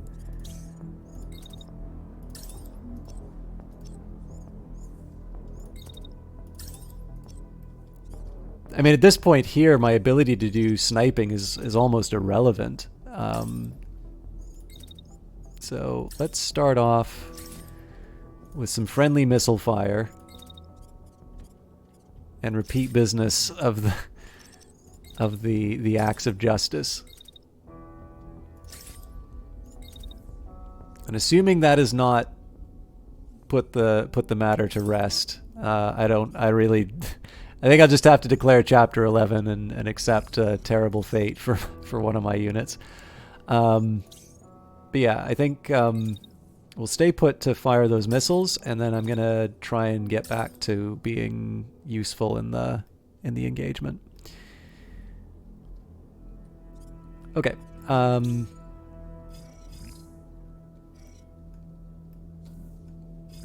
think I'm going to start looking at what's going on here, but we are going to do it in slow motion because I want to watch 2 sets of things that are happening.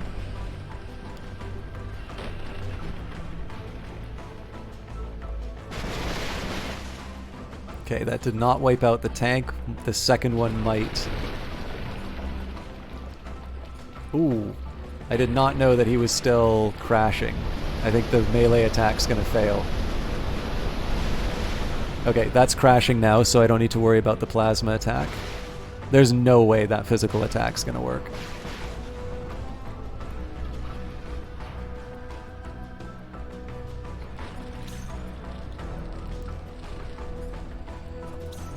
Maybe the missiles will follow up.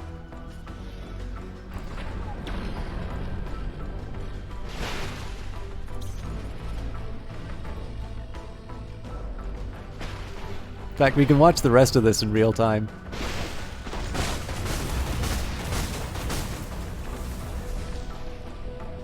Aw! I totally wanted to see him hit his own guy. Okay. This guy won't give up.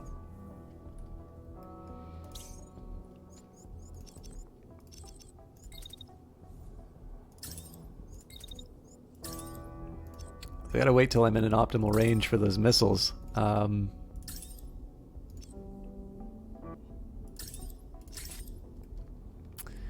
Now, fortunately, I'm going to be able to put myself between a couple of vehicles before that gun becomes a problem. But okay, so let's see what's happening with the Lance, because they took a little more damage than I was expecting. Okay, fair enough. They are moving in such a way that they are trying to avoid exactly what I was attempting to cause them to do to their ally. So I'll throw up the shield again. That's kind of the only thing that's going to stop me from melting under these attacks. I will take my shot to the back as a tax. And I wonder if I can get away with a second one. No. But I'll feel really good about shooting that guy in the back. So as compensation,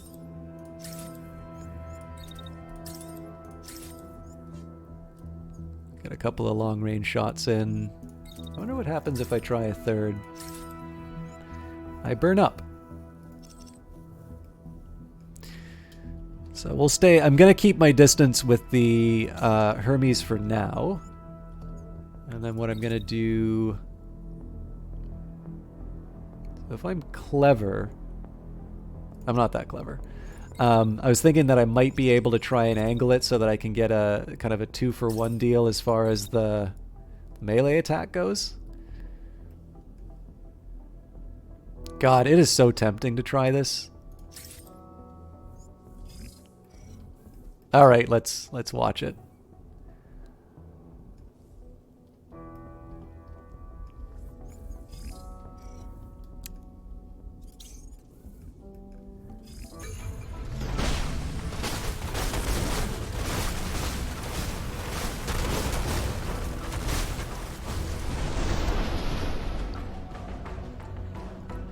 Missiles didn't do anything yet. Oh! You get a nice big hit on this guy, though.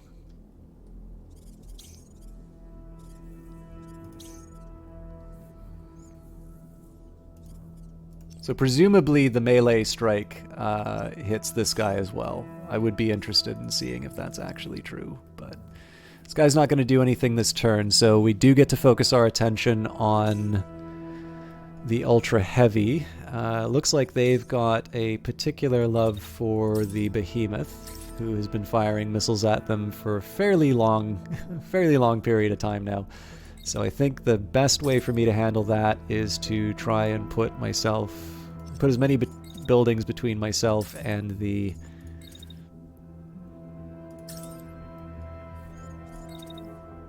gun as possible.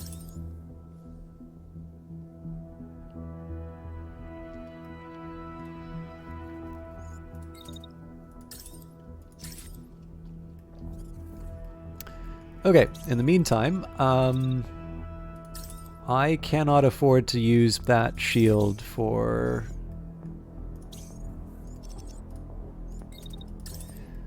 now.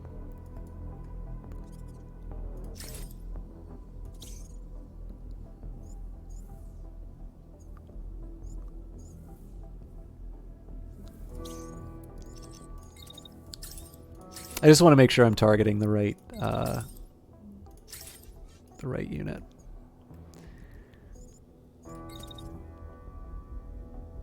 The one thing I can do to make it a slightly cleaner strike is...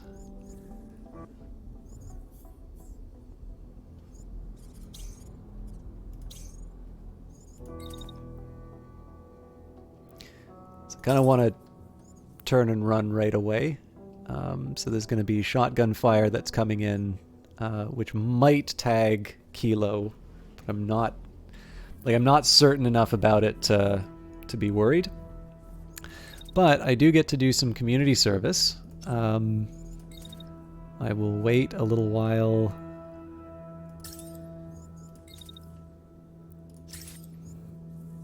Okay, that's waiting too long.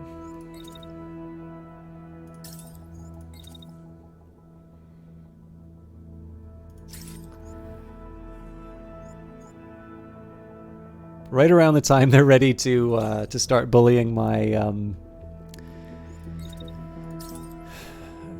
right around the time they're ready to start firing on the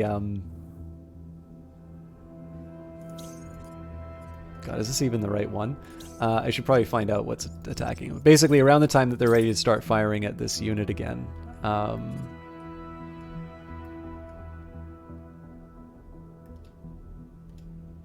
This is kind of a mess.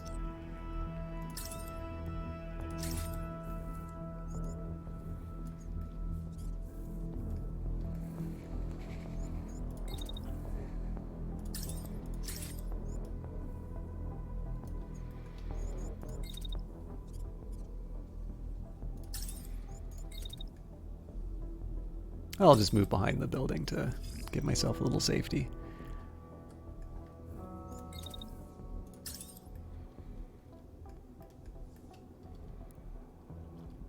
Okay, so I'm gonna slow oh god, there's so much I want to slow down for, so I am gonna slow it down. This will probably be the last battle anyway, so I can draw it out for the extra content. Let's watch the magic happen.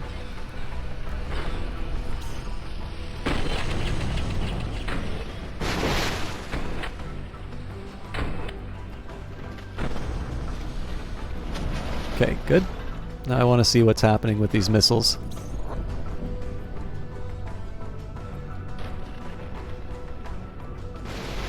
Okay, there's a right arm that just fell, so I think that might actually be that unit surrendering next turn.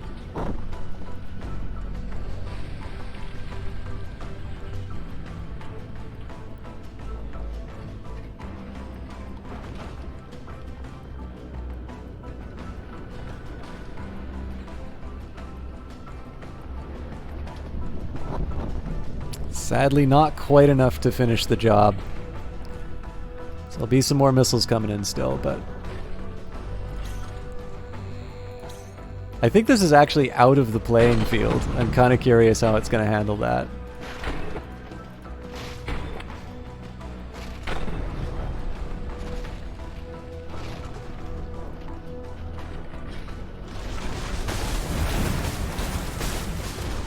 Ouch. That is definitely not what I wanted to have happen to that unit. So yeah, can I even walk there? Oh no, I totally can walk there. That's on me for not anticipating the reaction to that. So yeah, I definitely need to remember that anytime I do melee attacks, it's going to... Now, what's interesting here is it doesn't actually credit it as colliding.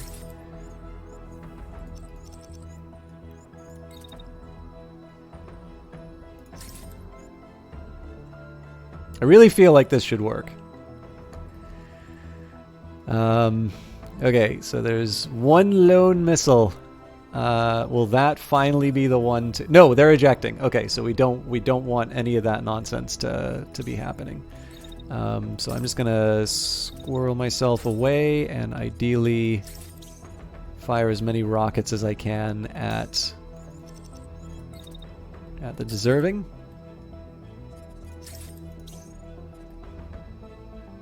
Okay, so they still have a sidearm.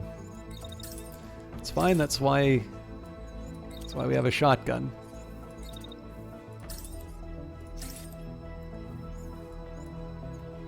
That should be enough to melt him. So we should have a big melee attack coming in to help out regardless.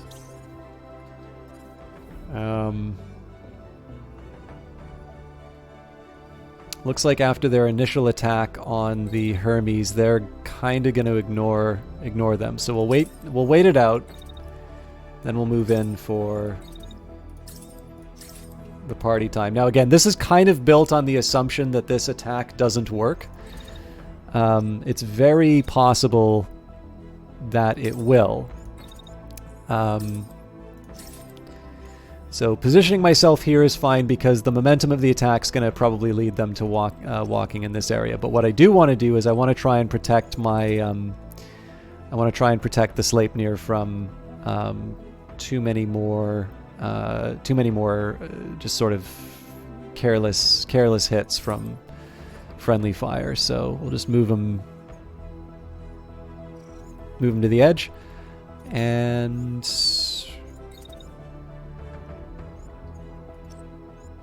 I don't know. I'll leave it be.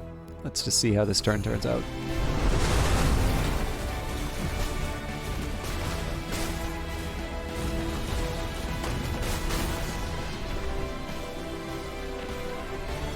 All right, that went very well.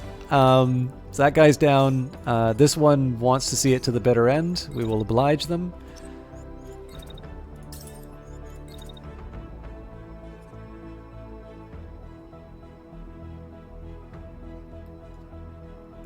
Okay, so let me just make sure that yes, that'll land.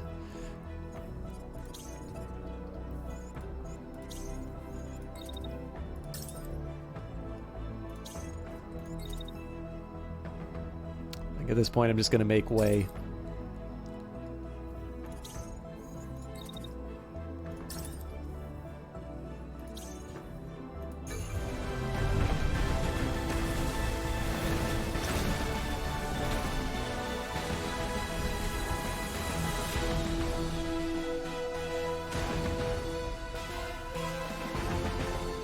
Victory! Yeah, that shotgun, especially when it finishes off an enemy, is a particularly eye-catching explosion. So, 45-second battle, 5,329 damage taken, 20,517 inflicted, no units lost on our side, no subsystems detected on site, 145 actions planned, 1,773 meters traveled, 2 units destroyed, no parts on site, 170 supplies detected on site. We did a great job in terms of keeping some of this stuff intact. So, we've got a heavy Vidar, blast heavy handgun. That'll be an upgrade for the Hermes, almost certainly. Marksman rifle, Vidar heavy, body part. Oh man, only body parts on this one? They're not giving me the ultra heavy, are they? Oh, here it is! The UH-1 Vulcan. All right, so I now have an ultra heavy as an option at some point. Yeah, this is looking great for salvage. We've got a plasma launcher. Again, doesn't excite me that much, but a heavy shotgun. So that might be something for my lance to take on. 2 of them. Yeah, this is a good haul. And the marksman heavy handgun. All right. It's not quite as exciting. The shotguns are probably not going to be upgrades because they're gray. But that doesn't mean... excuse me. That doesn't mean that the... doesn't mean that the Vulcan's not going to be useful. So you can dispatch a salvage team to this site to recover any usable parts and supplies. However, the mobile base will need to remain stationary with them. Yeah, we're ready for that. Having helped the settlement, a man comes up to you. I can't say how grateful we are for your assistance, he says. I have information for you about somewhere not far from here. It might help the cause. He marks the location on the map. New location. One of your pilots comes over to show you where the new location is on the map. It could be armed to the teeth with guards, or it might be abandoned. Might be worth the risk, your pilot says. Could have something useful. What do you think, boss? Should we investigate? Your choices matter. Yes, it could be interesting. Oh, this is always a neat one. So this is actually a good way to end. For those of you who are interested in this game or are weighing it and you've seen so much of the tactics and wonder whether or not the strategic level is fleshed out, this definitely is probably the one that gets the most discussion in terms of the Discord, in terms of like things that are coming up. But this was added a couple of updates ago, and I think this is not a bad example about where some of the trade-offs come in. So you and your squad are celebrating victory when a man in a boiler suit approaches the base looking sheepish. We can't tell you how grateful we are, he says. He clears his throat. Not to trouble you further, but when we were battling, you didn't happen to notice one of our power lines being severed or something, did you? Ain't nobody's got any electricity. Now it's your squad's turn to be embarrassed. One of your pilots turns to you, red-faced. I think it might have been me, actually, he says, turning to you. Mistimed a shot. If you give me a few hours, though, I'm sure I could fix it. I'm sorry, I've got this big grin on my face, because after knocking 2 enemies through 2 buildings, the complaint is power lines. Oh, Eyes of Sin. Yeah, no problem. I'm an hour and a half past where I would have been. You can't keep up. You finally bought Stellaris. Well, at least it was on discount. But that's back to Mondays if you want. I was actually getting ready to wrap up tonight, Eyes of Sin. But if you, I don't know, do you want me to try and do another encounter? I might have one more in me, but I don't know. I'll leave it to you. I'll definitely at least get this event taken care of. So what's neat about this one is that, it's 4 hours, you pay, Gordon Crusher, thank you very much for the follow, I appreciate that. So it's 4 hours, 20 fatigue, but you get hope for it. You can ignore the problem, and that's minus 15 hope. And then you could supply them tools which will reduce the hope and supply, so you can sort of soften the blow a little bit. Now I'm going to fix the mistake because I'm already going to be in position for 6 hours while we're doing the salvage.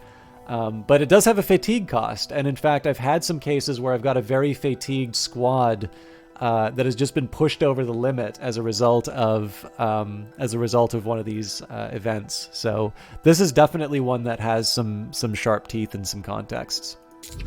So I'm going to fix the power lines.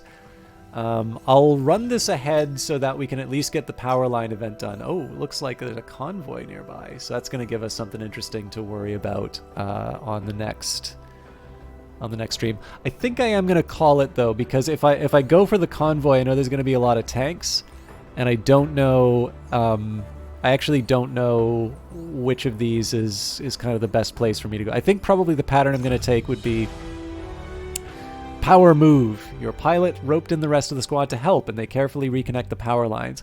After a few grueling hours, the sound of electricity whirring back to life reaches them. The man who reported the problem comes out of his house looking very pleased indeed. Thank you, he says. It would have been a lot harder for us to fix without those mech suits. It was our fault. It was only right that we fixed it, your pilot says. We'll be singing the Brigade's praises, that's for sure, he says, and hands you some bottles of cold beverages. These are a small token of our appreciation. Your crew, frazzled but triumphant from their electrical work, are more than happy to take them. Thought about you when you were talking to another streamer friend. I was like, I need a new game. They said something about XCOM, and you're like, I played XCOM 72 times. I need a new game. Well, have you heard of a little game called XCOM 2?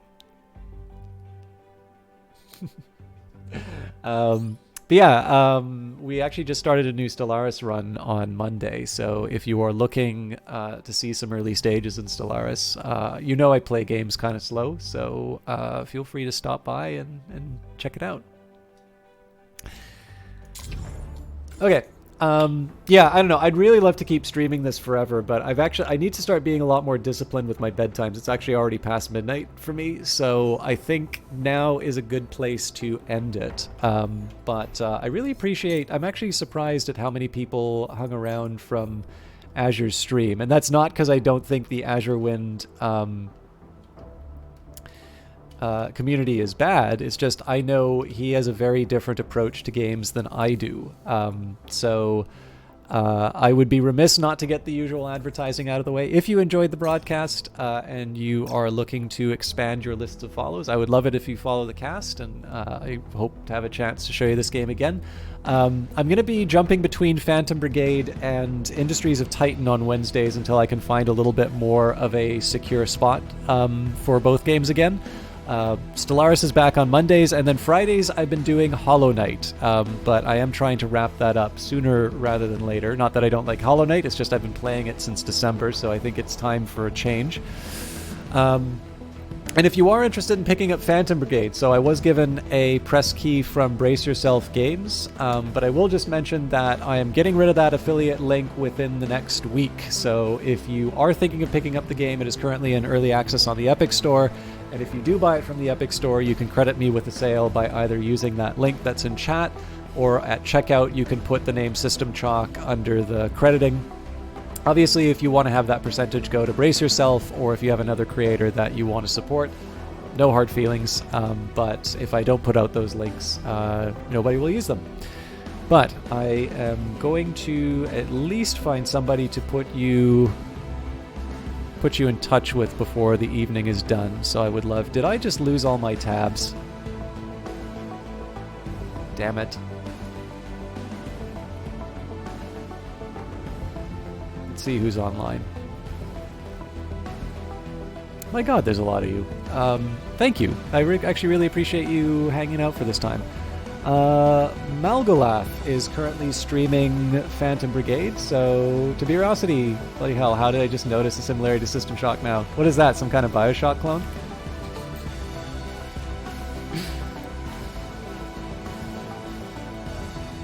I kid.